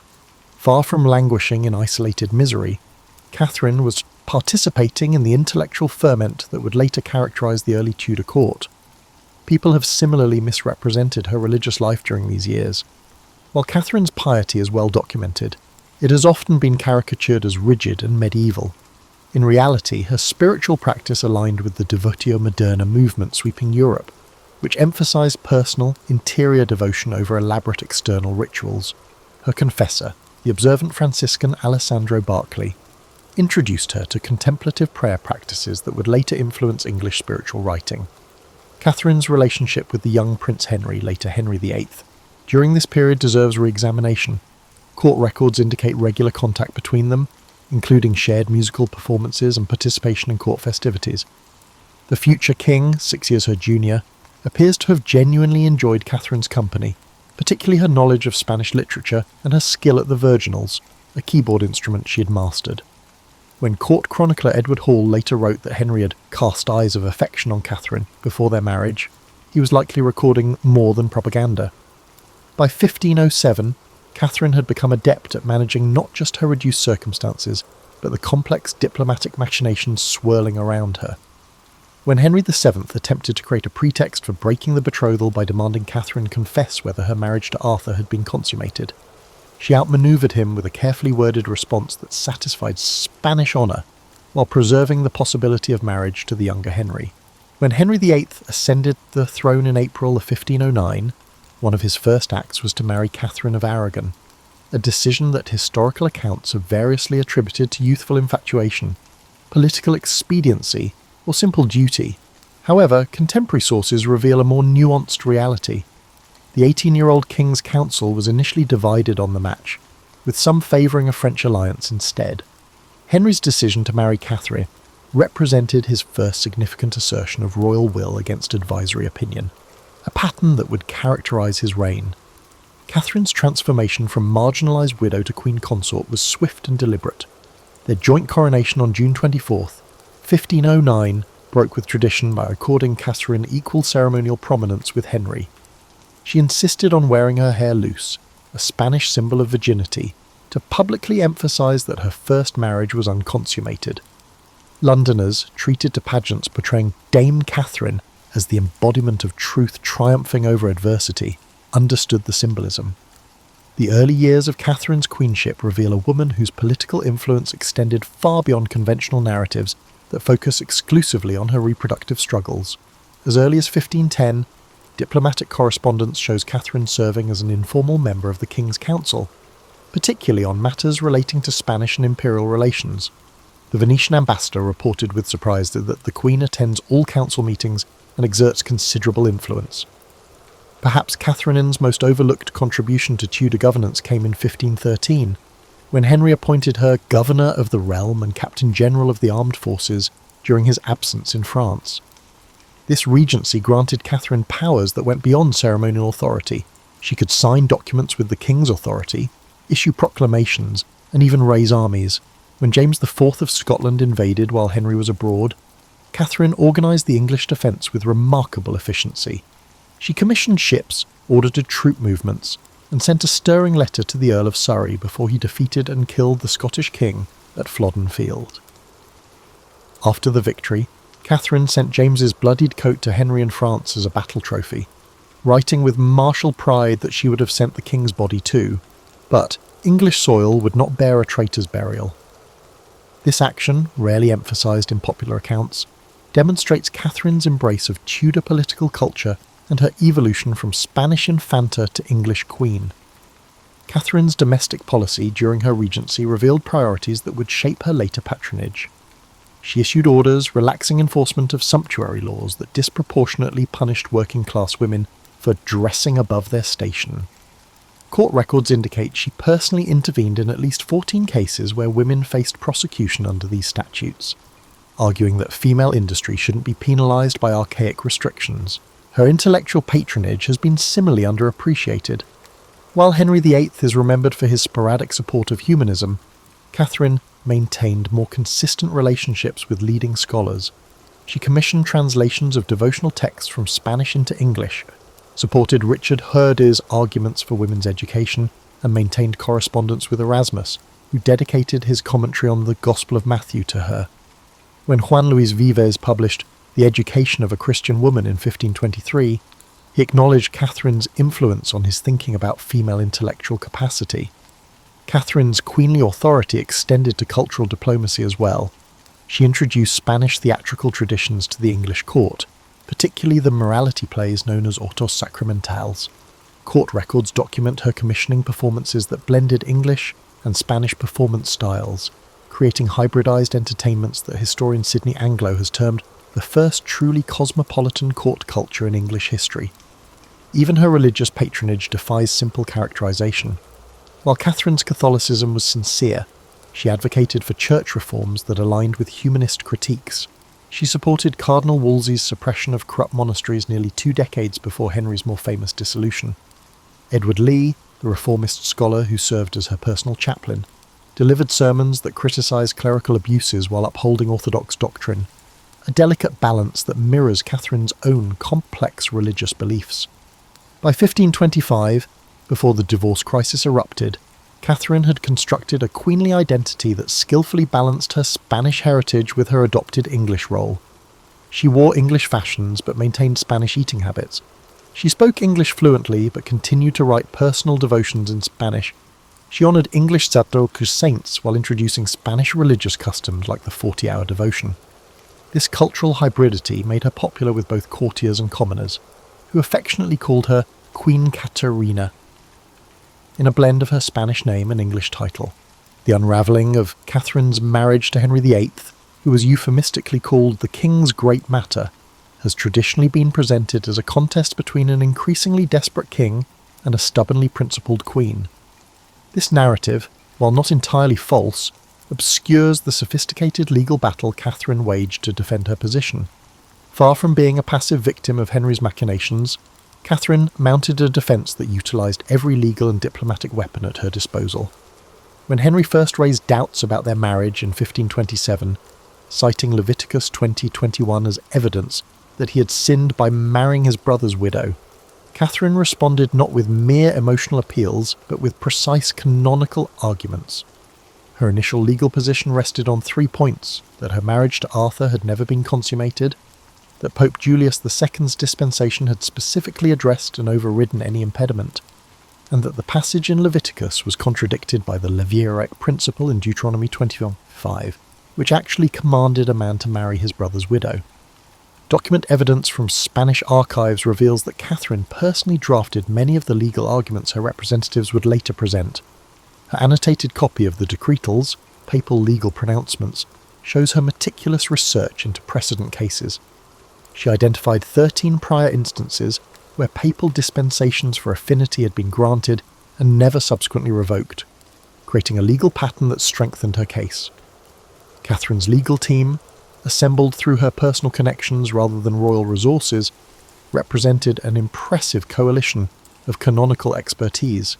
While Henry retained the services of Cardinal Wolsey and later Thomas Cranmer, Catherine secured representation from William Warham, Archbishop of Canterbury, Cuthbert Tunstall, Bishop of London, and, most importantly, John Fisher, Bishop of Rochester, whose treatise defending the validity of her marriage became the definitive opposition text. The Blackfriars trial of 1529 provided Catherine with her most dramatic moment of resistance. Her famous speech before the Legatine court, "I call God and all the world to witness that I have been to you a true, humble, and obedient wife," has been celebrated for its emotional power. Less recognised is its legal cunning. By appealing directly to Rome before the court could render judgment, Catherine executed a sophisticated canonical manoeuvre called exceptio spolii, which argued that she couldn't receive fair judgment while deprived of her rights as queen. This legal tactic effectively suspended the English proceedings. Catherine's appeal to Rome wasn't merely procedural obstruction, but reflected her understanding that the case would receive a more favourable hearing there. She maintained a network of informants throughout Europe who provided intelligence about papal politics. When imperial forces sacked Rome in 1527, placing Pope Clement VII under the influence of her nephew Emperor Charles V, Catherine strategically intensified her appeals to Rome, understanding that geopolitical circumstances now favoured her position. Even as Henry isolated Catherine physically, moving her from palace to palace with ever-decreasing household staff, she maintained communications with supporters through an underground network. Royal account books reveal the king's frustration at discovering Catherine had smuggled letters to imperial ambassadors via servants disguised as vegetable sellers. One particularly effective channel involved Catherine's Spanish ladies-in-waiting, who would carry messages braided into their hair when visiting London markets. When Henry separated from Catherine and banned her from court in 1531, she had effectively transitioned from being the queen consort to the opposition leader. From her reduced household at the Moor in Hertfordshire, she continued directing legal resistance through coded correspondence.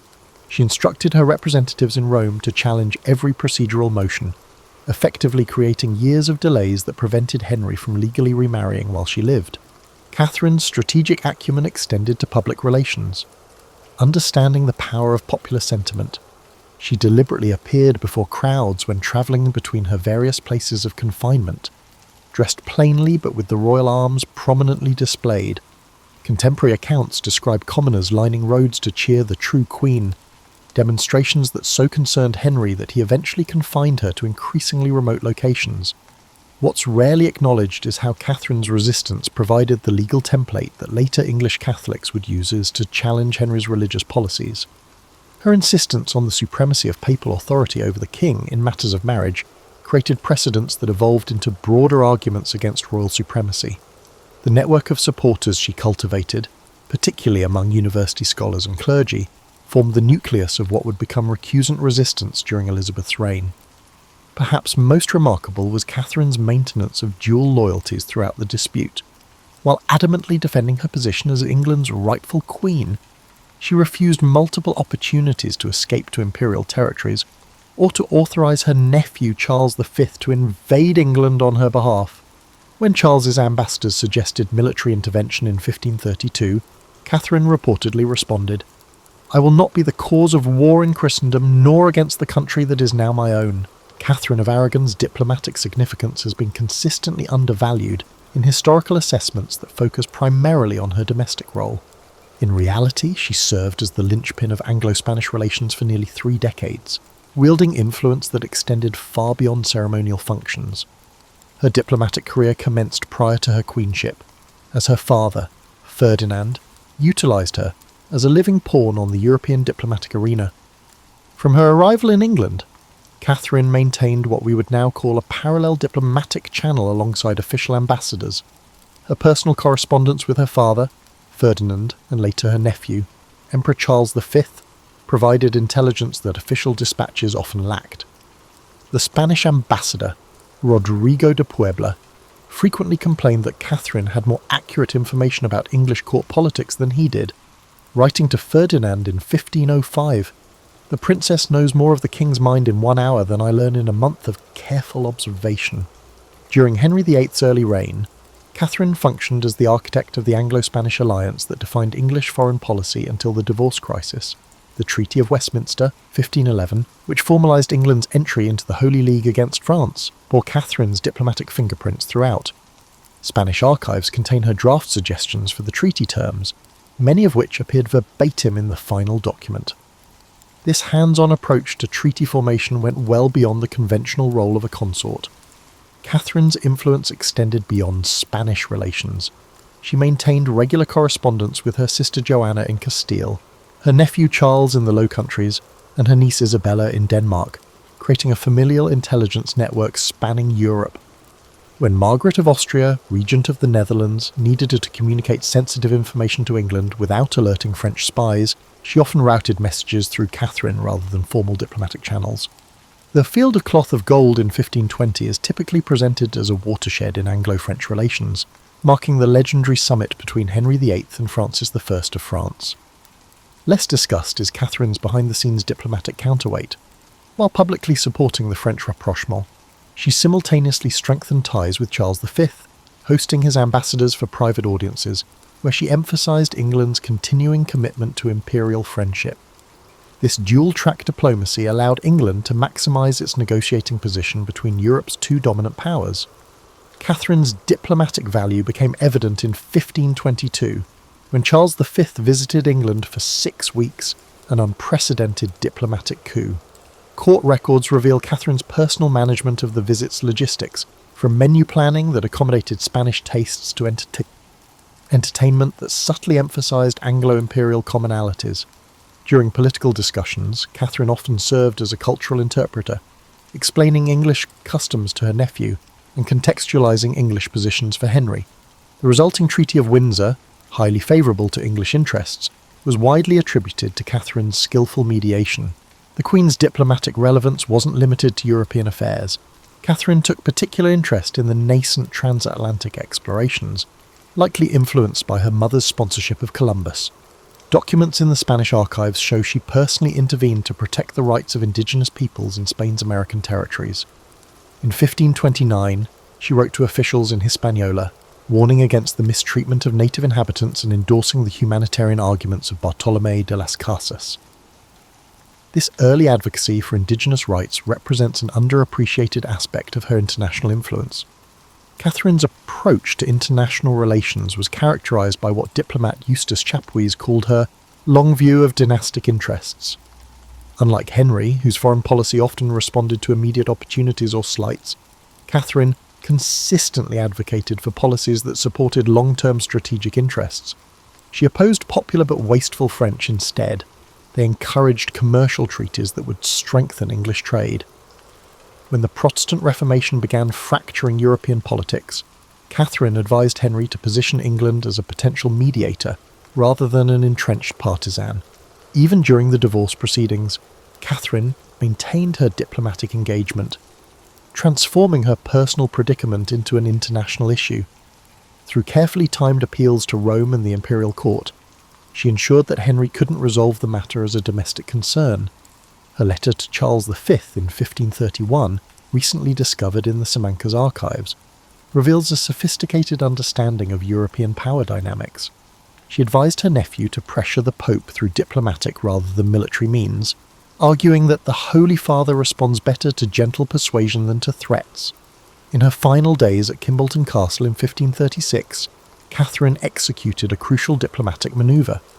Understanding that her death would reshape Anglo-imperial relations, she dictated letters to both Henry and Charles V that emphasised reconciliation rather than recrimination. To Henry, she reaffirmed her love despite their differences. To Charles, she explicitly requested he maintain peaceful relations with England. This final diplomatic act reflected her lifelong balancing of loyalties to her native and adopted countries. Perhaps the clearest evidence of Catherine's diplomatic significance came after her death, when Anglo-imperial relations rapidly deteriorated without her moderating influence. Within months, Henry faced increasing hostility from Charles V, culminating in an imperial-papal alliance that threatened England with invasion. The diplomatic architecture Catherine had maintained for decades collapsed in her absence, revealing how central she had been to England's international standing. Catherine of Aragon's cultural patronage established patterns that would define the Tudor Renaissance long after her death. Yet this aspect of her legacy remains curiously underexplored. Unlike the spectacular but sporadic patronage of Henry VIII, Catherine's cultural investments were systematic and transformative, particularly in education, literature, and the textile arts. Her vision helped shift English court culture from its medieval foundations toward Renaissance humanism. Education stood at the centre of Catherine's patronage strategy. In 1523, she established the Queen's Scholarships at St John's College, Cambridge, which specifically funded students focusing on Greek and Latin classics. University records indicate that 27 scholars benefited from these grants during Catherine's lifetime, including Robert Pember, who later became a leading translator of classical texts. Unlike most contemporary patronage, Catherine's educational funding carried the unusual stipulation that recipients commit to teaching for at least 5 years after completing their studies, creating a multiplier effect for humanist learning. Catherine's commissioning of translations significantly expanded the range of texts available in English. Court payment records document her sponsorship of at least 14 translation projects, including the first English versions of Seneca's moral essays and portions of Plutarch's Lives. Her most significant literary commission came in 1516, when she engaged Juan Luis Vives to write De Institutione Feminae Christianae, on the education of a Christian woman, which argued for women's intellectual capabilities at a time when female education remained controversial. Catherine ensured the work was quickly translated into English and distributed to noble households with daughters. The education of her daughter Mary reflected Catherine's pedagogical principles. She recruited humanist scholars like Thomas Linacre and Richard Pace as tutors, developing a curriculum that mirrored those of male heirs. Mary's education included not just traditional female accomplishments, but also Greek, Latin, astronomy, architecture, and governance, subjects typically reserved for male education. This educational program became influential beyond the royal family. Inventories from noble households show increased acquisition of classical texts for daughters after Catherine established this precedent. Catherine's textile patronage transformed English decorative arts. Spanish embroidery techniques, particularly blackwork, black silk on the white linen, sometimes called Spanish work, gained prominence through Catherine's workshop. Her household accounts show she employed over 20 professional embroiderers at its peak, producing works that combined Spanish techniques with English motifs. Surviving examples in the Victoria and Albert Museum demonstrate this distinctive hybrid style, which remained influential in English decorative arts for generations. Liturgical arts received particular attention in Catherine's patronage portfolio. She commissioned illuminated manuscripts from both Spanish and English workshops, creating opportunities for cross-cultural artistic exchange. The Catherine of Aragon prayer book, now in the British Library, exemplifies this fusion, with Spanish-influenced illumination techniques applied to English devotional texts. Catherine also commissioned altar furnishings that introduced Spanish liturgical aesthetics to English churches, including embroidered antependiae, altar frontals, that incorporated pomegranate motifs, her personal emblem, into traditional English church decoration. Musical funding revealed Catherine's cosmopolitan tastes. She introduced Spanish musicians to the English court, including the composer Juan de Anchieta, whose compositions familiarized English audiences with the unique polyphonic traditions of Iberian sacred music. Court records document her commissioning of motets that blended English and Spanish musical elements. Thomas Tallis, who would later become England's preeminent composer, received his first royal appointment in Catherine's household chapel, where he was exposed to this international musical environment. Subsequent rebuilding has largely erased Catherine's architectural patronage, but account books reveal significant projects.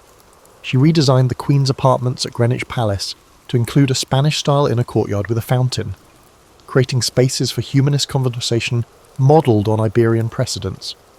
At Richmond Palace, she commissioned a library specifically designed to house her growing collection of classical and humanist texts, with innovative features like reading desks with adjustable angles, a design later copied in other noble libraries. Perhaps most significant was Catherine's patronage of female artists and intellectuals. Court records show she employed women in traditionally male artistic roles, including Anne Brown as court painter and Margaret Bryan as astronomical instrument maker. These appointments created rare professional opportunities for talented women and established precedents for female intellectual achievement. When Catherine established her daughter Mary's household at Ludlow Castle in 1525, she deliberately recruited educated women as attendants, creating what historian Maria Dowling has called the first female humanist circle in England. Catherine's cultural patronage established a distinctively English Renaissance identity that outlived her personal downfall. The educational institutions she funded continued producing scholars long after her death. The artistic styles she introduced became naturalised as traditional English forms. Even her architectural innovations influenced subsequent royal building projects. When Elizabeth I later positioned herself as a Renaissance monarch, she drew upon cultural foundations that her mother's rival had established. Catherine of Aragon died at Kimbolton Castle on January 7, 1536, officially downgrading her to Princess Dowager, despite her insistence on her royal title until the end. Traditional narratives often conclude her story here, presenting her as a tragic figure whose significance waned after Anne Boleyn's ascension. This interpretation fundamentally misunderstands Catherine's enduring influence on Tudor England and beyond. Her legacy operated through multiple channels, some obvious and others more subtle, shaping English history long after her physical presence had ended. The most immediate aspect of Catherine's legacy manifested in popular resistance to Henry's religious policies. Her steadfast defence of papal authority provided both intellectual framework and emotional inspiration for those opposing the nascent English Reformation. The Pilgrimage of Grace, the largest uprising of Henry's reign, explicitly invoked Catherine's cause among its grievances. Northern rebels carried banners depicting her royal arms alongside traditional religious images, symbolically linking loyalty to Rome with loyalty to the displaced queen. Catherine's influence persisted through networks of scholars and clerics she had patronised. John Fisher, Bishop of Rochester and her most prominent defender, became a martyr for rejecting royal supremacy. Less-known figures like Nicholas Wilson and Richard Featherstone, both former chaplains in Catherine's household, joined the ranks of religious exiles who maintained opposition from continental havens. These Catherinian loyalists, as historian Eamon Duffy termed them, preserved alternative visions of English Catholicism that would influence later recusant communities. Through her daughter Mary, Catherine's political and religious values gained renewed expression during Mary's brief reign, 1553 to 1558. Mary's restoration of Catholicism represented not just personal conviction, but conscious continuation of her mother's stance. Royal proclamations during Mary's reign frequently referenced the virtuous example of our most noble mother, explicitly connecting government policies to Catherine's principles.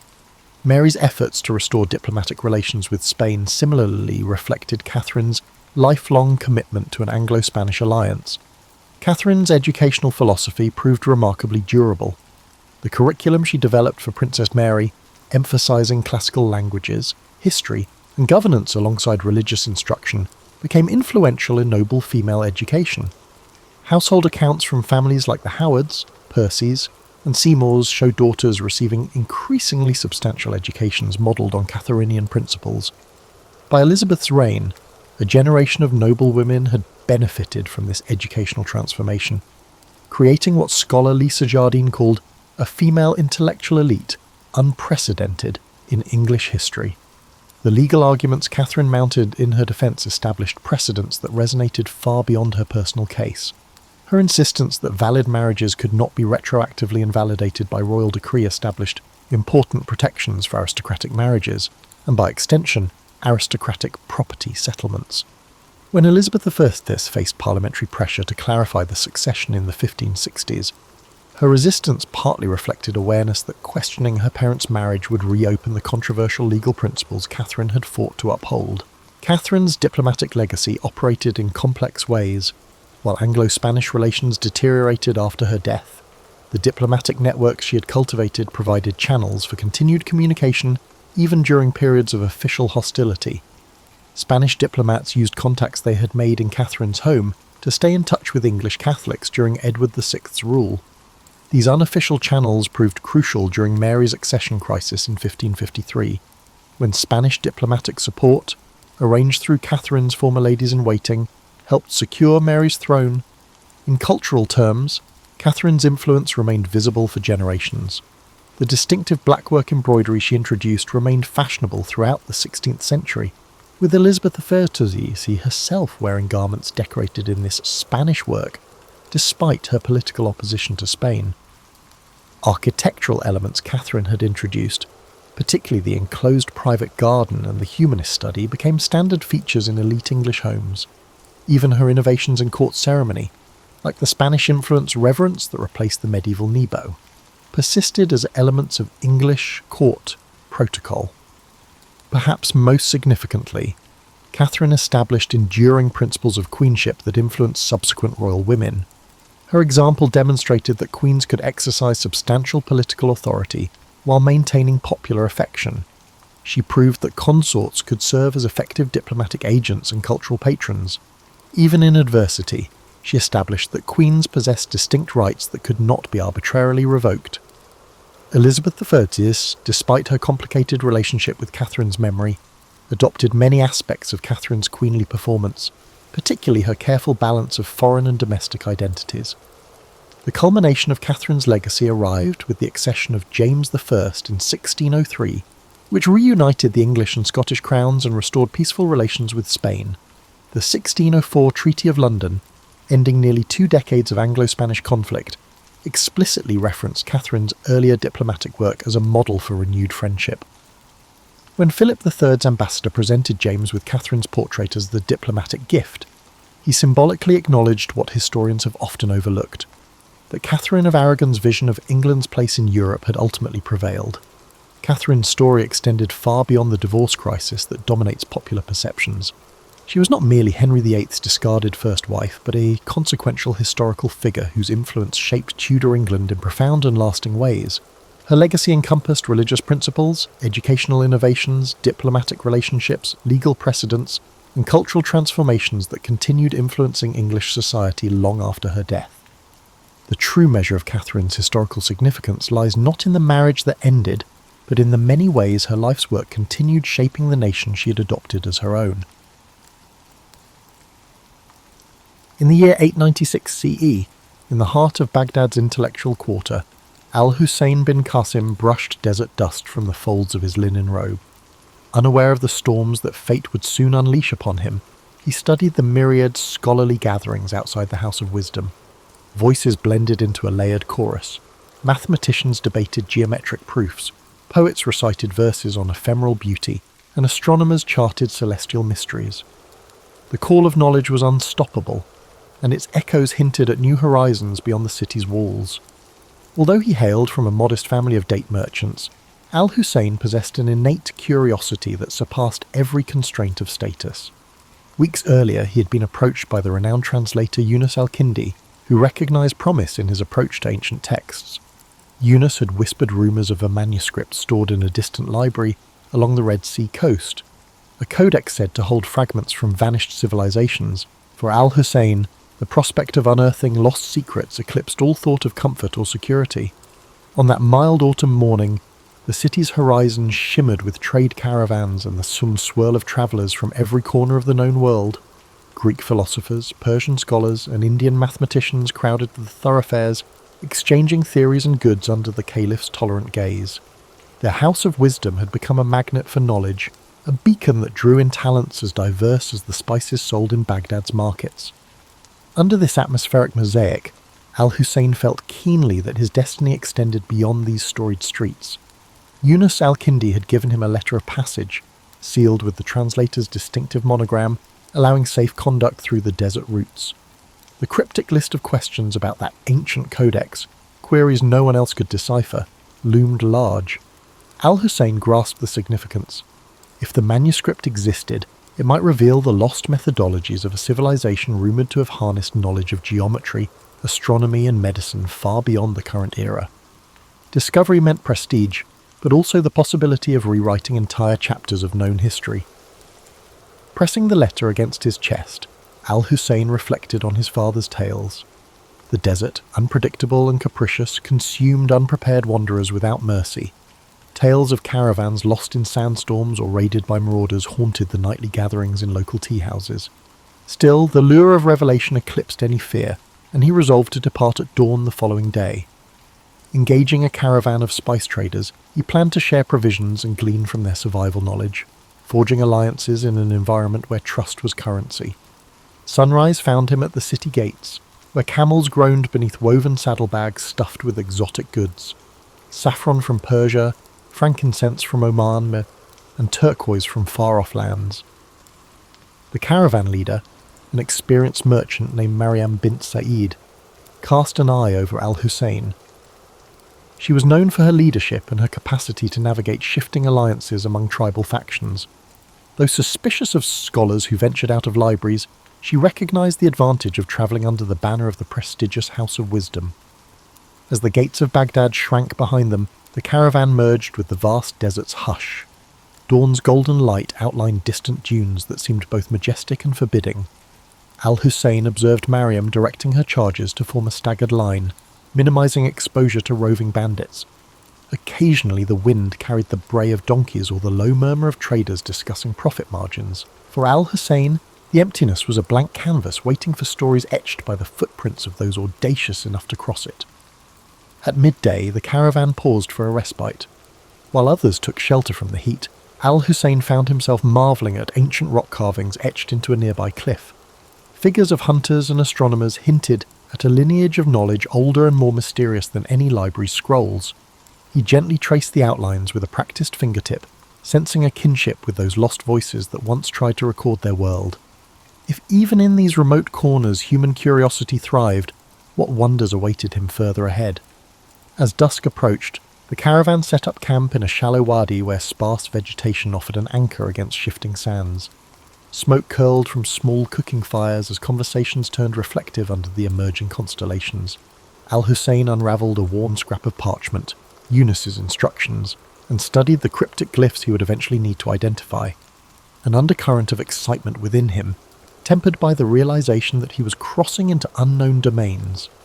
Tomorrow, he told himself, would be the first step into discovery's deeper realm. In the early dawn, the caravan pressed eastward toward a series of desert oases, whispered about in old merchant journals. Each oasis served as a precarious lifeline against the relentless, punishing heat, and Mariam's leadership ensured their small group navigated meticulously. She brokered safe passage with tribal patrols, offering tokens of trade in return for unimpeded travel. Meanwhile, Al-Husayn keenly observed everything: the subtle changes in wind direction, the traces of ancient pathways etched into sandstone, and the silent resilience of his fellow travellers. The first oasis they reached was little more than a cluster of date palms around a seep of brackish water. A half-crumbled stone marker bore inscriptions so worn that Al-Husayn could decipher only fragments. Something about an old boundary line, perhaps delineating the domain of a once powerful clan. While camels drank, he sketched these faint markings onto a scrap of parchment. He felt an inexplicable sense of kinship with the countless travellers who had paused here, bridging centuries with a simple act of thirst-quenching. Under midday's glare, mirages shimmered like spilled quicksilver on the horizon, testing the caravan's resolve. Mariam instructed everyone to conserve water. No idle talk, no unnecessary movement. The group fell silent except for the shuffle of feet and the jingle of harnesses. Al-Husayn, though parched, studied the desert floor for any sign of hidden paths. He noticed shards of rock that might have been left by travellers or storms. Each shard, he thought, was an artifact, a clue to this vast land's deeper story. Late that afternoon, they encountered a wandering nomad who carried a battered lute. His desert-weathered face spoke of countless roads travelled. In exchange for water, he offered a ballad about a hidden city said to rise from the sands once every century. A place with alabaster walls, if legend could be trusted. concealing a trove of scrolls older than Babylon. Al-Husayn listened, heart quickening. Though Mariam dismissed it as a fanciful tale, the scholar within him sparked at the thought of such a discovery. They arrived at the second oasis by dusk, greeted by the scent of wet earth. The moon's reflection quivered on the water, a promise in the darkness. Mariam arranged night guards while the rest settled near tufted grass and short palms. Al-Husayn unrolled his notes, scribbling every rumour and observation he'd gathered that day. He felt a stir of anticipation, thinking of Eunice's letter and that elusive codex. If legends held any truth, perhaps the path he followed would branch into revelations. Before sleep, the caravan huddled for a supper of flatbread and dried figs. Conversation meandered to improbable tales, spirits that roamed the dunes, hidden jinn kingdoms beneath the sand. Mariam, ever pragmatic, rolled her eyes but allowed these stories to pass unchallenged, aware that tales could soothe weary minds. Al-Husayn listened thoughtfully, dissecting each legend for kernels of historical fact. He sensed how desert myths blended with real events, forging a tapestry of belief. Each story, he realized, held a reflection of human longing. Sleep came fitfully. Between ragged gusts of wind that rattled the palms, Al-Husayn dreamed of an endless corridor lined with doors of sandstone. Behind one door lay the hidden city the nomad described, behind another, the Red Sea Library. He awoke to the howling of a jackal, unsure if the dream was an omen or mere fantasy. Still his conviction remained firm. He would continue chasing knowledge across these shifting landscapes, trusting that destiny might reveal itself within the margins of the unknown. By morning, a layer of sand dusted every surface, and the caravan resumed its cautious advance. The air felt thick with unspoken tensions. They reached a rocky pass where looming sandstone pillars resembled silent sentinels. Mariam signalled a halt, sensing something amiss. Al-Husayn peered into the ravines, half expecting bandits or lurking predators. Instead, he found stillness. However, the unease remained. Sometimes the desert concealed its perils in plain sight, biding time. The caravan pressed on, anxious to leave those brooding columns behind. That evening they camped on the pass's far side, sheltered from direct winds by a towering rock face. After supper, Al-Husayn examined an astrolabe Mariam carried for navigation. The device's etchings mesmerized him, reminiscent of the geometric wonders housed in Baghdad. He wondered if the rumoured codex might expand upon such celestial insights.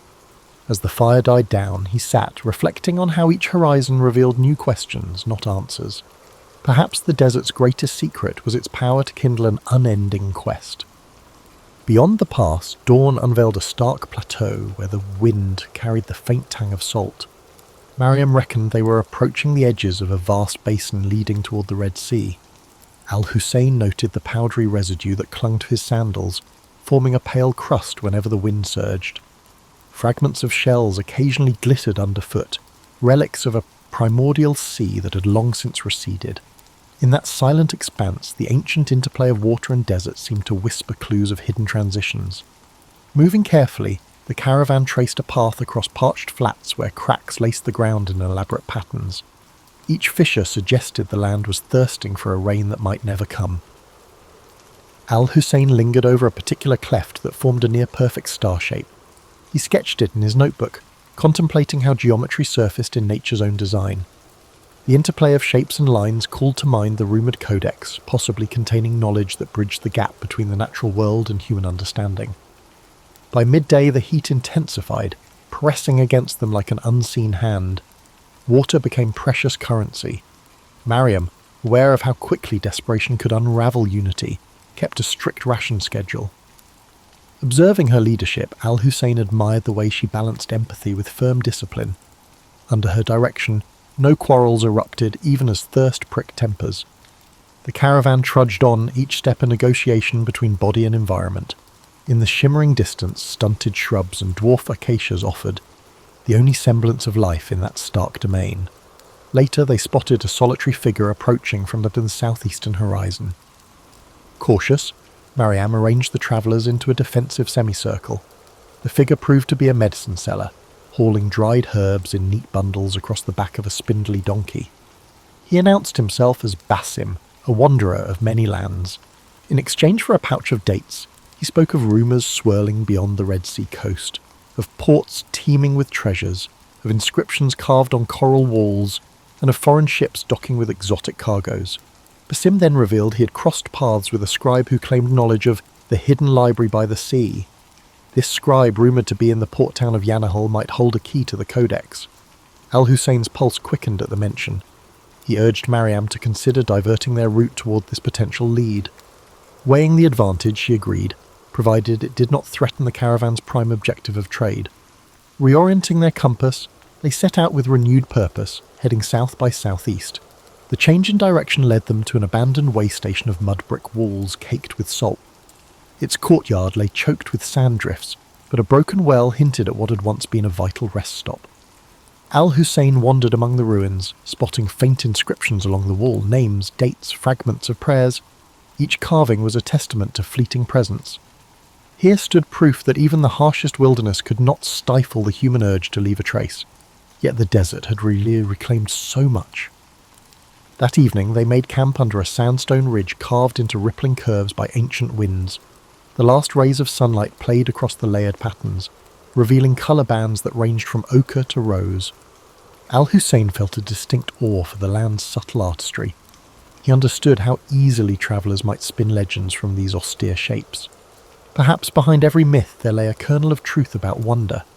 Perhaps the rumoured hidden city or the library derived from real glimpses of grandeur swallowed by time. As the night grew cool, Mariam permitted a small fire. Conversations ran softer now, with a thread of expectancy woven into each word. Basim spoke of trade centres bustling with sailors from distant empires, Zanj, Gujarat, even the far-flung kingdoms beyond the Indian Ocean.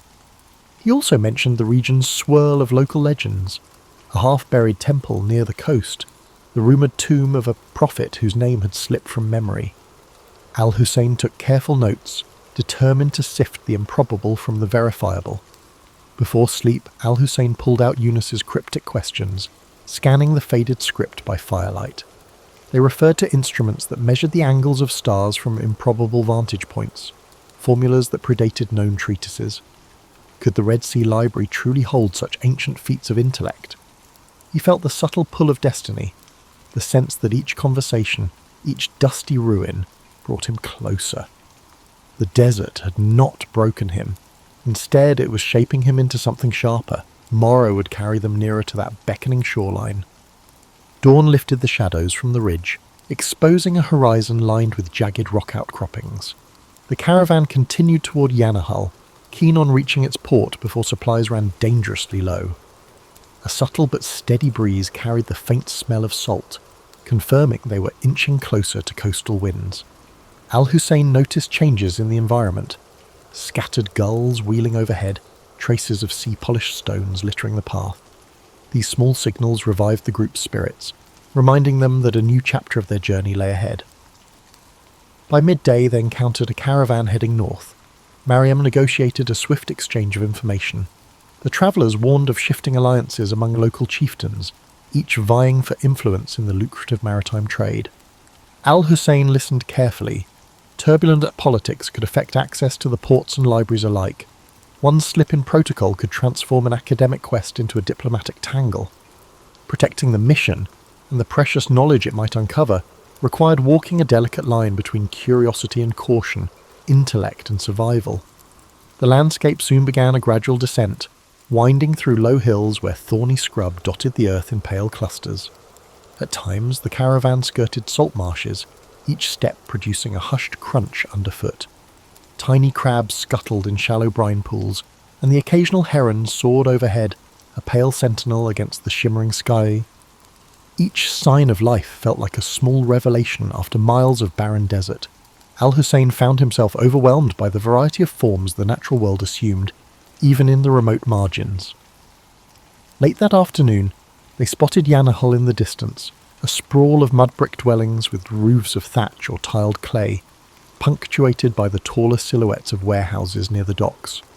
Thin pillars of smoke curled upward, and the distant clang of metal suggested blacksmiths plying their trade. Seabirds circled the bustling harbour, where dhows and small cargo vessels bobbed in the tide.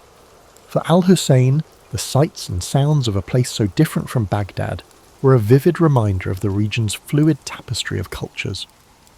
Mariam led the caravan through the town's outskirts, seeking a trustworthy local factor who could arrange secure storage for their goods. Children peered out from doorways, intrigued by the unusual mix of travellers. The air smelled of fish, spice, and damp rope, all woven together into a briny perfume. Husayn scanned every detail, from the chipped walls covered with old maritime symbols to the lively banter between dockworkers. He made mental notes of how commerce thrived here, bridging deserts and oceans in a single breath. With arrangements in place, the group settled at a modest inn near the wharf. Basim quietly vanished among the waterfront stalls, murmuring about errands to run. Husayn felt a twinge of concern, but was too eager about the library rumour to dwell on it. He quickly asked around for any mention of the scribe. Locals offered conflicting accounts. Some shrugged, while others claimed they had glimpsed a reclusive scholar searching for archaic port records. One old fisherman insisted the scribe left for the Coralstone Quarter. Determined, Husayn set off with Mariam and 2 guards, weaving through narrow alleys that snaked between sun-baked walls. The sound of the sea grew louder, waves rolling and crashing in a steady rhythm. They soon found the Coralstone Quarter, a cluster of buildings fashioned from blocks quarried along the shore. The walls sparkled with flecks of shells embedded in pale limestone. While the architecture entranced Husayn, it was the possibility of encountering the scribe that propelled him forward, heart-pounding with each echoing footstep. At last they arrived before a half-collapsed structure perched on the water's edge. Broken shutters and a leaning doorway bore witness to decades of neglect. Inside, scattered manuscripts lay in disarray atop a wooden table. Candle stubs had melted into curious shapes, dotting the floor like forlorn sculptures. Husayn called out, receiving only silence. Mariam gestured for the guards to remain alert. Then a voice, raspy but precise, emerged from behind a partition. "If you've come for idle gossip, there is none. If you seek knowledge, speak." An elderly man stepped forward, shoulders draped in a threadbare shawl. His gaze darted suspiciously among them. Husayn introduced himself and explained his search for a Red Sea library rumoured to house an ancient codex. At the mention of Yunus al-Kindi, the man's eyes sparked. He introduced himself as Fahim, once a royal archivist who had fallen out of favour. Fahim claimed to know the codex's general whereabouts, but warned of obstacles, political and supernatural. Despite his guarded manner, he pointed to a scroll. "There," he said, "the trail begins." Under the scribe's watchful glare, Husayn unrolled the scroll Fahim indicated. Faded script described a coastal stronghold called Makshaf, famed for its labyrinthine archives. Though the text offered scant details, it named a certain scholar, Ibrahim of Kulzum, who had once catalogued manuscripts within its walls. Fahim revealed that a naval blockade centuries earlier had forced the stronghold into obscurity. Few in Yanahal even recalled its name. The old archivist smirked. "If you wish to risk your neck, go. But be warned, those halls remain unforgiving." Mariam, standing nearby, studied the scribe's demeanour. She had dealt with enough merchants and officials to read a man's motives.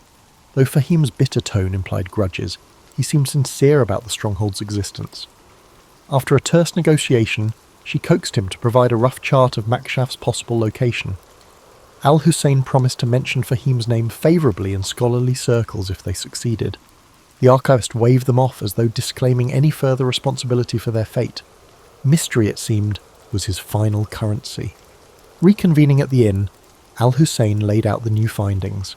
The stronghold of Makshaf appeared to lie southwest along a rugged coast where cliffside passes met tidal inlets. This was no typical trade route, and Mariam recognised the risk. Yet curiosity pulled them forward. Treasure for her, knowledge for Husayn. To minimise complications, she decided that only a smaller detachment would continue.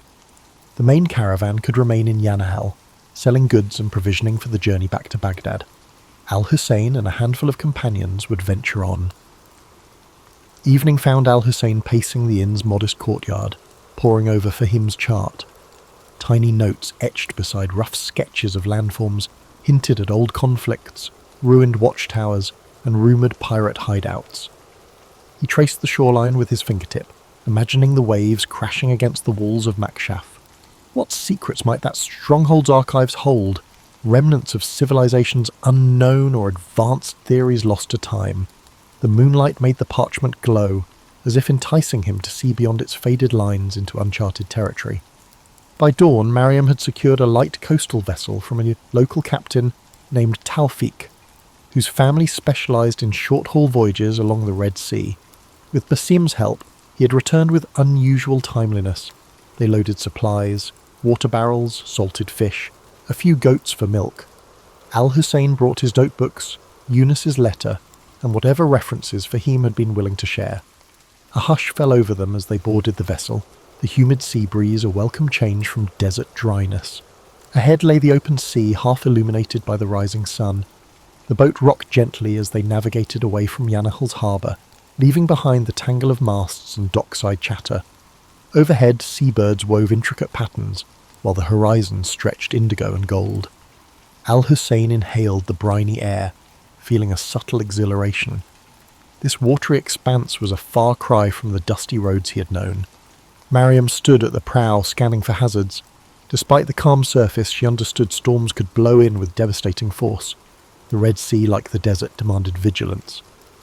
During the voyage, Taufik recounted local lore about hidden coves where pirates once stashed plunder or reefs that glowed with phosphorescence at night. Basim listened, occasionally offering a sly anecdote of his own. Husayn jotted down each tale, uncertain which threads might lead to truth. The swirl of rumour only deepened his conviction that knowledge often lurked in the unlikeliest corners.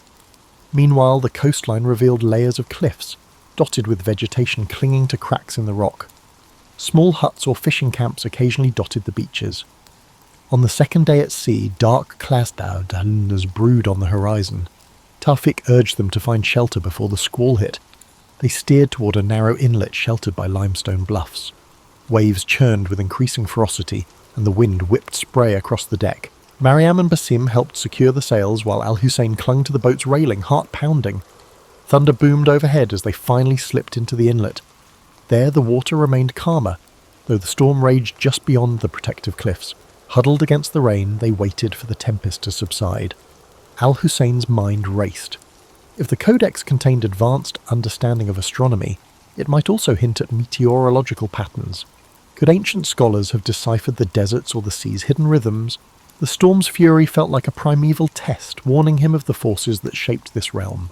Perhaps Makshaf's long-sealed archives held not just forgotten texts, but an entire worldview alien to their era.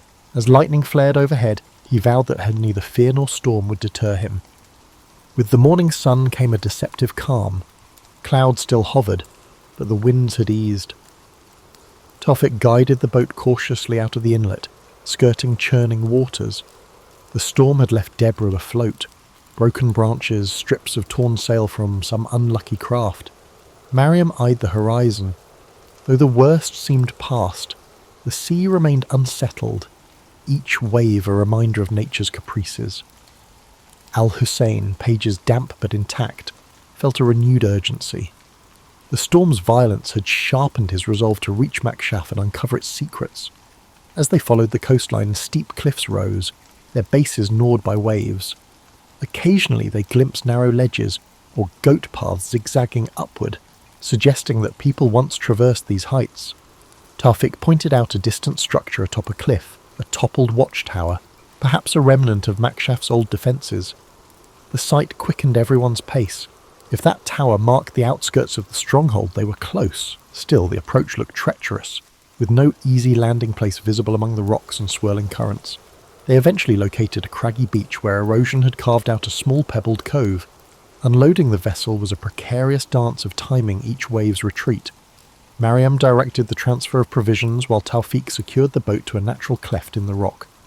Overhead, seabirds screeched, and the wind whipped salt-laden spray against their faces. Husayn carefully shielded the charts and manuscripts, mindful that a single misstep could end his entire quest. This shoreline felt like a threshold between rumour and tangible discovery. A short climb inland revealed a rocky plateau dotted with tough grasses and scattered boulders. Amid the distant cliffs, fragments of a fortification jutted skyward, tumbled walls and half-collapsed arches. Basim let out a low whistle, marvelling that such ruins still lingered after centuries of neglect. Mariam maintained her measured composure.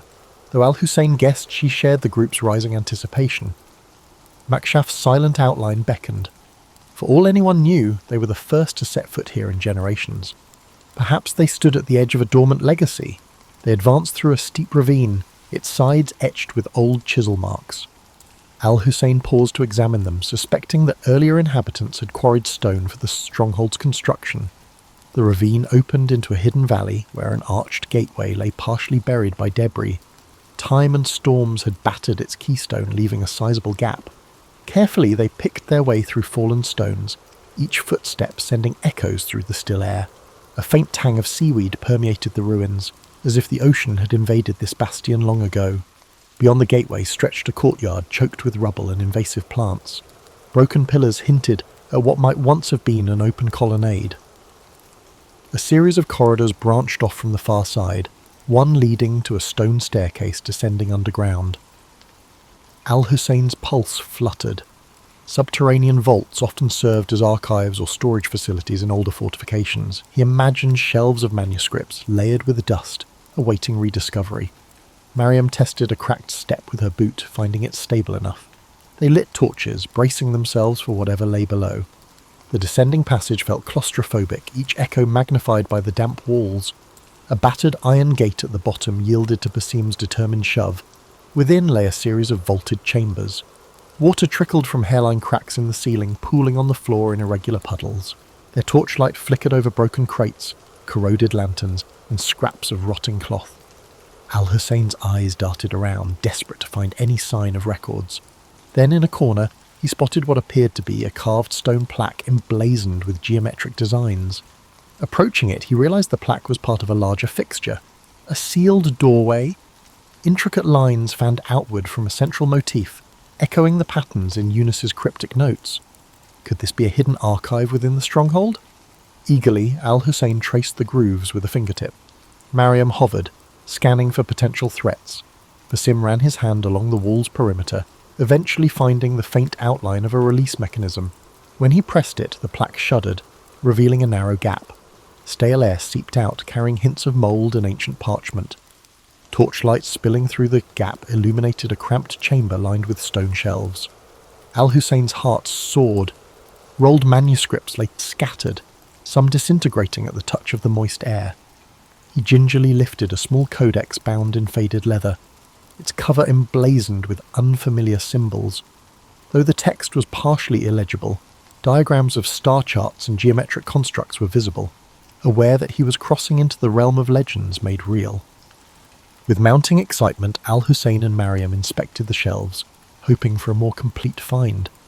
Many manuscripts had succumbed to rot or water damage, leaving illegible stains where words once lived. Still, glimpses of diagrams, star maps, and cryptic notations sparked Al-Husayn's imagination. Each surviving scrap offered a puzzle, references to advanced mathematics, mentions of distant lands, and hints of medical treatises. The codex Eunice had mentioned might lie deeper within or be scattered among these fragile scrolls that teetered on the brink of disintegration.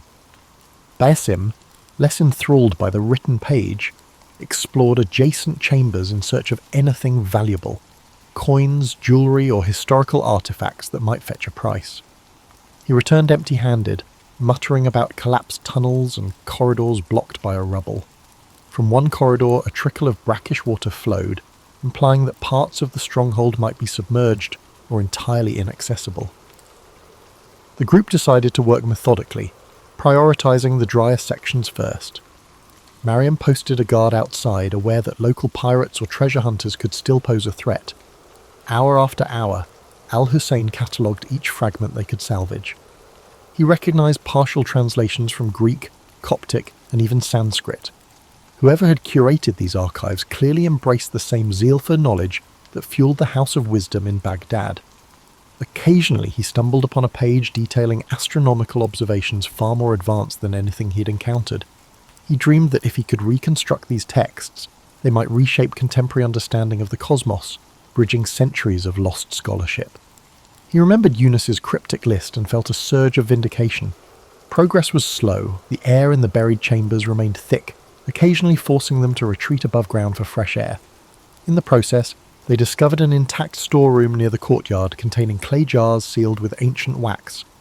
Basim pried one open, revealing well-preserved grains that, while impossible to eat, illustrated that this fortress once hosted a thriving community. Husayn marvelled at the notion that the inhabitants of Makshaf had walked these same corridors, their daily routines taking place above a trove of hidden knowledge, then vanishing into history. On the second evening, Mariam insisted they organise a secure campsite in the courtyard. Setting up canvas tarps where partial walls offered shelter from ocean winds, they established a routine, nights spent guarding the perimeter, days spent rummaging the archives. The only sounds were the distant roar of the sea and the shuffle of footsteps echoing in stone halls. At times, the place felt haunted by old aspirations and new ones colliding. Husayn often caught himself wishing they had more time, better resources, or just a few extra hands to preserve these fragile legacies. At last, amid a heap of decaying scrolls in a far corner of the sealed chamber, Husayn found it. A manuscript carefully wrapped in oiled cloth, protected from the worst dampness.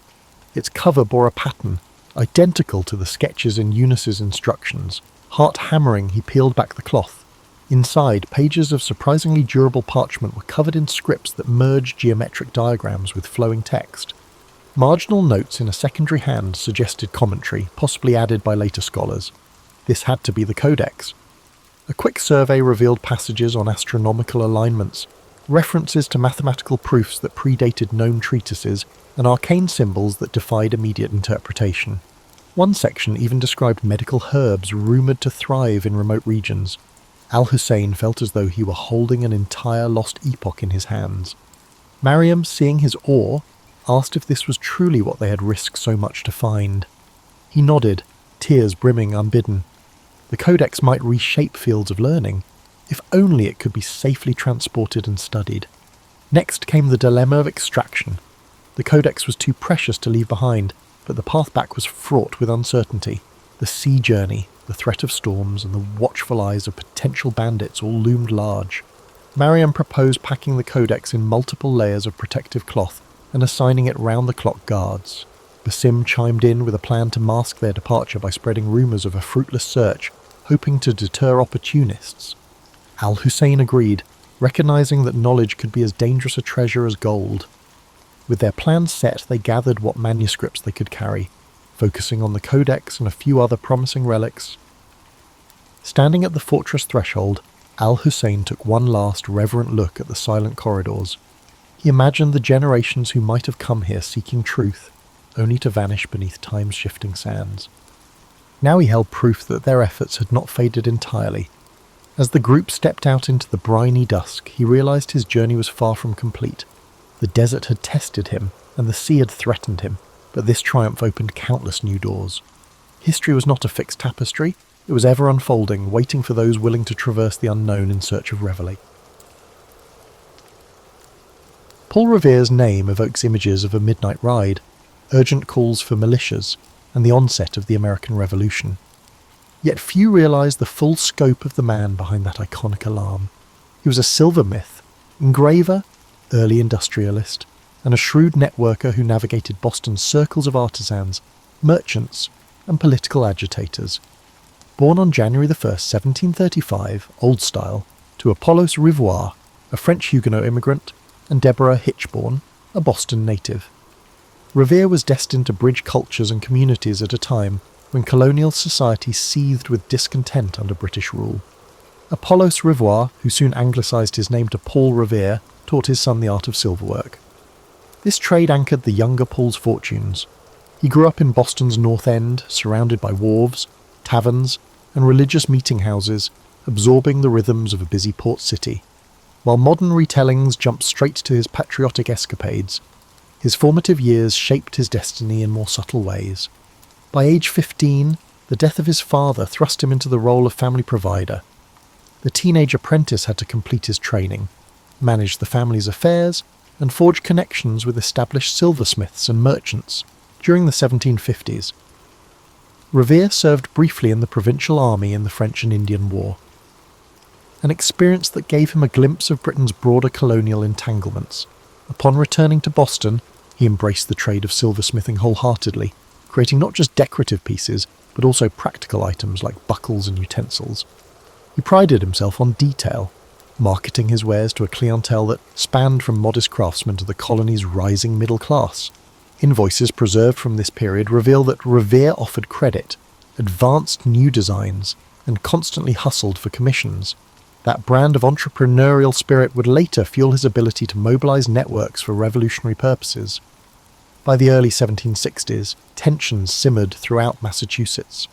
The Sugar Act, the Stamp Act, and subsequent taxes outraged merchants and tradespeople alike. Revere found himself among a group of Boston artisans who gathered at local taverns to vent frustrations. These enclaves brewed the earliest forms of organised protest. Revere soon discovered he possessed a knack for articulating grievances through his engravings. It was not only an art form but also a political tool, effectively circulating ideas and stoking public sentiment against perceived British overreach. His iconic engravings of the Boston Massacre, albeit dramatised, helped radicalise many colonists. Apart from engraving, Revere proved versatile in forging social bonds. He was active in the Masonic Lodge of St Andrew, where he crossed paths with influential figures like Joseph Warren. He joined local fire clubs, an essential community fixture at a time when wooden buildings posed constant fire hazards. The same network that helped keep Boston safe from flames also functioned as a communication hub when secrecy was paramount. Revere's involvement in such clubs honed his skills at organising committees and planning contingencies. Revere witnessed the growing tension between the British authorities and colonial protesters as the decade progressed. He witnessed the formation of the Sons of Liberty, a loosely knit group bent on resisting British policy through boycotts, demonstrations, and occasionally more aggressive tactics. While Samuel Adams and John Hancock garnered the spotlight, Revere operated just beneath it, linking tradesmen, printers, and mariners to the cause. He carried messages across town, utilised his network to fundraise for boycotts, and orchestrated covert gatherings. In summary, the man played a significant role in the turbulent events that preceded the revolution. His silver shop bustled by day, forging items for well-to-do patrons, while by night he frequently huddled with patriots in back rooms. This dual existence, both an honest craftsman in broad daylight and a clandestine activist in the twilight, gave Revere an uncommon vantage point. He understood the grievances of merchants taxed by Parliament and the resentments of sailors harassed by British naval patrols. He also grasped the precarious existence of apprentices who found themselves jobless whenever tensions flared. In the early 1770s, Revere faced a crucial decision. He could either maintain his status as a respected craftsman and avoid radical elements, or he could fully dedicate himself to the resistance that was forming around him. That choice would define his role in the uncertain months ahead, as Britain tightened its grip and Boston braced for confrontation. His decision to lean into activism would soon thrust him into history's pages, though he never guessed that a single midnight ride would overshadow decades of other contributions. As Britain stepped up the enforcement of colonial policies, Revere and his compatriots adapted. No single figure commanded the burgeoning movement. Instead, it operated through committees, correspondences, and loosely affiliated networks of tradesmen, small merchants, and outspoken patriots. Revere proved instrumental in bridging these circles. He was neither the wealthiest merchant nor the most fiery orator, but his profound knowledge of Boston's geography and his wide array of personal relationships made him indispensable. He played a key role in the intelligence game that developed as tensions rose. The British, suspecting the colonies of seditious intent, planted informants and seized letters. Meanwhile, patriot leaders formed committees of correspondence in every town, forging a parallel information network that bypassed royal officials. Revere often served as a courier, riding to distant towns, Worcester, Salem, even Portsmouth, to update them on the latest developments. These journeys were not glamorous. Winter roads were treacherous, lodgings minimal. But Revere's skill at travelling incognito, changing routes unpredictably, and winning trust at local taverns kept the chain of communication robust. Beyond his courier work, he continued engraving political cartoons. His depiction of the Boston Tea Party, for instance, circulated widely, capturing the moment when patriots dumped British tea into the harbour. The incident itself was more chaotic than Revere's engraving suggested. He presented it as a unified, disciplined act, an image that bolstered the patriots' claim of moral high ground. He also contributed subtly altered prints of the governor or British officers, turning them into caricatures for distribution among sympathisers. These images, pinned up in print shops or posted in meeting halls, served as rallying symbols. One lesser-known chapter in Revere's life involved the Suffolk Resolves, drafted in 1774 by Boston leaders. These resolutions rejected the coercive acts and called for civil disobedience. Revere was entrusted with delivering a copy to the First Continental Congress in Philadelphia. The journey south exposed him to a broader colonial landscape, forging connections with Livelihood from other colonies. He returned more convinced than ever that Massachusetts was not alone in protesting. Meanwhile, his reliability as a messenger soared in the eyes of figures like John Adams. Yet Revere was not purely a political operative. He had a family. His first wife, Sarah Orne, had borne him several children before passing away in 1773, and he later married Rachel Walker, who also became part of the extended Revere clan. Balancing domestic life with clandestine patriot activity proved stressful. Friends recalled that Revere's silver shop sometimes functioned as an unofficial meeting site, though it remained primarily a commercial venture. He might sit at his workbench, forging spoons or teapots, while patriots gathered in a small side room to whisper about British troop movements. By 1775, British authorities began to suspect that Boston's artisans played a larger role in the unrest than previously assumed. Regular army officers roamed the city, searching for hidden arms depots. Rumours swirled of British plans to arrest key rebel leaders, particularly John Hancock and Samuel Adams, who had left Boston for the relative safety in Lexington and Concord. Meanwhile, Massachusetts patriots had stored gunpowder in Concord, a small town west of Boston, anticipating a confrontation. As both sides prepared for the potential next move, tensions escalated. During this turbulent period, the Patriot leadership developed a signal system. Should the British launch a sudden strike, watchers at the Old North Church would hang lanterns to indicate whether the troops moved by land or by boat across the Charles River. Revere was part of the group that set this plan in motion, but to reduce risk, it was a friend, Robert Newman, who would hang the lanterns. Revere himself would undertake the hazardous ride to warn Hancock and Adams and rouse the militias along the route. In the days leading to that famous night, Revere scarcely slept. He conferred with Dr. Joseph Warren, who was privy to fresh intelligence suggesting British movements were imminent. The plan was bold, the stakes enormous. If the British discovered it, Revere faced imprisonment or worse. But he recognised that a swift warning might unify thousands of militiamen before the royal troops could seize arms or arrest leaders. No single courier could accomplish the entire job alone. Others, like William Dawes, shared the load. Still, Revere's role would become legendary, overshadowing the fact that a network, not one man, fueled that night's alert. Hence, as April 1775 dawned, Revere stood on a precipice. All the clandestine work, the rides to scattered towns and the coded signals at church steeples led to this juncture. The next hours would test his resourcefulness, bravery, and knack for quiet coordination, traits honed over years, now culminating in a midnight dash that would echo through American lore. On the evening of April 18th, 1775, Paul Revere prepared to leave Boston. British officers had become conspicuous near the docks, though many Bostonians, loyalists included, believed the troops would attempt to show of force the next day. Revere, however, suspected otherwise. He navigated through dark streets to the Charles River's edge, where a small boat awaited. Two friends rowed him quietly across, muffling oarlocks with cloth to avoid drawing the attention of the British warship anchored to nearby. Revere reached the Charlestown side and found a borrowed horse waiting. Simultaneously, Robert Newman stood at the Old North Church tower, prepared to hoist 2 lanterns in the event of British troops launching from the water. Those signals would inform watchers in Charlestown, who would then spread the alarm by alternative routes. Revere's task was to ride directly to Lexington, rousing the countryside as he went. Another rider, William Dawes, would take a separate path, ensuring that if one was stopped, the other might succeed. Mounting his horse, Revere began the journey. At first, the roads lay eerily quiet, lit only by moonlight or the occasional lantern in a window. He knocked on farmhouse doors, calling to sleeping patriots, "The regulars are on the move," or words to that effect. He never actually shouted, "The British are coming," since many colonists still considered themselves British. Instead, he typically used phrases like, The regulars are out to alert local militias. Families woke groggily but recognised Revere by name or from prior visits.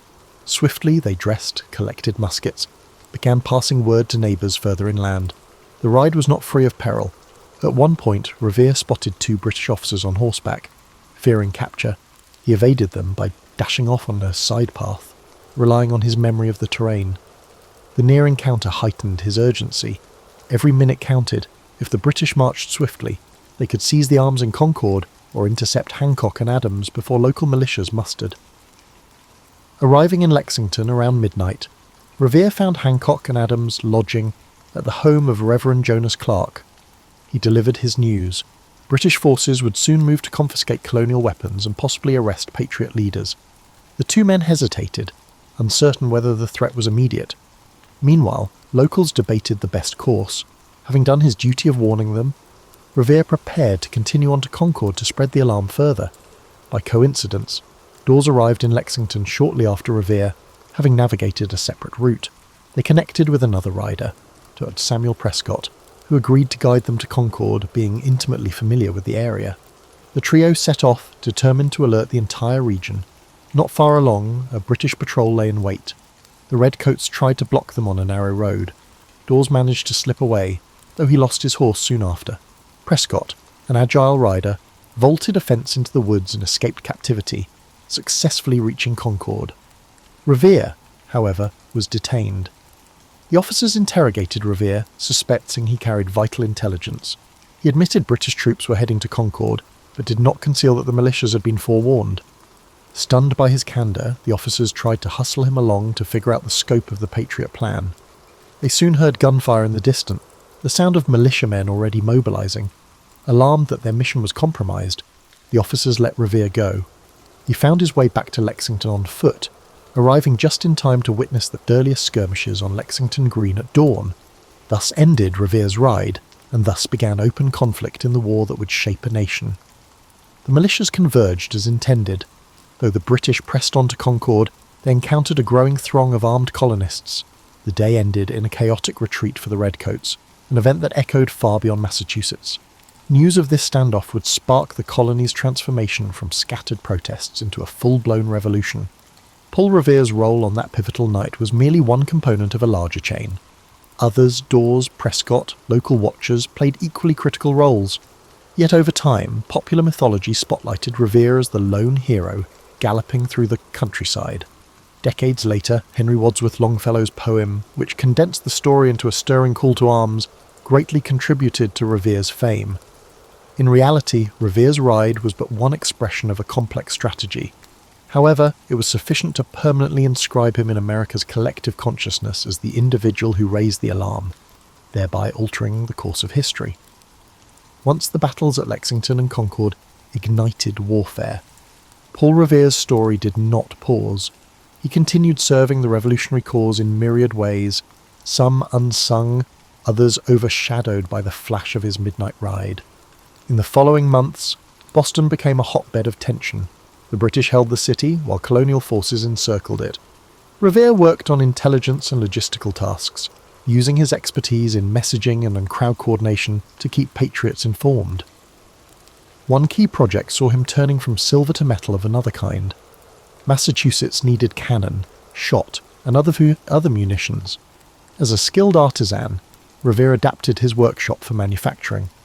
Though not a large-scale operation, his foundry contributed metal fittings and small arms components. He tinkered with the ways to produce gunpowder, though that challenge required specialised mills. Meanwhile, Revere participated in local committees that governed the region in the absence of British authority, ensuring daily life continued amid chaos. Amid these labours, tragedy struck. Dr. Joseph Warren, Revere's friend and fellow patriot, was killed in June 1775 at the Battle of Bunker Hill. Warren's death hit Revere hard. The two had collaborated closely in mobilising the earliest resistance, and Warren's medical skill had saved countless lives in prior skirmishes. The heartbreak sharpened Revere's resolve. The cost of independence was high, yet men like Warren believed in it passionately. Revere channeled that sorrow into further commitments, travelling frequently between revolutionary committees in Cambridge and outlying towns. the British finally evacuated Boston in March 1776, a turning point that caused jubilation among the patriots. Revere moved back into the city, reclaiming his silver shop, but found it in disarray after months of occupation. Repairs were needed before normal business could resume. However, normal business had become a distant memory by that point. The war had shifted to other colonies, and Revere's skill set remained valuable. He volunteered for militia service and was appointed a lieutenant colonel of artillery in the Massachusetts militia. This role combined administrative oversight, ensuring troops had supplies and equipment, with strategic input, drawing on his knowledge of local fortifications. In 1778, Revere participated in the ill-fated Penobscot expedition, an attempt by the Massachusetts militia to oust British forces in present-day Maine. The expedition ended in disaster, with the colonial fleet scuttled and troops forced to retreat through the wilderness. Revere faced criticism for his actions there, especially regarding disputes over the chain of command. A court-martial ensued, questioning whether he had disobeyed orders or abandoned his post. While eventually exonerated, the incident left a sour note in his military career, contrasting sharply with the heroic aura of his earlier ride. Undeterred, he continued assisting in local defences, forging new connections with revolutionary leaders. In the final years of the war, Revere balanced militia duties with attempts to stabilise his personal livelihood. The prolonged conflict had disrupted normal commerce, and craftsmen across the colonies struggled. Revere's adaptability shone once more. He introduced new techniques, such as rolling copper sheets for naval use, precursor to his later achievements in metalworking that would flourish post-war. Throughout these years, Revere also engaged in the social fabric of the budding republic. He joined societies discussing ways to structure the new nation's governance. He was active in the movement that eventually produced the Massachusetts Constitution. Among his lesser-known efforts was involvement with the local intelligence apparatus to verify rumours of British espionage or infiltration. He was not a central spy master, but he knew the city intimately and could trace suspicious activity. The same street smarts that fueled his 1775 ride aided him once again. When the Treaty of Paris finally ended the Revolutionary War in 1783, Revere was approaching 50. He had served as craftsman, courier, militia officer, and community organiser, roles overshadowed by that single night's gallop into legend. Yet he emerged from the war with a moderate standing, his workshop battered, but not ruined. Boston's economy was in flux, but Revere saw opportunities ahead. He recognised that the new United States, short on domestic manufacturing, would need local industries to replace imports once supplied by Britain. Thus, as the guns fell silent, Revere pivoted from the chaos of war to the prospect of peace. He had learned about large-scale metalwork from wartime demands. Now he sought to parlay that knowledge into a business advantage. He opened new ventures, such as a hardware store and a foundry capable of casting bells and cannons. This transformation signalled his next chapter, a shift from revolutionary operative to pioneering industrialist. Despite everything, he held on to the memory of Bunker Hill, lost friends, and that ride on a moonlit night, which shaped him into a man determined to help forge a stable, prosperous future for the Republic he helped birth. In the post-war era, Paul Revere harnessed his entrepreneurial spirit to elevate Boston's manufacturing capabilities. While many Americans clung to small-scale artisanal methods, he envisioned something grander, an industrial growth that could rival Europe's established foundries. His experiences rolling copper for naval uses and casting small cannons during the war primed him for expansions. Through determined trial and error, Revere built a thriving copper works enterprise. It began with smaller tasks, producing copper bolts, spikes, and fittings for local shipyards. Boston, a bustling maritime hub, offered a ready market. Over time, Revere realised the potential for roofing large buildings with copper sheets, a technique popular in European cathedrals but rare in the young United States. He also recognised the possibility of sheathing the hulls of wooden ships with copper to prevent wood-boring pests and reduce marine growth. If widely adopted, copper sheathing could dramatically enhance a vessel's speed and lifespan, improving profitability for shipping companies.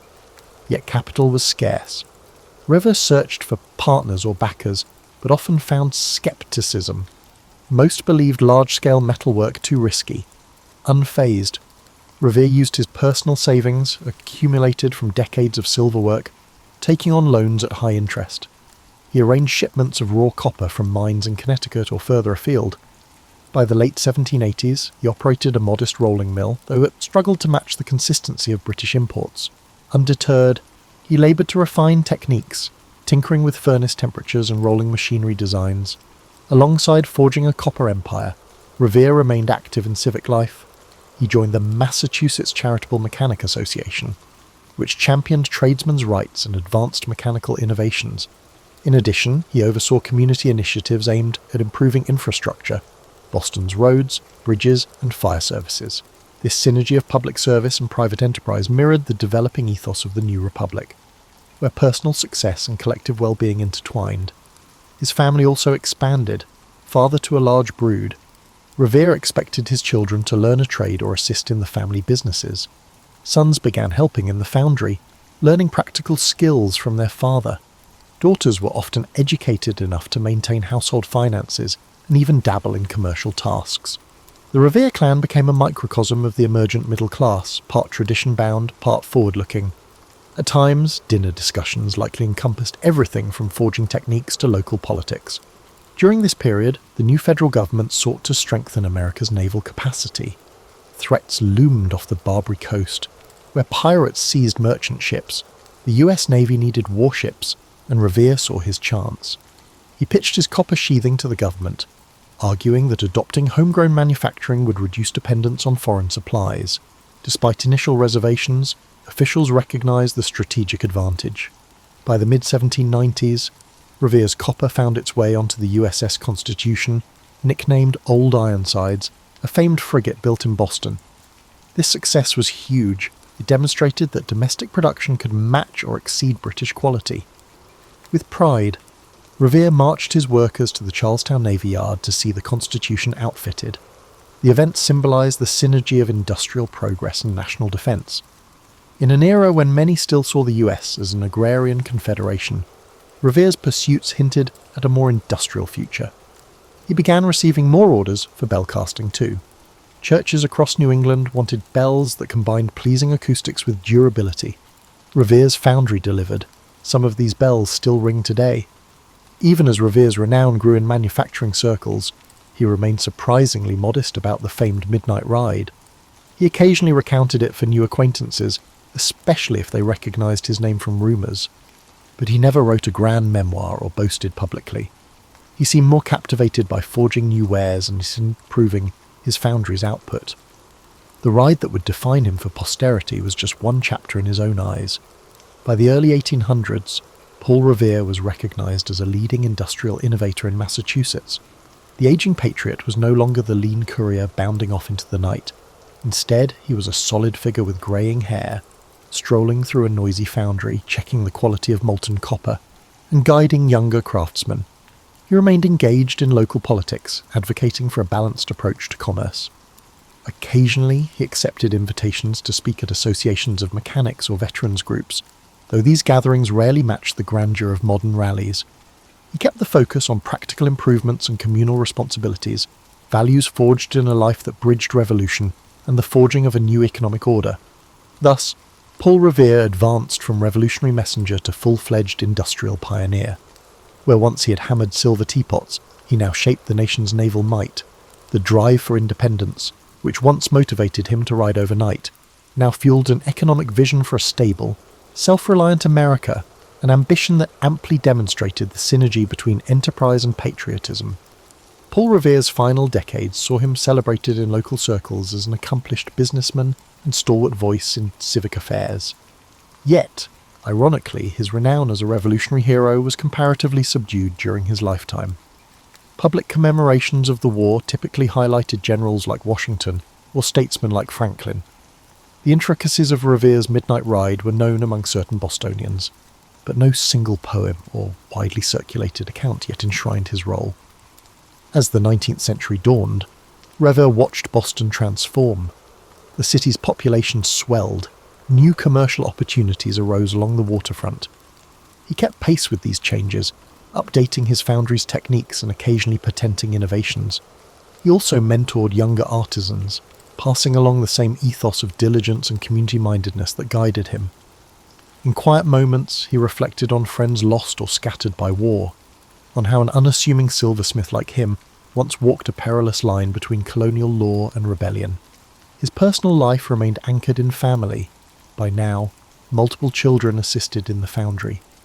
Grandchildren scampered through the workshop yard, occasionally mesmerised by glowing furnaces. Revere, though stern about safety, allowed them glimpses of the molten copper, hoping to spark curiosity rather than fear. Letters from this period reveal a man juggling paternal pride, financial concerns, and deep gratitude for living to see an independent republic flourish. He occasionally travelled to observe new industrial sites. One visit to Philadelphia's ironworks fascinated him.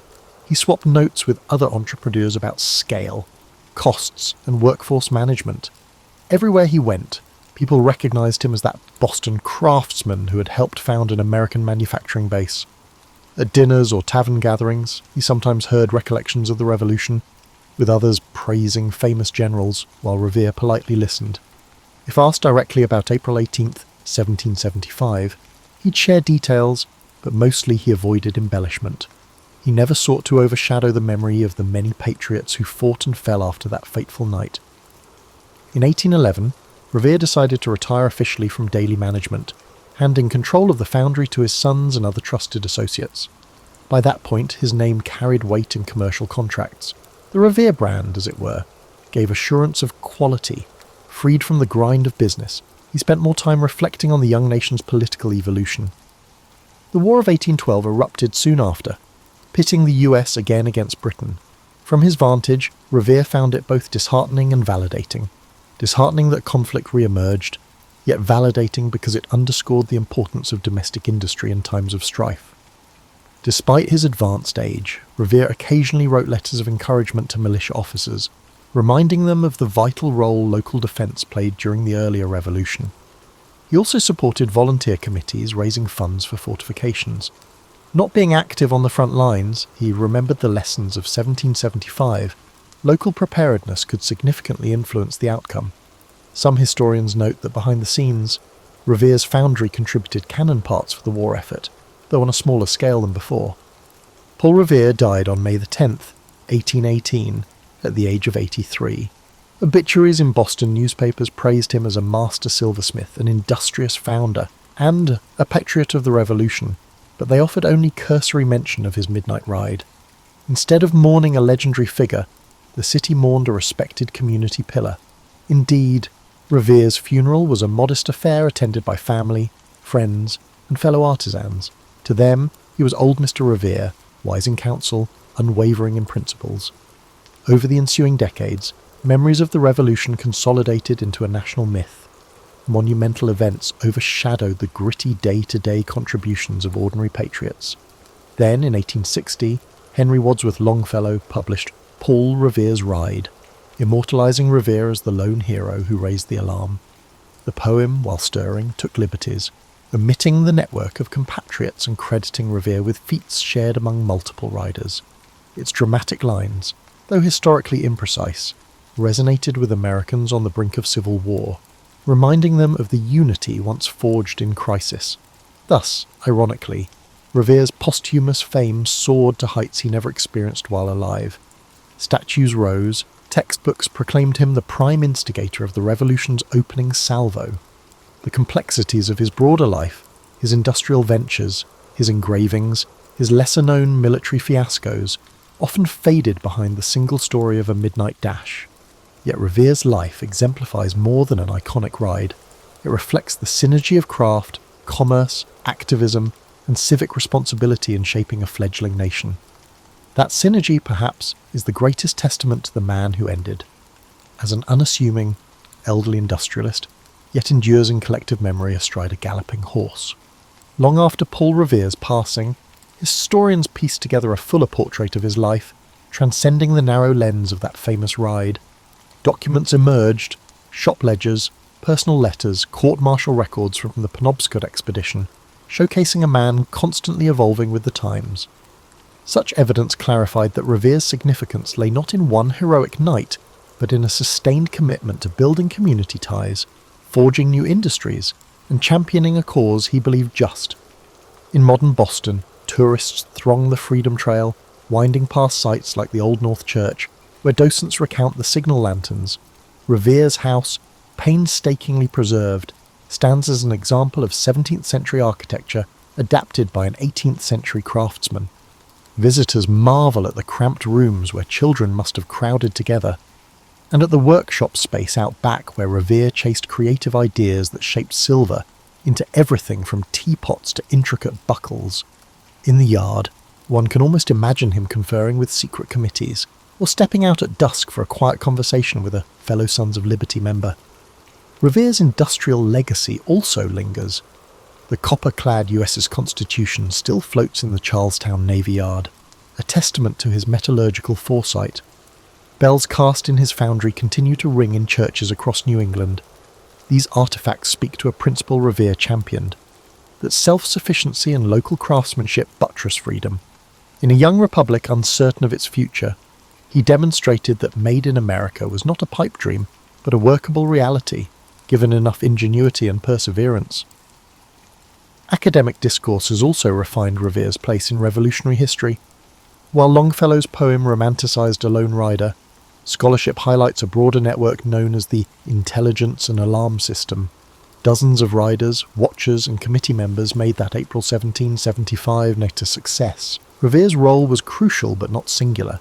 Even so, the poem's popularity stuck, capturing the hearts of generations who found inspiration in the notion that one person, fueled by conviction, might rouse a people to defend liberty. Some argue that the legend's simplicity overshadowed the truth of collective action, while others contend it provided a rallying symbol more powerful than any purely factual account. Contemporary portrayals, whether in children's books or historical dramas, balance the factual Paul Revere with the mythic figure. They mention his silver shop, his involvement in the Boston Tea Party, and his lesser-known feats beyond the famed ride. They note how he bridged multiple roles: artisan, father, activist, soldier, and entrepreneur. Teachers use his story to illustrate how revolutions depend on everyday citizens stepping forward, not just charismatic generals. In this sense, Revere embodies the idea that significant change is fueled by many hands, each contributing specialised talents. Revere's transformation into a national icon carries lessons about how history and memory intersect. He left behind no bombastic diaries. Rather, his records were pragmatic: receipts for silver items, letters about shipments of copper, brief notes on local militia tasks. The shift from modest business documents to mythic status suggests that once a narrative resonates with national sentiment, it acquires a life of its own. Paul Revere thus stands as both a historical figure, verifiable, multifaceted, and a cultural emblem shaped by poetry, public monuments, and retellings that emphasise drama over nuance. For people reflecting on the Revere's life today, he offers a model of adaptability. He was not locked into a single path. Facing challenges, whether paternal loss in adolescence, British crackdowns, or post-war economic chaos, he recalibrated. That adaptability underscores a universal truth. The capacity to pivot in crises fosters resilience, whether in the forging of a new nation or in personal life transitions. Ultimately, the Paul Revere story is more than an evening dash. It's a tapestry of craftsmanship, activism, community building and industrial ambition. Each thread adds depth to the revolutionary narrative. And while the phrase "one if by land, two if by sea" rings through the ages, the real Revere thrived on forging alliances and relentlessly solving problems. His memory endures in hammered silver, in the echoes of church bells, and in the forging of a collective identity that transcends any single heroic moment. In that sense, Revere's life exemplifies how a determined citizen can indeed shape history, quietly weaving purpose into every role he fills, leaving behind an imprint that resonates well beyond the midnight calls of war. Eleanor Roosevelt's name evokes images of a dignified First Lady, championing human rights and redefining the role of women in politics. Yet her story begins in an era marked by hushed assumptions about what women could and should do, and her journey from shy orphan to global influencer was no predictable progression. Born Anna Eleanor Roosevelt on October 11th, 1884, she entered a family steeped in prestige, but also riddled with private heartbreak. Her mother, Anna Hall Roosevelt, was renowned for beauty and social graces, while her father, Elliott Roosevelt, was the charismatic but troubled younger brother of future President Theodore Roosevelt. Some narratives cast her parents in stark contrasts: her mother's aloof manner, her father's erratic behaviour. Yet Eleanor recalled them both with a child's longing, craving acceptance. Her mother's criticisms of her looks haunted her, and her father's struggles with alcohol often overshadowed his tender devotion. These paradoxes shaped Eleanor's earliest perceptions of self-worth. By age 10, she had lost both parents. Her mother died of diphtheria, and her father, long embroiled in personal turmoil, passed away 2 years later. Left without their protective presence, Eleanor moved in with relatives who maintained the typical decorum of New York high society. She was a timid child, overshadowed by cousins who found her seriousness perplexing. She found some solace in reading, stories of daring heroines and moral dilemmas. Her maternal grandmother, Mary Ludlow Hall, insisted on conventional decorum with the hope that Eleanor would bloom into a proper debutante. Instead, the girl quietly internalized a sense of duty and self-consciousness. She learned how to host teas and navigate social niceties, but she also developed an inner resolve. The gulf between the confident girls around her and her insecurities never fully disappeared, but she forged a methodical approach to self-improvement. At age 15, she was shipped to Allenswood Academy, a boarding school outside London. There, under the guidance of Marie Souvestre, an educator known for fostering independent thought, Eleanor found a nurturing environment for the first time since her parents' deaths. Souvestre saw potential in her seriousness and urged her to speak her mind. Gone were the constraints of superficial society gatherings. Instead, classes focused on world affairs, literature, and critical thinking. Eleanor travelled across Europe, absorbing cultural differences, forging friendships, and learning to question assumptions. The timid girl from New York high society was awakening to the world's complexity. Returning to the United States at age 18, she struggled to reacclimate to the rigid expectations of debutante life. Gowns, balls, and polite suitors filled her schedule, yet she yearned for deeper substance. Family members urged her to embrace tradition, marry well, produce heirs, and carry on the Roosevelt name with appropriate decorum. Internally, she felt her convictions hardening. There was a broader realm where she might be of use. She began volunteering in settlement houses, encountering immigrants grappling with poverty and discrimination. It was her first intimate brush with social injustice. Around this time, she reconnected with her distant cousin Franklin Delano Roosevelt, a dashing young man set on a political career. Their shared family name and ties to Theodore Roosevelt added a certain inevitability to their courtship. Yet their bond was more complex than a convenient match. Franklin admired her seriousness and warmth. She found in him a lively optimism that promised adventure. Despite concerns from his domineering mother, Sarah Delano Roosevelt, they married in 1905. Theodore Roosevelt, then president, gave away the bride, an event that overshadowed the couple's day with national headlines. Early married life plunged Eleanor into the complexities of the extended Roosevelt clan, dominated by Sarah's strict ideas about household and social status. As she bore children, eventually 6, one dying in infancy, Eleanor struggled to maintain her identity. She discovered that her new role often felt like a performance, the shy orphan recast as the society hostess and dutiful political wife. Yet beneath the formalities, she was observing, learning, and quietly resolving to find her voice. Her childhood taught her to survive loss and isolation. Marriage would teach her to navigate duty and compromise. By her mid-20s, Eleanor Roosevelt stood at a crossroads, respectable wife in a prominent family, yet privately aware of how little she truly belonged to herself. She'd endured tragedy and internalized criticism, and now balanced motherhood with a sense that she was meant for more. As her husband's political ambitions gathered momentum, she would face new tests of resilience and discover just how profound her influence could become.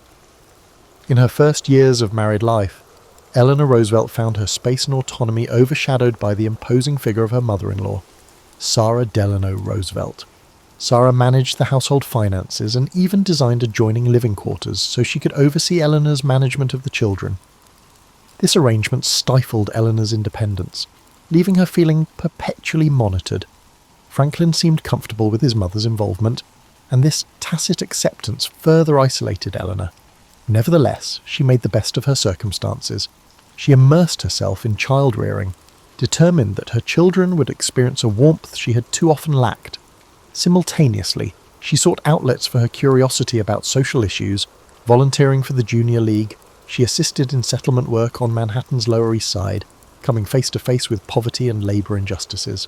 Observing the hardships of immigrant families, Eleanor recognised the stark gap between her privileged circle and those struggling at America's margins. Around 1910, Franklin's political career began. Elected to the New York State Senate, he moved the family to Albany. Though still reluctant to step into the public spotlight, Eleanor gleaned insights into legislative processes and networking. She watched as lawmakers engaged in negotiations, formed alliances, and faced seemingly insurmountable challenges. At social gatherings, she was the dutiful wife, exchanging pleasantries while quietly absorbing the undercurrents of power. Her vantage point revealed a system in dire need of empathetic leadership. Tragedy soon intervened. In 1912, Eleanor's world was rocked when her eldest daughter, Anna, nearly died of illness. Shortly thereafter, she endured her health scares and a complicated birth. The precariousness of life, combined with the relentless swirl of political obligations, frayed her nerves. Sarah's hovering presence exacerbated tensions, yet adversity stirred in Eleanor a growing resolve. She ventured beyond polite tea-room talk, forging links with progressive women seeking to address glaring social inequities. She admired activists who battled for child labour laws and workplace safety reforms. By 1913, Franklin was appointed Assistant Secretary of the Navy by President Woodrow Wilson, prompting a move to Washington, D.C. The capital's elite social scene revolved around formal receptions and ranking protocols, neither of which thrilled Eleanor. Still, she recognized the city as a crucible of national decision-making. She developed friendships with progressive-minded officials and activists, exchanging ideas about wages, education, and women's suffrage. World War I broke out in 1914, drawing America in by 1917. Washington became a hive of wartime mobilization. Hospitals overflowed, and soldiers returned with devastating injuries. Eleanor volunteered at the Red Cross canteens and naval hospitals, an experience that brought her face to face with war's human toll. She found it impossible to return to trivial chatter at lavish parties after seeing wounded veterans struggle to rebuild their lives. Even as she navigated demands for appearances by Franklin's side, she yearned to channel her growing empathy into concrete action. Meanwhile, her personal life took a shocking turn. In 1918, she discovered Franklin's romantic letters to Lucy Mercer, her social secretary. A betrayal rocked Eleanor's foundations. She confronted her husband, and while divorce was considered, Sarah Roosevelt threatened to cut off financial support. The scandal never fully reached the public ear, but it jolted Eleanor into rethinking her marriage. Although she remained married, the emotional bond between them changed. She began cultivating her identity separate from him, forging alliances and friendships that didn't revolve solely around Franklin's ambitions. As the war ended, Washington shifted back to peacetime routines. The Roosevelts returned to New York, where Franklin resumed his political climb. However, Eleanor's worldview had expanded. No longer content to linger in the background, she immersed herself in political clubs, particularly the League of Women Voters and the new Women's Trade Union League. She devoured reports on social conditions, labour rights, and civil liberties. She overcame her shyness when speaking in public, fueled by the conviction that she had something to contribute. This evolution coincided with the ratification of the 19th Amendment in 1920, granting women the right to vote. Energized by this milestone, Eleanor campaigned for Franklin when he ran as the Democratic vice presidential candidate that same year. Though they lost, the experience broadened her political network. She saw how campaigns were orchestrated, how messages were spun, and most importantly, how public opinion could be swayed toward progressive ideals if approached with authenticity. By the early 1920s, Eleanor Roosevelt had traversed heartbreak, war volunteerism, and political initiation.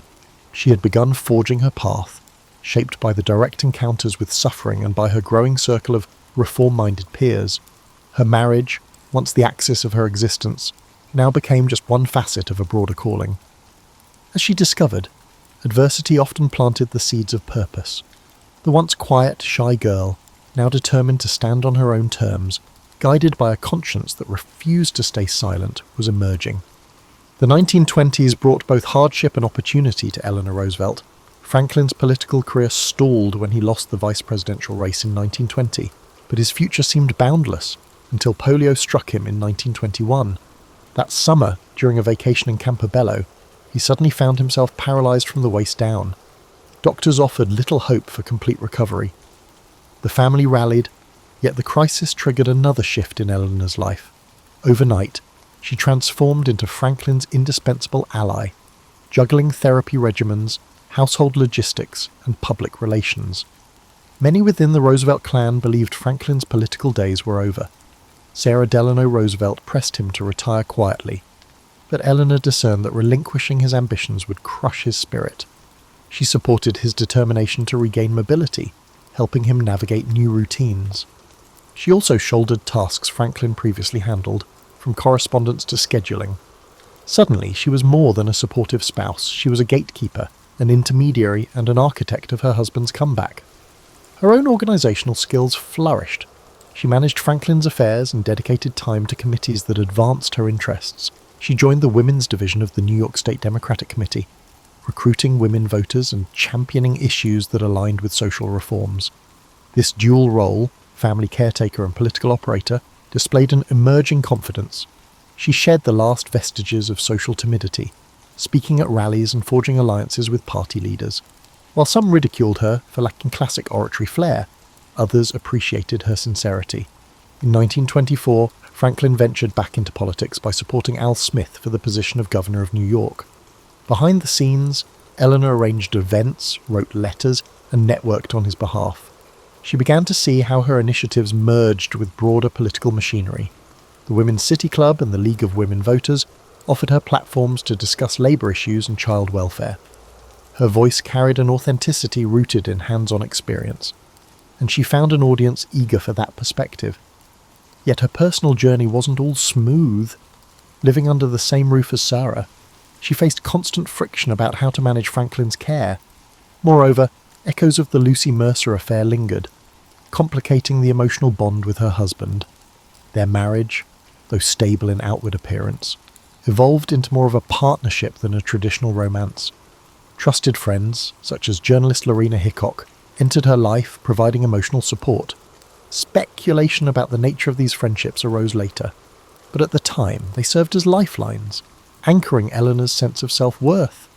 As Franklin's mobility improved incrementally, supported by crutches, braces, and daily exercises, his political aspirations reignited.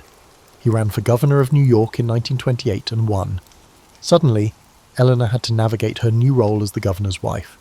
She disliked the ceremonials of the executive mansion in Albany, but she saw an avenue to shape policy from within. She was no longer content with simply greeting dignitaries at receptions. Instead, she turned the governor's residence into a meeting point for activists and policymakers. Under her watch, progressive agendas on labour laws and social welfare found an informal forum. Meanwhile, she continued building her own reputation. She wrote articles for women's magazines, pushing readers to engage in civic matters. In one piece, she insisted that the success of democracy depended on informed citizens, especially newly enfranchised women. Her writing style was direct and personal, resonating with readers tired of lofty rhetoric. Critically, she believed that compassion and practical solutions, not empty slogans, made politics meaningful.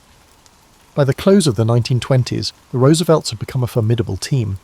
Franklin's charismatic optimism drew public admiration, while Eleanor's growing expertise on social issues injected substance into his political image. The 1929 stock market crash sent the nation reeling, intensifying scrutiny of leaders' efforts to alleviate economic despair. As governor, Franklin grappled with relief measures for the unemployed. Eleanor, for her part, travelled the state, visiting factories, tenements, and rural communities to assess problems firsthand. Her dispatches back to Albany shaped policy debates, ensuring that the voices of ordinary citizens didn't get lost in the shuffle of bureaucracy. It was during this period that Eleanor solidified her belief in the potential of government to uplift the vulnerable. While critics accused her of meddling in affairs beyond a spouse's domain, she brushed off the barbs. If democracy was to thrive, she reasoned, it needed more than figureheads. It needed informed advocates willing to engage directly with citizens' struggles. As the 1932 presidential election approached, Franklin emerged as the Democratic frontrunner. With the Great Depression tightening its grip Americans craved leadership that promised hope and decisive action. Eleanor steeled herself for the next stage. Little did she know, the White House would offer an even broader platform, yet also test her capacity to balance public influence with private conviction. When Franklin D. Roosevelt won the 1932 presidential election, America was in the throes of the Great Depression. Lines for bread and soup stretched across city blocks, farms were foreclosed, and unemployment soared. Millions looked to the incoming president for salvation. Amid the frenzied national attention, Eleanor Roosevelt stepped into the role of First Lady with an approach that defied convention. Rather than focusing on high society receptions, she resolved to become the eyes and ears of the administration, travelling extensively to gauge people's realities. From the onset, she carved out an unprecedented public profile. She held weekly press conferences for female reporters, ensuring that women in journalism retained access to the political heart of the nation. This move sparked controversy. No First Lady had ever done something so openly proactive. Critics labelled her a meddler, but Eleanor persisted, explaining that women's voices deserved inclusion in national discourse. She believed that an administration ignoring half the population's perspective was doomed to fail. She also launched a syndicated newspaper column, My Day. In it, she chronicled her observations on policy, social conditions, and even personal reflections. While some columns offered daily glimpses into her travels or family life, others pushed readers to consider labour issues, civil rights, and youth programmes. The column garnered a massive following. Americans, especially women, found an advocate in the White House who spoke plainly about societal injustices. Detractors howled about an overstepping spouse. But she refused to cede the platform. Her pen became a conduit for the unheard. Meanwhile, the Roosevelt administration rolled out the New Deal, an array of programs aimed at relief, recovery, and reform. While Franklin handled the sweeping political maneuvers, Eleanor visited factories, slums, and rural backwaters, reporting her findings back to him and other officials.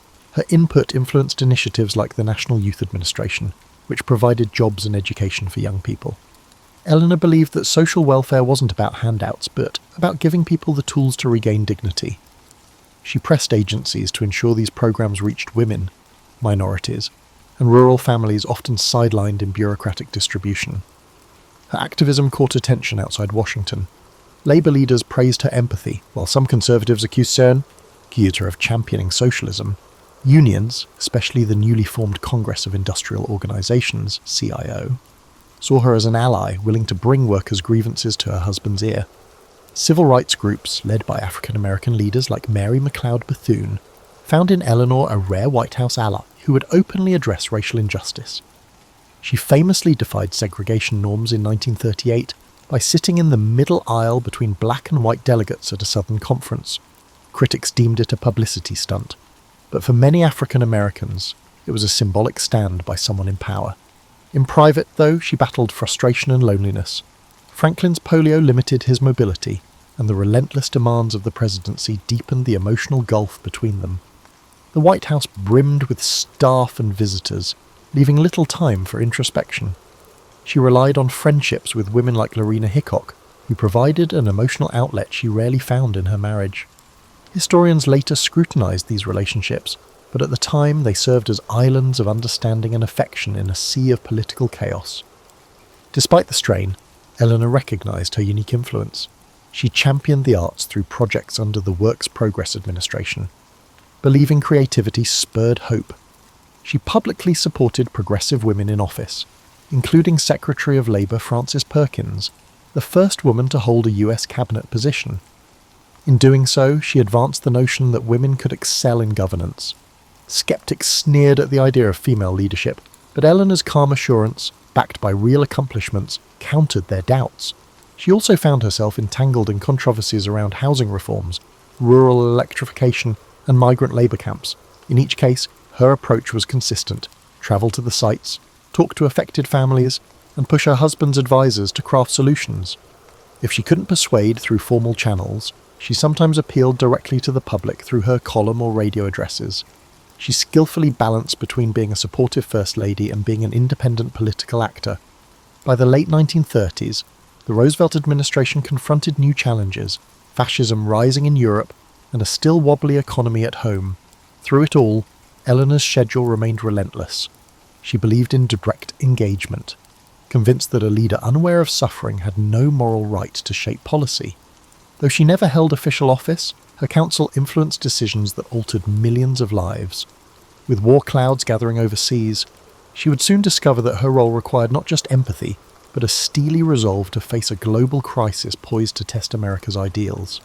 As the 1930s ended and World War II loomed, Eleanor Roosevelt sensed a shifting global landscape. She saw fascism trampling human rights in Europe and Asia, while America debated isolation versus intervention. Though Franklin initially focused on domestic recovery by 1940, it was clear the nation couldn't ignore international turmoil. Eleanor, never shy about voicing her stance, argued that America's moral responsibility extended beyond its borders. She wrote passionately in My Day, warning readers that democratic values needed defending, lest they perish in the onslaught of tyranny. When Franklin won an unprecedented third term in 1940, the Roosevelts steeled themselves for a tumultuous period. Eleanor accelerated her advocacy for civil rights and women's involvement in war preparedness. With men joining the military, she championed female workers to fill industrial roles. Touring factories, she highlighted the contributions of Rosie the Riveter types, urging Americans to shed old prejudices about a woman's place. Her stance was pragmatic. The nation required every capable hand to beat looming threats. Yet Pearl Harbor's bombing in December 1941 brought war to US soil, igniting frantic mobilization. Eleanor plunged into morale-building efforts, visiting troops, meeting with families of servicemen, and pushing for improved conditions in military camps. Eleanor believed that even small actions like providing decent food, medical care, and pay could demonstrate the country's commitment to those who served. Despite the War Department having its structures, her personal visits frequently revealed areas of concern, such as segregated facilities, limited mental health services, or insufficient resources in remote training sites. She penned frank memos to generals and even her husband, demanding improvements. On the home front, war fever sometimes fueled racism. Japanese Americans were forced into internment camps, a policy Eleanor struggled to reconcile with her belief in democratic principles. She quietly lobbied behind the scenes, but her opposition to the policy never gained enough traction to reverse it. Critics later labelled her substance on internment as one of her greatest moral failures. Still, she strove to mitigate conditions by visiting camps and advocating for educational programs inside them, mindful that these efforts fell short of outright justice. Meanwhile, civil rights leaders urged the administration to address discrimination in defense industries. Eleanor became their conduit in the White House. Franklin issued Executive Order 8802, banning racial discrimination in defense contracts, partly due to her persistent urging. Though enforcement was patchy, it set a precedent. She continued her bold stands, like publicly supporting the Tuskegee Airmen and ensuring African American nurses were integrated into the Army Nurse Corps. Each symbolic action fanned controversy among segregationists, but to her, equality was non-negotiable, especially in a war purportedly fought for freedom. Abroad, Eleanor's reach extended through her goodwill tours. She travelled to Britain and the South Pacific, meeting soldiers and Allied leaders. Her presence was more than ceremonial. She asked probing questions about troop morale, supply lines and local tensions. Often, she cabled back suggestions for improvements. British Prime Minister Winston Churchill praised her empathy, even if some in his entourage found her activism unorthodox for a First Lady. She reassured war-weary civilians that American aid wasn't just strategic, it was driven by a genuine commitment to liberty. At home, she confronted a personal heartbreak. Her brother, Hall Roosevelt, struggled with alcoholism, echoing the family's tragic legacy.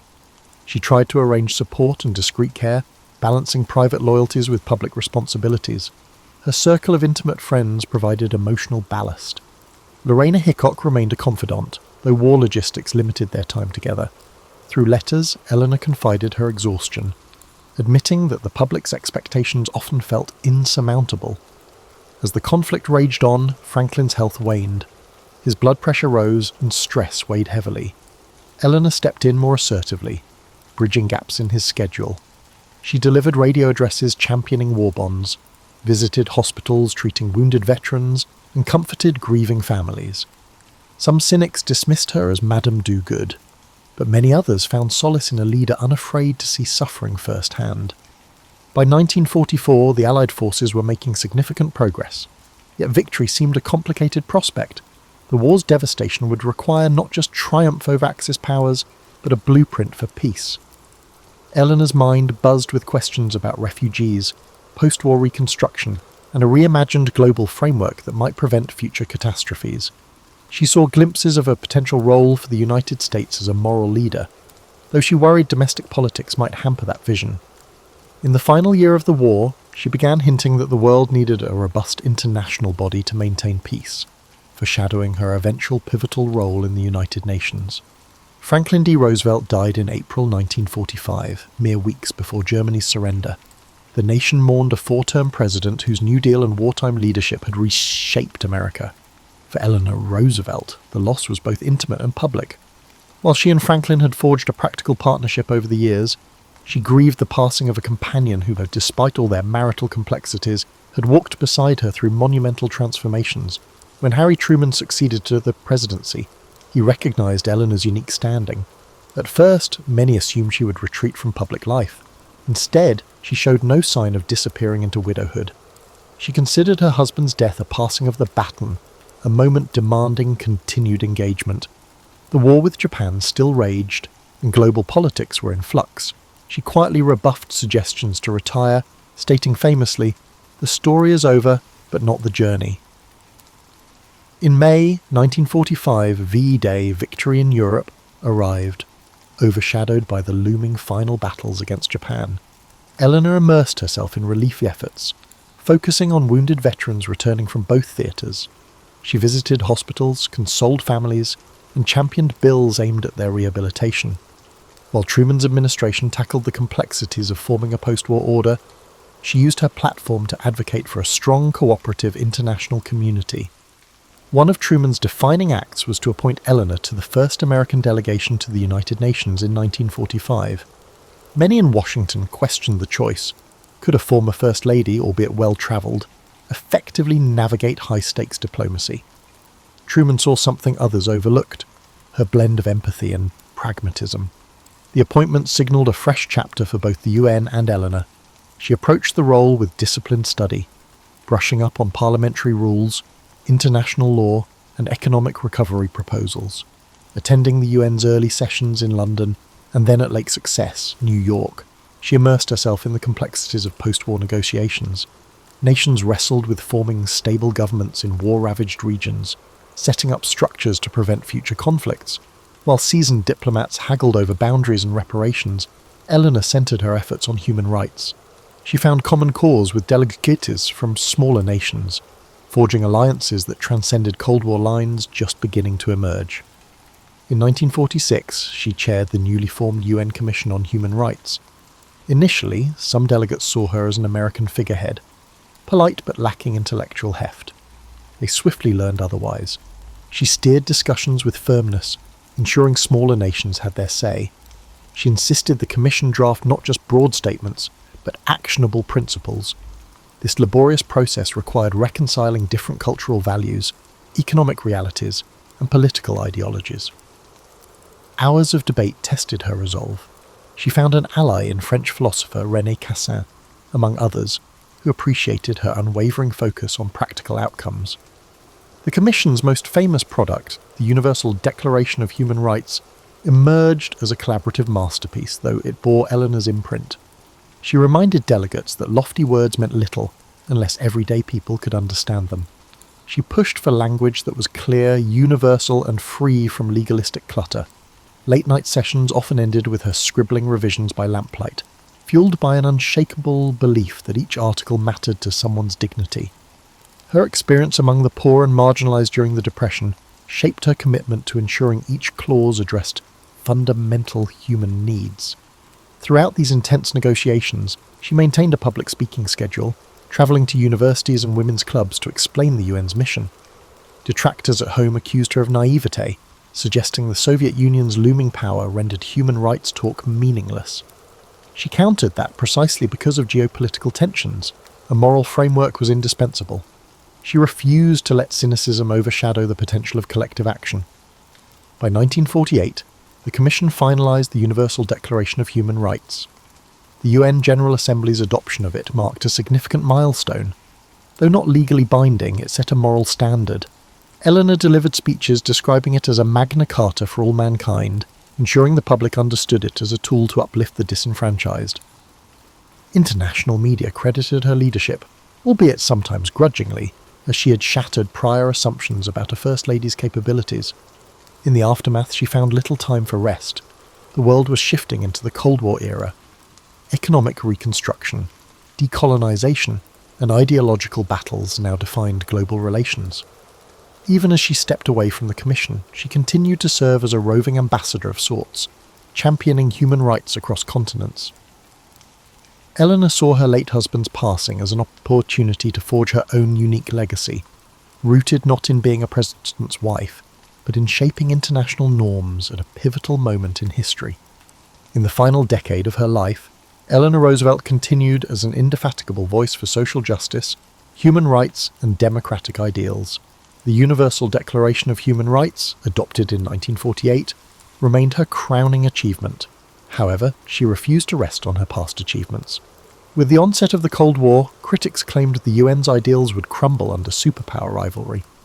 Eleanor believed otherwise, maintaining that shared principles could mitigate conflict, even if progress unfolded slowly. She returned to private citizenship in 1953, but stayed active in public discourse. Writing, lecturing, and advocating, she championed civil rights at home. When African American students integrated previously all-white schools under court orders, she lent moral support, reminding Americans that equality was part of their national fabric. Her columns remained unflinching, calling out racism, poverty, and the complacency of those who benefited from the status quo. Some saw her as anachronistic, others discovered in her words a beacon for an America struggling to reconcile its ideals with its realities. Her personal network still included political heavyweights, enabling her to press for reforms behind the scenes. She served under President John F. Kennedy as chair of the Presidential Commission on the Status of Women, established in 1961. At an age when many retire, Eleanor dissected legal codes, employment practices, and educational barriers hindering women. She demanded data, case studies, and policy recommendations, aiming to transform rhetoric into tangible steps. That the Commission's final report spurred legislative changes underscored her ability to channel moral vision into legal frameworks. Throughout the 1950s and early 1960s, she travelled the globe. Invitations poured in from countries wanting to meet the woman behind the Declaration of Human Rights. In India, she walked through villages discussing rural development. In Israel, she marvelled at kibbutz communities. In Africa, she observed newly independent nations grappling with post-colonial reconstruction. Where American ambassadors might exude formality, Eleanor embraced dialogues with everyday people. She returned from each journey energized, writing extensive notes for policymakers, cautioning against condescending attitudes toward emerging nations. Her willingness to learn from other cultures became a hallmark of her diplomacy. Time and again, she confronted critics who branded her a busybody. She was neither a scholar nor a government official. Why should she meddle in foreign or domestic affairs? She answered that democracy was every citizen's business, and moral responsibility didn't vanish with the end of official appointments. Observers noted that her brand of activism hinged on practical empathy, nurtured from her earliest volunteer days. Whether lecturing at a university or chatting with a rural cooperative, she asked questions and listened. Her convictions were firm, yet she respected the complexity of local struggles. She also mentored rising figures, both men and women, urging them to wield compassion as a strength, not a weakness. From civil rights activists in the American South to young diplomats in the UN, she encouraged them to merge policy with humanity. People she mentored often recalled her direct manner, no idle flattery, just pointed questions that forced them to clarify their own beliefs. Rarely did she scold in public, but in private, she offered candid criticisms designed to sharpen strategies. As her health began to decline in the early 1960s, she scaled back her demanding itinerary, though not her convictions. President Kennedy valued her counsel on international relations and domestic policy. She remained a fixture in press interviews, her voice steady even if her physical stamina waned. She firmly believed in transferring the responsibility to the next generation. In one of her final interviews, She expressed hope that the seeds planted by the Universal Declaration would bear fruit, even if it took centuries for humanity to fully embrace the ideals of justice, liberty, and equality. Eleanor Roosevelt died on November 7th, 1962. Tributes poured in from heads of state and ordinary citizens alike. Many lauded her as the First Lady of the World, a title first coined in recognition of her global humanitarian work. Over the coming years, her legacy would be revisited by historians, feminists, diplomats, and human rights advocates. Unlike fleeting political personalities, she left a lasting moral imprint that transcended partisanship and geography. Today, her words still resonate. Where, after all, do universal human rights begin? In small places, close to home. Her famous advocacy statement encapsulates the essence of her life. She believed real change took root in neighbourhoods, schools, and local governments, only then scaling up to national and international levels. Born into privilege, she grew into a figure who championed the powerless. Overcoming shyness and heartbreak, she constructed a role for herself that few imagined possible. And in that process, she altered the global dialogue on rights, dignity, and what it means to serve humanity.